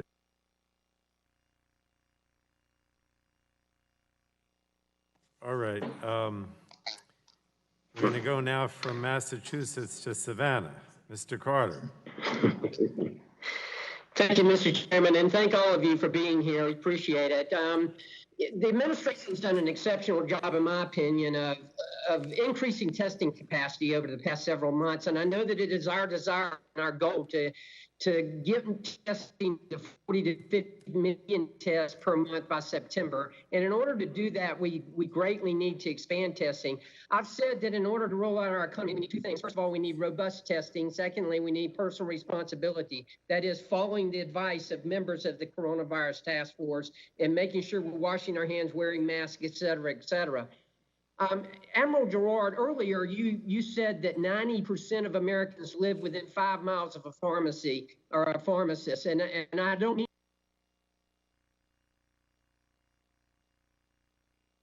pharmacists, making them the most accessible healthcare professionals out there. I wanted to ask you, and Admiral Giroir, you and I have talked about this many times before. Do you think the administration should utilize this, the pharmacy personnel and the profession for expanded testing, especially community pharmacists who can help rural and medically underserved communities? I know that we have made it to where pharmacists can provide these tests, but not all pharmacists. And what I'm getting at is if we could get to where the community in the rural and the medically underserved communities, the pharmacists there would be able to do it as well.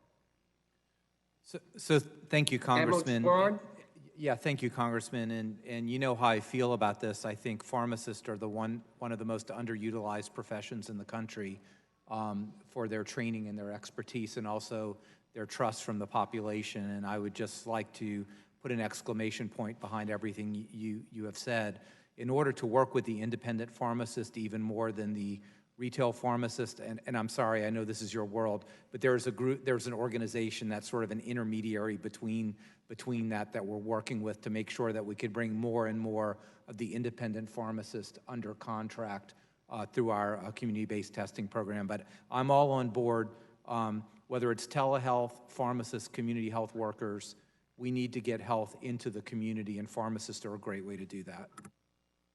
Thank you, Admiral. And I've actually I've submitted bill texts that would do just this, that all the pharmacists are on board with, and it's over at HHS right now. And I'd just like to ask all of the members here of the task force if you could help me to get that review completed so we can move forward. I would appreciate it. Also, I wanted to talk, you know, I've been sitting here listening to colleagues on the other side of the aisle who have been saying that the administration and this task force has not done enough to save lives. And as you know, we've talked about the fact that we've had 42% of the COVID deaths have been from 0.6% of the population. That has been nursing home residents. Now, I do not in any way consider myself to have more expertise on communicable diseases than any of the four of you who are sitting here today. However, I will tell you that in my professional career as a pharmacist, I was a consultant pharmacist and I worked in nursing homes. I spent almost 30 years in nursing homes. So I do know nursing homes, and I know that's the last place that you want a positive patient to be at. And I just want to point out, in fact, I can remember servicing a 100-bed facility years ago that for whatever reason did not get the flu vaccine. And we lost almost 20% of our population in that nursing home as a result of a flu outbreak because we didn't get the flu vaccine that year. So I have seen this firsthand and I've experienced it. And that's what upsets me so much about the decision of some of these governors to put these patients in the nursing home, which would have been the worst place they could have put them in. Now, I say all that to say that, you know, I still believe in humanity. And I don't think any of those governors who made that decision did it intentionally. And I don't think they would have done it if they had known what it would have resulted in. And I say that to point out to all of us and on this committee and to everyone in Congress that I think the administration has done an outstanding job, and I think they've saved lives. Now, have they done everything right? No. No, they haven't. And would they do things differently if they could? Yes. And I believe that these governors would have done things differently if they could. But to point fingers and say that no one cared about saving lives, I think that's despicable. And I don't think that's fair whatsoever. Dr. Redfield, I know that you seem to have had a bullseye on your chest today for whatever reason, but I know that the CDC has done some great things and made some great positive comments. Can you just tell us some of the useful materials that you've released from the CDC?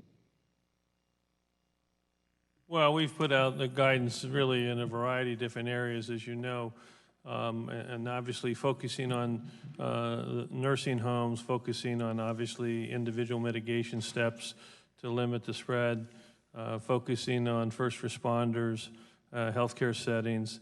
I will say something about the nursing homes that I really hope we consider.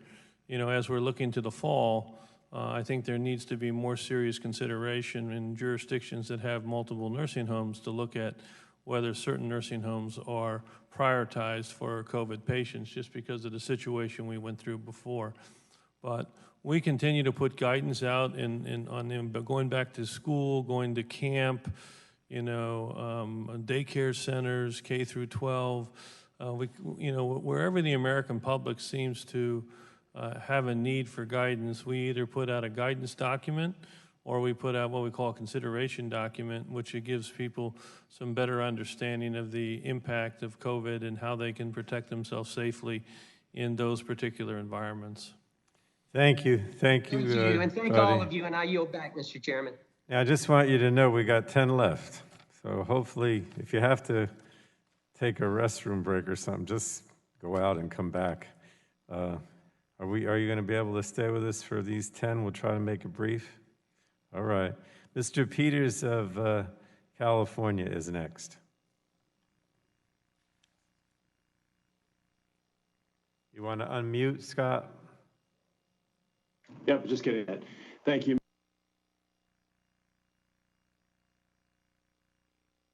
Facing has come in large part due to the failure to develop and deploy sufficient diagnostic testing in time to monitor and control the spread of the virus. In February, on the 29th, after it became clear that CDC's tests would not be able to perform, FDA began authorizing the emergency use of molecular diagnostic tests. And since then, FDA's authorized more than 110 emergency use authorizations, has issued more than 110 authorizations for diagnostic tests, that's done a lot to increase our overall testing capacity.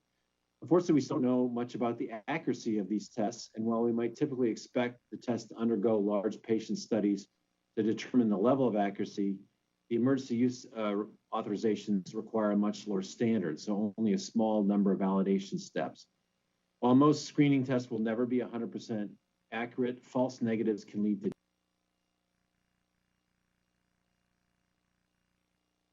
that they use to screen individuals before they visit the Oval Office may produce false negatives 20% of the time. So Dr. Hahn, FDA has said that it has asked test manufacturers to conduct follow-up accuracy studies on tests that have received emergency use authorization. Can you tell us how many of these tests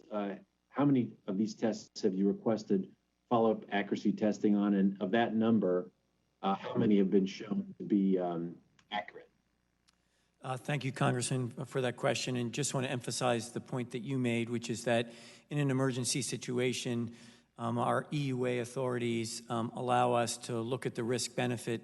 And early on in a pandemic with limited numbers of supplies, but reagents to test the actual diagnostic accuracy, we rely upon a certain set of data to make that decision initially.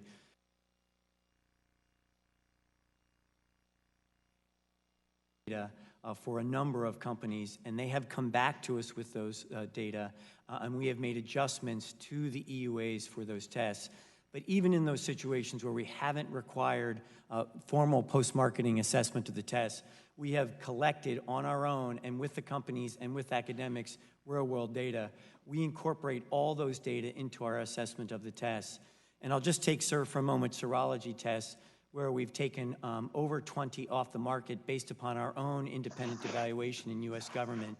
We will continue to make those efforts, and we will continue to look at those data and adjust our recommendations and tell end users, be very transparent about the operating characteristics of the tests so that they can use them in the best way possible. About how many adverse events reports have you received on diagnostic tests so far? Sir, I'll have to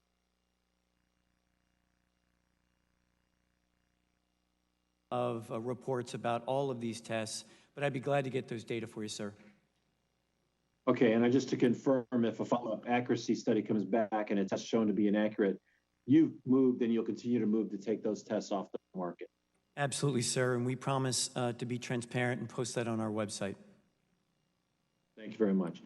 I want to ask Dr. Redfield a question about digital contact tracing. Do you agree that digital contact tracing tools can enhance our traditional contact tracing efforts, particularly proximity tracking tools that use Bluetooth technology to identify people at risk of COVID-19 infection? Thank you very much for the question. Clearly, these new digital technologies that have been developed for contact tracing are important to be evaluated and to see how they will contribute. I want to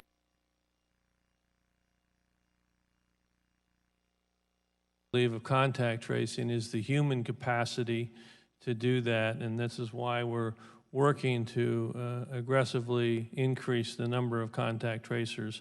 But we currly are in the process of evaluating it to see if it's value added. I only have 45 seconds. Dr. Redfield, let me just point out, I would really think there would be a shame if we took the technology from the 1980s and didn't employ the technology that we have today. Bluetooth technology can tell you who you've been around within a certain proximity with great accuracy, with great speed.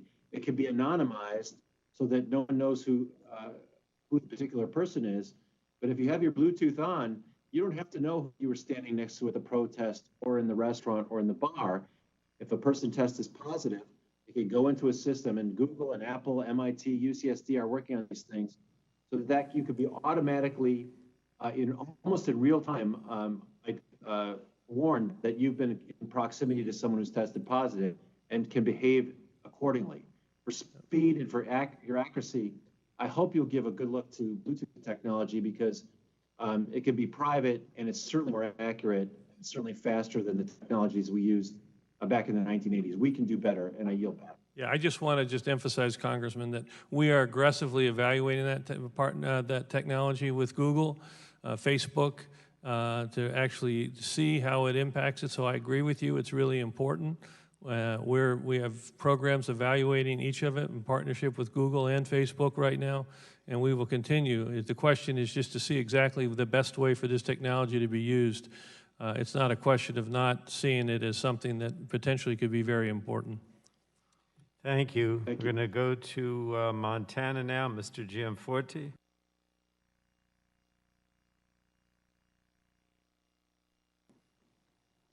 I want to thank all the witnesses for their time today.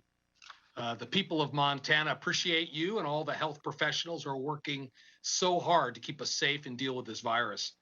As we mourn the lives of those lost to COVID-19, we must also think about how to continue to safely reopen our nation.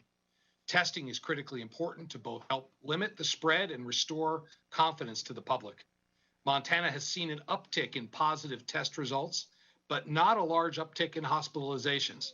This could be seen as indicating that increased testing is finding more mild and asymptomatic cases. I've heard from hospitals and private labs across Montana that they'd like to provide their own testing services to help their communities and provide certainty to large employers, as well as rapid response capability for tourists that are coming to see our national parks and great public lands in Montana. Admiral Giroir, there's been an enormous increase in the availability of diagnostic testing since the early stages of the pandemic. Test manufacturers rapidly scaled up their production capacity to meet the unprecedented need for testing. Could you describe for us the administration's collaboration with the private industry in establishing this massive diagnostic and serological testing infrastructure and the availability of supplies for state health agencies, as well as the commercial supply chains? So thank you, and I will try to be brief because I know your time is limited. It's really spanned, as you said, it's a public-private partnership, and we have been working very tightly with FDA as well because innovation has been key to that. Just to give you an example, when we opened our first 41 testing sites using nasopharyngeal swabs, which would require full PPE and full PPE changes, if we ran those 41 sites full-blown, we would have exhausted 80% of the stockpile for PPE within the first week. So it was really vital that the FDA was able to work with sponsors to validate other types of equipment to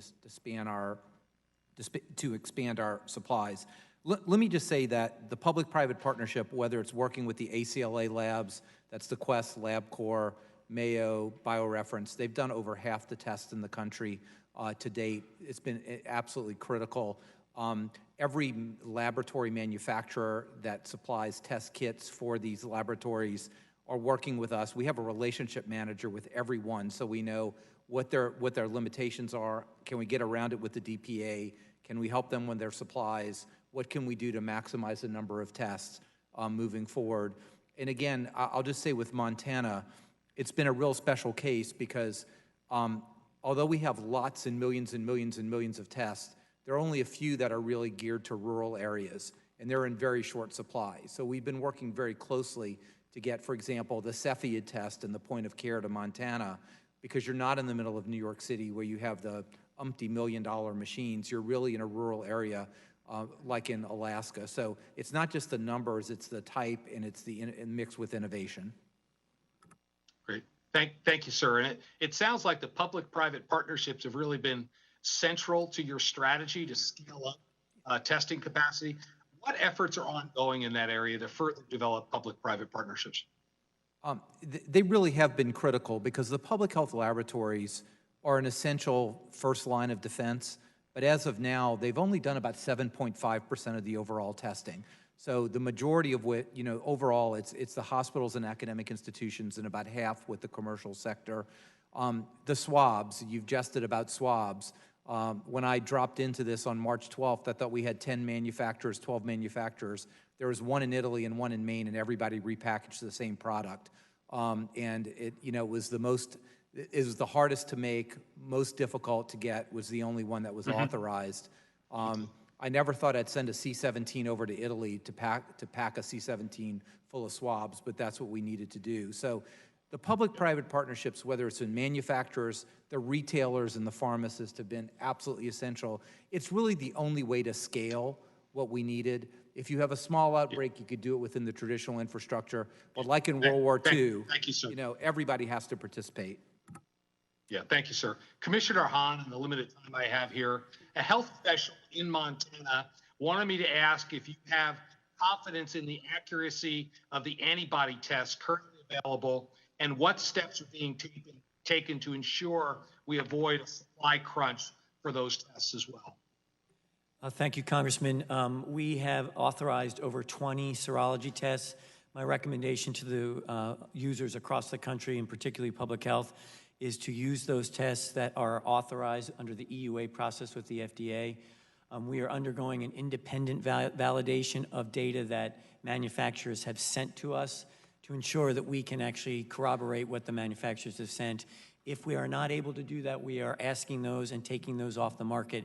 We're being very transparent on our website, and I'm very happy to have a conversation with the health professionals in your state, sir. Okay, Thank you. And Mr. Chairman, I yield back. Thank you. We're going to go now to Michigan, Mrs. Dingle. We're coming to you from the Dingle room there. Thank you. Thank you, Mr. Chairman. And I want to thank all of our witnesses for being here today and your patience in dealing with all of us. Believe it or not, there is widespread agreement on something, which is that we're not going to be able to safely return to anything resembling what we once knew as normal until we have a safe and effective vaccine. In Congress, we've moved quickly to facilitate development of such a vaccine, investing billions of dollars funding at BARDA and NIH. Public and private researchers have taken those resources and run with them, speeding through the phase 1 and phase 2 trials. Clinical trials, with multiple companies now announcing that they're about to begin phase 3 trials as soon as next month or soon after. This speed is unprecedented. And I want to be very clear as I ask these questions, I am not an anti-vaxxer. Vaccines have eliminated disease and extended lifespans. But as members of this committee have been told many times, phase 3 trials are where the rubber meets the road in developing a new drug. It's where you test a new drug in human patients on a wide scale, evaluating constantly for side effects and ultimately determining the effectiveness of a vaccine. One of the vaccine candidates, which is working with NIH, has announced that their phase 3 clinical trial will enroll 30,000 patients. And another Operation Warp Speed candidate company has said it will enroll 8,000 patients. These are much lower than historical vaccine trials, which have enrolled 60,000 to 70,000 patients in the past. And I know that there can be consequences. I was one of those unlucky people that got Guillain-Barré after the swine flu shot decades ago. But to this day, I know the benefits of the swine flu shot far outweigh the risks, and that we must develop this vaccine. But we got to talk about important issues so people believe in this vaccine. Dr. Fauci, will you explain the importance of testing larger populations in phase 3 clinical trials? Yes, thank you very much for that very important question. The size of the trial is calculated really on a statistical basis of the number of infections that you might need to get a certain percentage of efficacy. So you figure out, do you need this level of efficacy or this level, and how many hits or how many events do you need in a trial? And it was based on that that the statisticians came up with a 30,000 person. I want to point out something that I think you were hinting at, and I agree with you completely. You want to make sure, particularly when you have a new vaccine for a brand new disease, that not only can you get a signal of efficacy, but you really feel good about safety. And the more people you get in the trial before you release that vaccine to the public, the more confident you are in the safety. We are going to have a different kind of an approach Congressman Dingell, to the phase 3 trial. We're going to have subsets of that will be looked at much more carefully for safety, particularly for the concept and the phenomenon of enhancement, because that's one of the things we're concerned about, that paradoxically, if you get a suboptimal response to the vaccine and you do get infected, you could actually have an enhancement. So I hear you very, very loud and clear. Safety is a very important issue, and we're going to be paying very close attention. You may not have heard or not my comment earlier on in the hearing when I said I wanted to make sure that before we let a vaccine out to the general public, we're as confident as the efficacy as we are of the safety. And I promised you that I will be an advocate for that very, very strongly. I did hear you, and I do trust you, but I still had to ask the question. I want to ask Dr. Hahn a question very quickly. A number of observers have said that we won't know the vaccine's long-term safety and effectiveness if we moved forward with these too quickly.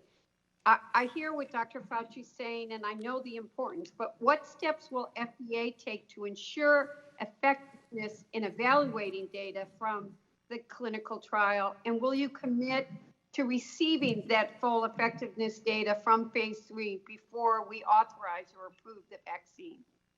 Congresswoman, thank you very much for the question. And I just want to reiterate one thing I said earlier, and that is that the science and the data will guide our decisions. We have world-class experts at the FDA.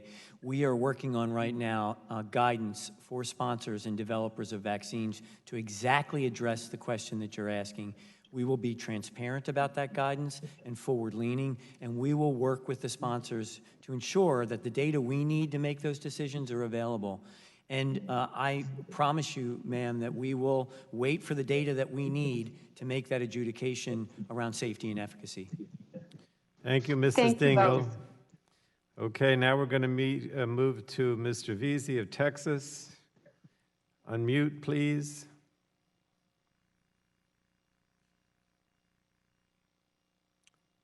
Mark, are you there? Can you hear me? Yes. You're recognized for 5 minutes. Mr. Chair, thank you very much. I wanted to ask a question about something disturbing that I saw in Politico this morning. And it's concerning the data collections that are underway at CDC. It was implied in the article that there were attempts to downplay true statistics. And I was wondering, how is CDC determining the death count that is updated daily? If you could touch on that, Dr. Redfield, that would be, I would sure appreciate it. Thank you very much, Congressman. There was a report. Cases are reported to CDC from state and territorial local health departments, either as confirmed cases or probable cases. They come in through different data streams, and then they're verified to get the final numbers. There was a coding glitch on June 19th from the state of New York, where there was approximately 5,000 cases that were probable cases that the coding glitch assumed that they were counted in the confirmed case list. So that one day, there was a 5,000 confirmed case undercounting, which was correct. It occurred on the 19th of June. It was identified on the 19th of June, and it was corrected. And there were no coding glitches that affected deaths. So let me ask you, so if a patient has COVID and they die of sepsis, is that still a COVID-related death? Or you still want to count that as a COVID-related death? It depends on how it's coded by the state health department or the city health department or the county health department, whoever has jurisdiction for that, because it's coded at the local level. So the death count could be a lot higher than what we are seeing right now in the news. Yeah, I think each physician tries to understand in the death certificate what the primary cause of death was. Was it COVID that then caused complications that leads to sepsis? Or is it somebody who had an asymptomatic COVID infection who got hospitalized for, say, a contaminated infection in their arm and led to sepsis. So these are individual clinical decisions that are made on the death certificate. So based on that, what do you think the actual COVID death rate is? I would continue, I would continue to rely on the data that we have that is basically reported through the current reporting system, where it's then based on the death certificate, the actual death certificate that's defined by the clinician responsible for making that determination. And that's the numbers that we use. Okay, thank you very much. And I wanted to ask Dr. Fauci a quick question with my remaining time. Dr. Fauci, there was a grant that it was a coronavirus-related grant that was not renewed, and I wanted to talk with you to make sure that we just get the facts straight about this, because I was really concerned about this. Do you know why this grant was canceled, or if anyone at the White House or HHS pressured your colleagues to do so? And specifically, I wanted to talk with you about the National Institutes of Health. There was a decision made by the Trump administration to cancel research on a grant that was specifically focused on coronavirus emergence while we're in the midst of this coronavirus pandemic. And it just didn't make any sense to me why this grant would be canceled. The question you're asking, why was it canceled? Yes. Why was this grant canceled when we're in the middle of this pandemic? It seems like it would have been very helpful for us to have this research, considering we know very little about COVID-19. Okay. It was canceled because the NIH was told to cancel it. And why were they told to cancel it? I don't know the reason, but we were told to cancel it. Okay. Thank you very much, Mr. Chairman. I have no further questions. Thank you. We're going to now go to New Hampshire. Ms. Custer, unmute, please.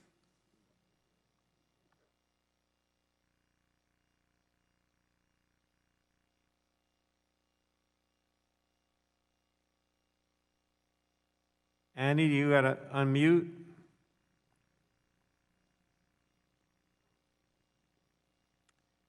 Annie, are you there?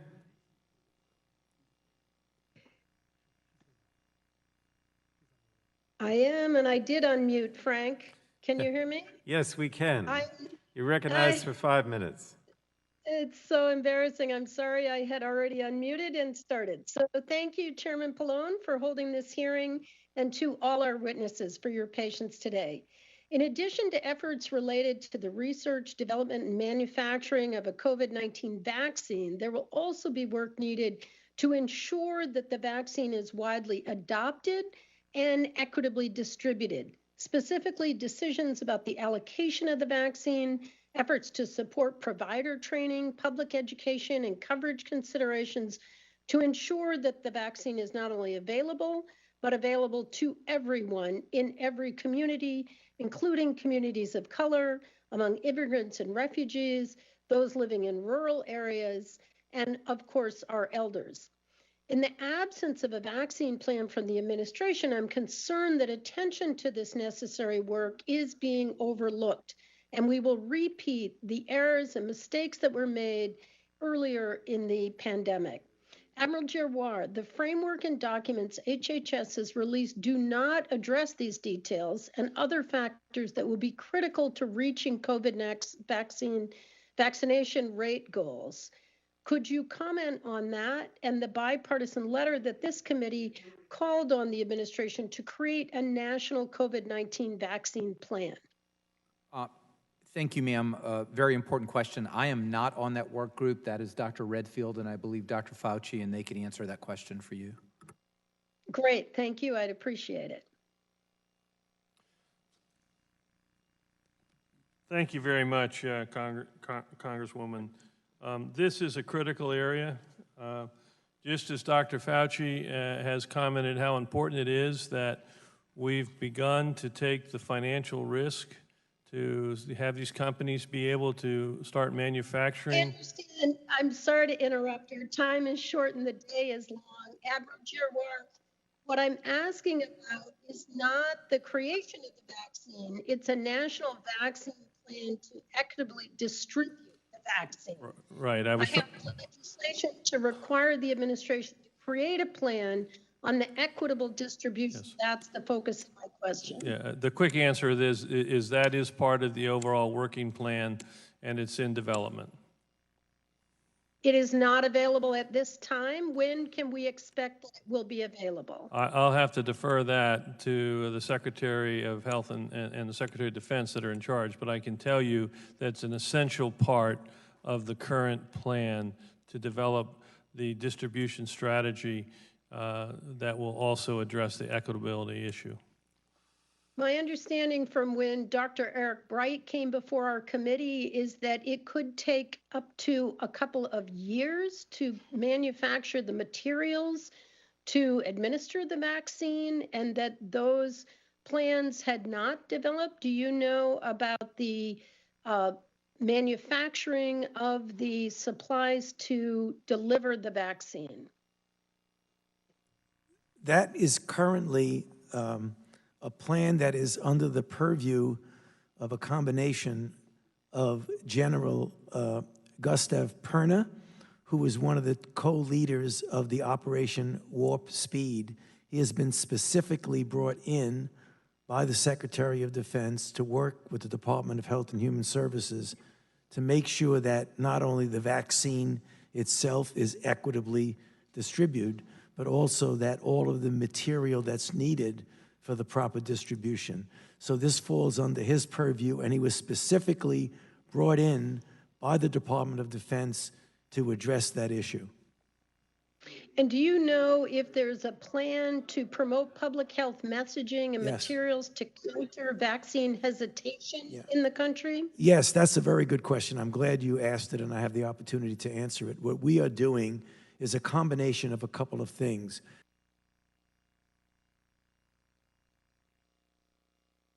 Originally put together during the days when we had the HIV group, and they are now an important part of all of our clinical trials networks.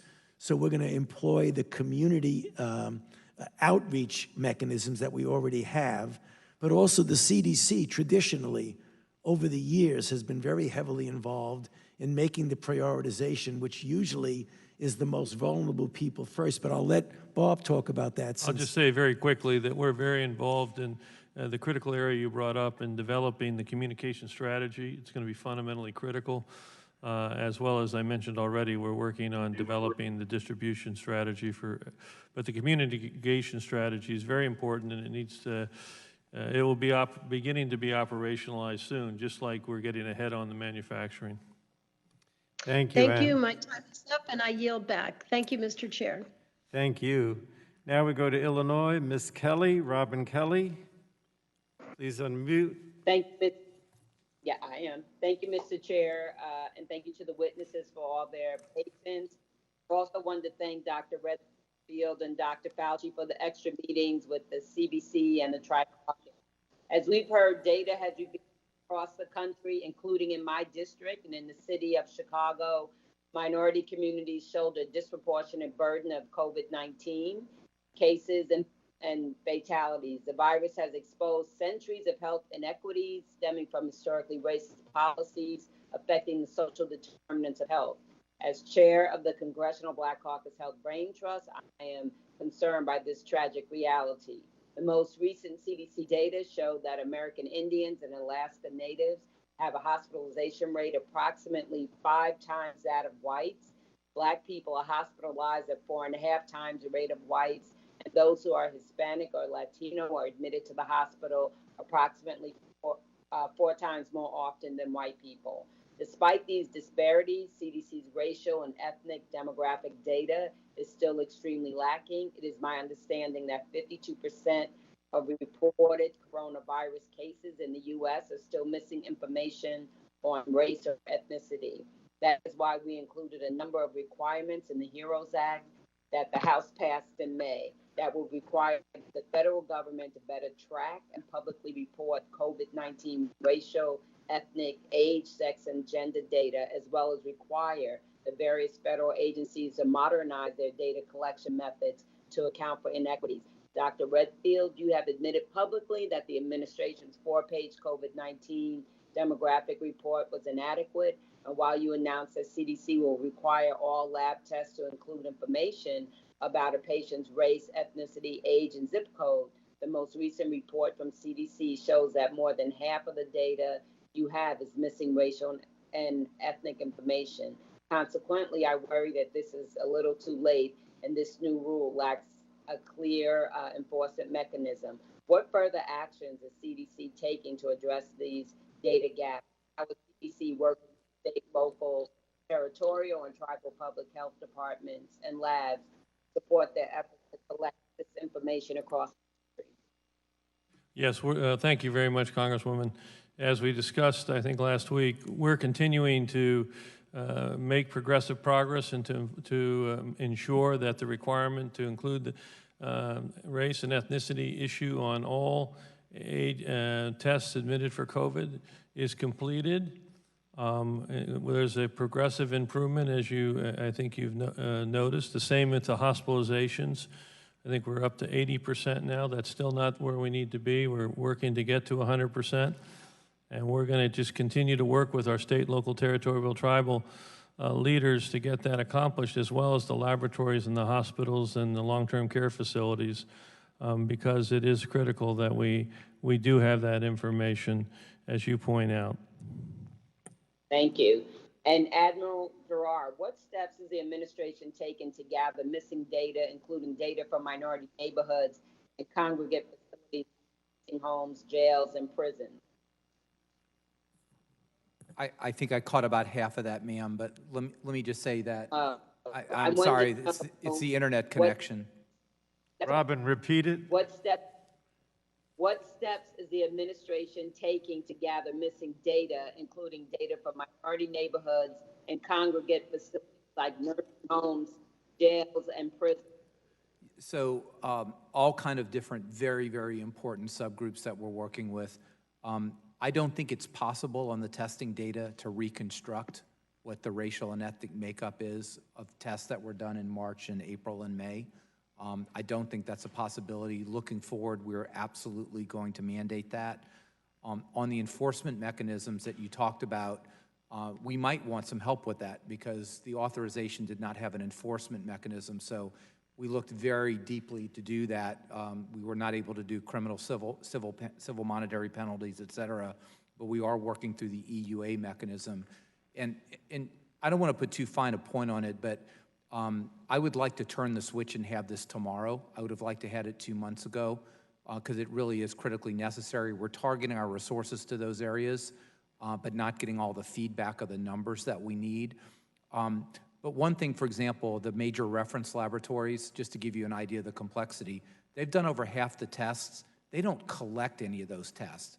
That comes from tens of thousands of individual physicians, pharmacists, others. So we're working with this very complex system to make sure each of those tens or hundreds of thousands of people provide that data so we can get it.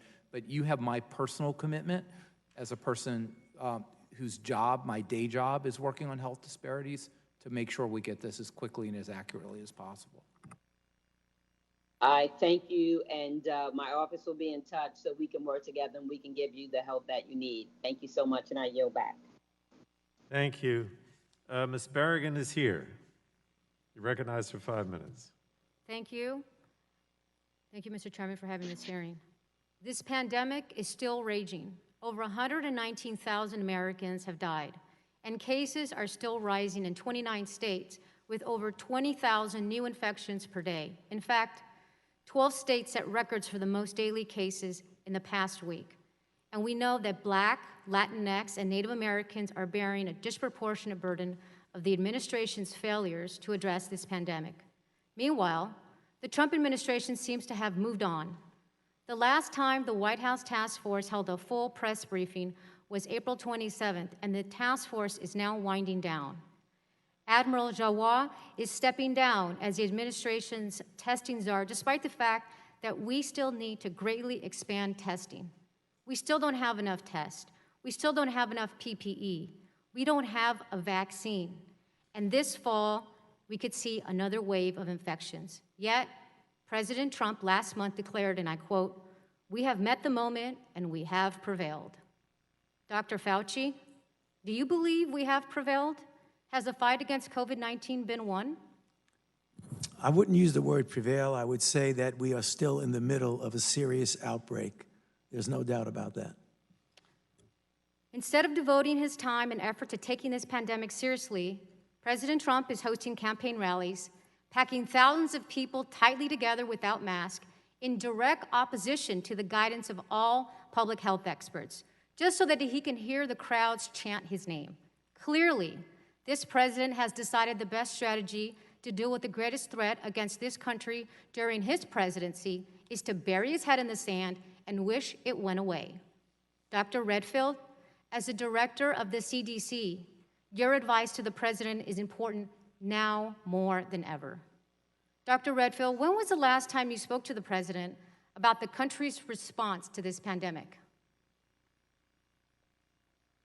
Thank you, Congresswoman. As I mentioned before, the interactions and discussions I have with the president, I'll keep to myself, but I do meet with the task force. Dr. Redfield, I'm not asking for the content of your conversation. I'm asking when you talked to him last.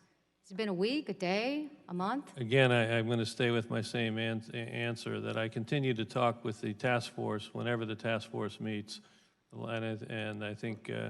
Thank you, Dr. Redfield. I think the fact that you won't tell this committee when the last time you spoke to him, whether it was days or months ago, is a real concern. Dr. Fauci, when is the last time you spoke to the president? About 2.5 weeks ago. Thank you, Dr. Fauci. Admiral Giroir, when is the last time you spoke to the president? It was about 2.5 weeks ago as well, maybe 3 weeks ago. If you don't mind just me clarifying, because I do think it's really important, I'm remaining the testing lead. A lot got misconstrued because I said I was not going to be 100% of the time at FEMA, because my current position also works on ending HIV substance use. So I'm still going to maintain the testing lead, but I am also integrating back into some of my other office functions. Thank you for clarifying that. Honorable Hahn, when is the last time you spoke to the president about the pandemic's response and the response? It's been some time since I spoke about the pandemic response. I did have a conversation in the last couple of weeks. Would you say that it had been more than a month ago? No, ma'am. Okay. Dr. Fauci, you've been candid in the past about the shortcomings of the federal government's response and what more is needed. Dr. Fauci, as painful as this spring's shutdowns have been, if we don't put in the effort now, expand testing, prepare for a second wave, develop national strategies for contact tracing and vaccinations, could we see our progress reversed? And could we be forced to shut down again if cases again get out of control?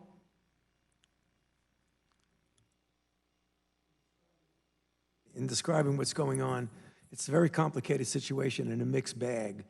There are certain parts of the country, certain areas, cities, states, that have actually done very well and are following the guidelines that we put together. The gateway, phase 1, phase 2, phase 3. New York City is one of them. Actually, Washington, D.C. is another. There are other areas, other states, other cities that have not done so well. I have a considerable concern about those because I want to make sure that we get everything under control. It is not there yet. I hope as the weeks and months go by, we will be able to do what you're referring to and mobilize the identification, isolation, and contact tracing in those states, the ones that have recently been in the news, Florida, Arizona, Texas, and those states that are now having a serious problem.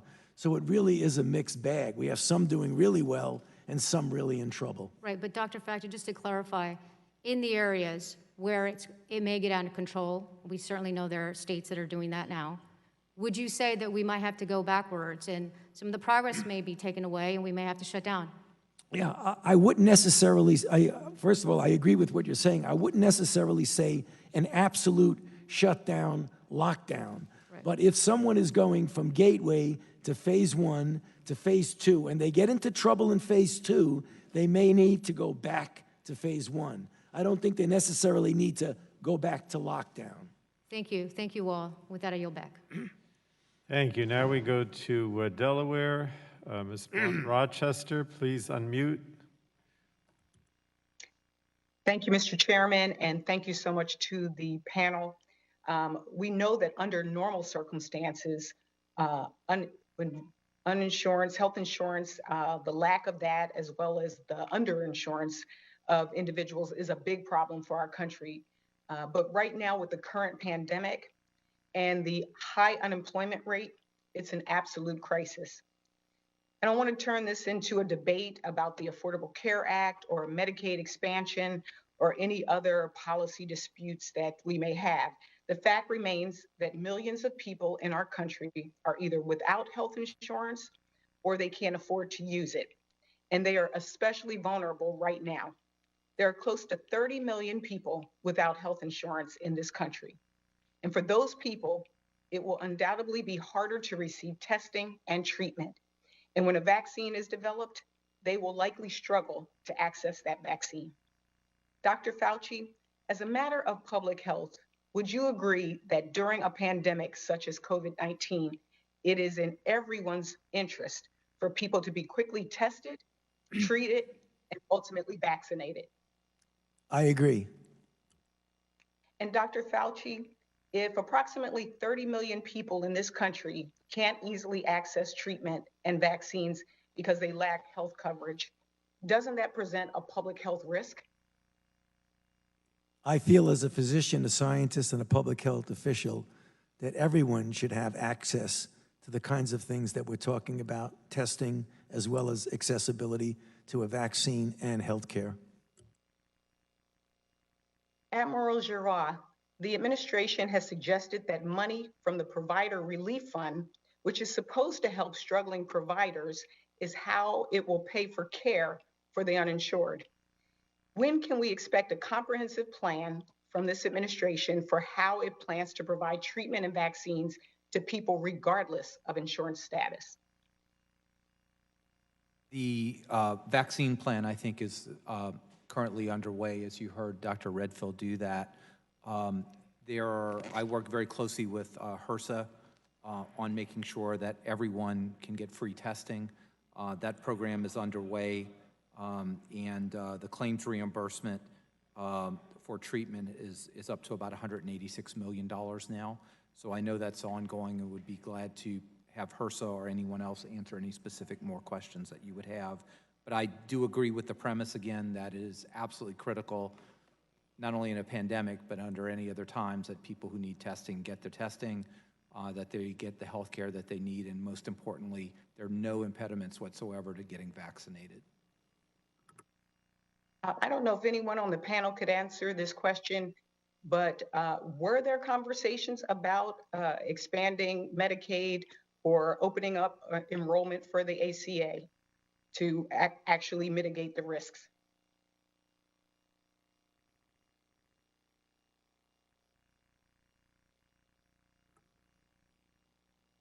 So I'm just going to say that I am not a member of the task force, but am at most of the meetings as an invited guest for obvious reasons. And I think there were discussions across the board about all options. All options were looked at and discussed in order to make it was clear that the objective needed to be that no one should be waiting at home in need of care because of a lack of coverage. And I would say that every option was really looked at, and the leadership, the administration at the White House decided on this way to move forward. I will reserve my comment to just say that I think those options would have been no-brainers. I champion legislation included in the HEROES Act that would require insurers to cover COVID-19 treatment with no cost sharing. And the HEROES Act also included a provision that would provide coverage of COVID-19 treatment and vaccines to Medicaid for everyone who's uninsured. I sincerely hope our colleagues in the Senate will take up the HEROES Act so that we can make sure that everyone in this country can access the treatment and vaccines they need. I yield back the balance of my time. Thank you. Next is Mr. Soto of Florida. Please unmute. Thank you, Chairman. I want to go through a little bit of a timeline. On January 23rd through 28th, President Trump received 2 intelligence briefings on the coronavirus, according to White House officials. From early January well into mid-March, President Trump deliberately misled the American people into believing the coronavirus was, quote, well under control. He declared on several occasions, quote, it will disappear. And as late as March 12th, he stated, quote, it's going to go away. The very next day, on March 13th, he finally declares the national emergency. Approximately 50 days passed from the time President Trump received his first coronavirus intelligence briefings until he finally declared the national emergency. Add in 6 weeks we lost in ramping up testing at the CDC due to contamination, and the results of President Trump's disastrous response have been deadly. The United States has more COVID-19 deaths and more cases than any country in the world. Over 120,000 Americans are dead. 2.4 million Americans contracted the virus, and the economic fallout has left 43 million Americans out of work. To argue that President Trump's response has somehow been a success is really quite astounding. It's our job to conduct oversight and hold the administration accountable regardless of regardless of your party. So moving forward, Dr. Fauci, the House has already passed the HEROES Act, which includes $75 billion in additional coronavirus testing, contact tracing, and isolation measures. How important is this funding to our continued efforts to combat COVID-19 in the United States? Thank you for that question, Congressman. As we have said throughout this hearing, clearly testing, even more widespread testing on a surveillance basis, is absolutely essential for us to really get a full understanding of the penetrance of this, particularly among individuals who are asymptomatic. So the short answer to your question, it's very important.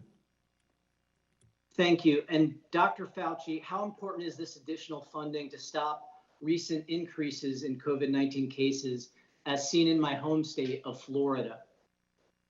Again, in tune with what I just mentioned, the more that you understand the dynamics of the infection, the more that you understand the distribution, the more chance you have of better control for identifying, isolating, contact tracing, and concentrating the resources in those areas where you have the most problem. You won't know that unless you know exactly what the penetrance is in your community. Thank you. Commissioner Hahn, there's a shortage of remdesivir in Central Florida in and around my district. Will the FDA be able to assist us with this shortage? And have we seen other shortages of remdesivir across the country? Sorry, Congressman, really appreciate the question. We are working closely with HHS as well as the White House Coronavirus Task Force, who are responsible for the distribution of remdesivir. We do know that we have a supply in this country, and I am very happy to work with you and with others. So we're glad to have our folks get in touch with yours to make sure that there's adequately supply for Central Florida. Thank you, Commissioner Hahn. Dr. Redfield, we saw after the nation, we lost 6 weeks in ramping up testing. And now, do you think that the United States' relationship with the World Health Organization is important to the future of combating the coronavirus, both in the United States and worldwide? Thank you very much, Congressman. We continue to have an important public health relationship with the WHO. We've had a long history of partnership with them. We're currently involved in a number of very important public health efforts, eradication of polio, responding to the Ebola outbreak in the DRC, developing our influenza surveillance system across the nation. So we continue that a partnership at the scientific and public health level. Thank you, Dr. Redfield. And so it's going to be very important not to defund the World Health Organization, since it's for our national interests. And with that, I yield back. Thank you. And last but certainly not least is Mr. O'Halloran. And that always brings a smile to everybody's face, Mr. Chairman. Members of the panel, thank you for being here today. I'm going to start out with a forest fire. I've been to 3 of them last week because my district has 8 going on right now. And when I get to an incident control meeting, the commander of that incident control team is there, and then the division managers for that fire are all there too, or on the phone, and being able to address the issues, as are all the community organizations, police, fire, emergency response groups. They're all on those meetings, and there's multiple meetings during the course of the week with the citizens of those communities at risk. And now I'm in a process where I'm trying to figure out how this whole process is working from the standpoint of, we're here now, what's happened, we can't change that. But going forward, how are we going to address that we have enough of the testing equipment and the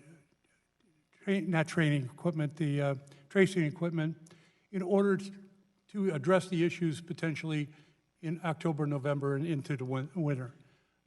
How are we going to, or will we have, a command and control system that doesn't include 50 people doing whatever they want to do and not any ability to react to hotspots as they occur as quickly as they should maybe? And are we going to be ready? Hotspots. I have Navajo is my district. I have a White Mountain Apache in my district. White Mountain Apache, over 1,500 have gotten the virus. That's out of 12,000 people. Navajo, the whole nation knows what happened on Navajo. It took us weeks to get enough help up there to be able to address that problem. And White Mountain Apache are still calling me all the time saying, where is this and where is that? So it's obvious that we have a shortage right now. How can we be guaranteed that we're going to have the necessary equipment and materials to be able to address it coming up during a flu season and the pandemic at the same time? And then transparency and accountability. I don't know how right now you trace a transparency and accountability in this system, because it's almost impossible. Because nobody says, that was my fault. So, and I think every one of your groups has done an outstanding job. I just can't find out what you're doing on a regular basis. I hear something on the news, but that doesn't mean that I really end up knowing what it is. And so Dr. Fauci, could you explain to me where we're at now and how are we going to attack these hotspots and address all the issues I just talked about by the fall, and will we be prepared? And I guess most of all is the entire process of how do we educate the public that has different ideas and concepts right now to be able to understand the complicated nature that all of you have addressed here today and the overwhelming need to cooperate with one another as America always has. Dr. Fauci? You asked a lot there. I'll try to be succinct in my answer. So where we are now, as I mentioned a little bit ago, that it really is a mixed bag. It's a big country, it's very heterogeneous, and you can't have essentially a unidimensional approach to the difference between Arizona and the things you're responsible for and New York City metropolitan area. Some areas have done very well, are well controlled. They're going through the guidelines to open America. Others that we've discussed in detail today are doing poorly, and we're very concerned about them. So you're talking about, what about as we get into the fall and the winter? The first thing that we would need to do is to try as best as possible to get the complete outbreak under control so that everything is at such a low level that when there are cases that come up, you can contain them as opposed to mitigating, where you're essentially chasing after a forest fire that you just mentioned. Hopefully, we'll get that under control soon. The other thing we need to do is to get the material, which we are doing, and Admiral Giroir, I'm sure, will comment on that, because he's done a phenomenal job of doing that. Getting the PPE, getting the ventilators, getting the equipment that we need, and have them in store so that if, and I hope it's if and not when, but if we ever need them, we'll have them and not be in the situation that we were in February and March. Will we have them by October and November? Yeah, I believe we will. We certainly will have the testing that we did not have early on. We will have it by October. With regard to the other things, the PPEs and the others, perhaps Admiral Giroir can help you with that. Thank you again. And again, this is what we spend all our time working on under the cooperation with Department of Defense, FEMA, HHS. We've already talked about testing, and if you want a person with accountability, it's me. If we don't have it, you look at me, it's my problem. But the whole testing infrastructure is really working together. The laboratory supplies, the laboratory testing, the NIH program, the BARDA program is all working in synergy, and I'm coordinating all that to make sure it happens. In terms of PPE, we had a long way to go because almost nothing was made in the United States. I mean, literally, almost nothing was made in the United States. I mentioned earlier that a good example would be the N95 masks, and Admiral Polubchek tells me as a result of everything, we're going to have about 180 million per month made in the United States by the fall. That's ramping up very quickly, so we feel pretty good about that. And ventilators were just a good success story. I worked a lot on the ventilator problem early on. I'm an intensive care physician. That's probably the only thing I do best is work with children on ventilators. But we were very concerned about that, and by July, we'll have about 50,000 in the stockpile. We only had 19,000 to begin with, but we'll have 50,000, so we know we're going to be in good shape for that. And I'm going to use a word of Dr. Fauci. I'm cautiously optimistic, but I am very cautious, and I still don't sleep well at night because we have a long way to go. And I just want to make the point that everyone has made. It's not like this is all going to happen to us.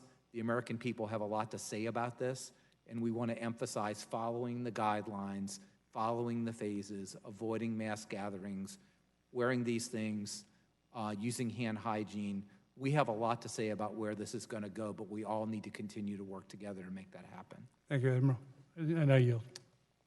Thank you. Let me thank all of you for bearing with us for 6 hours, I guess, and a really thorough analysis of what is going on. So I want to emphasize again, we really appreciate your being here and your thoughtful responses to everything.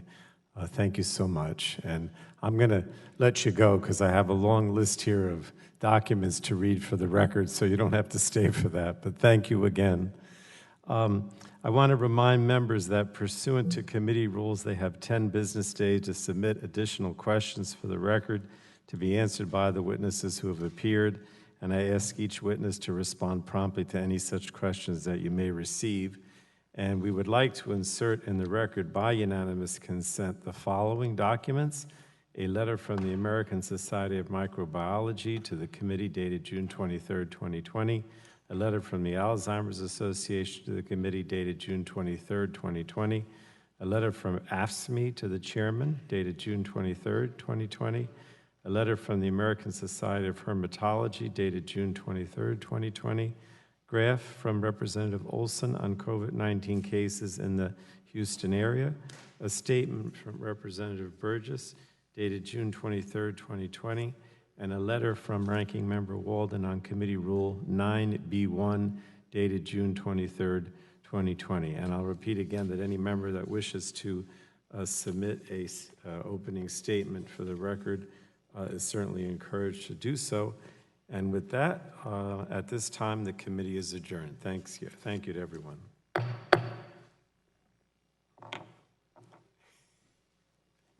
Thanks so much.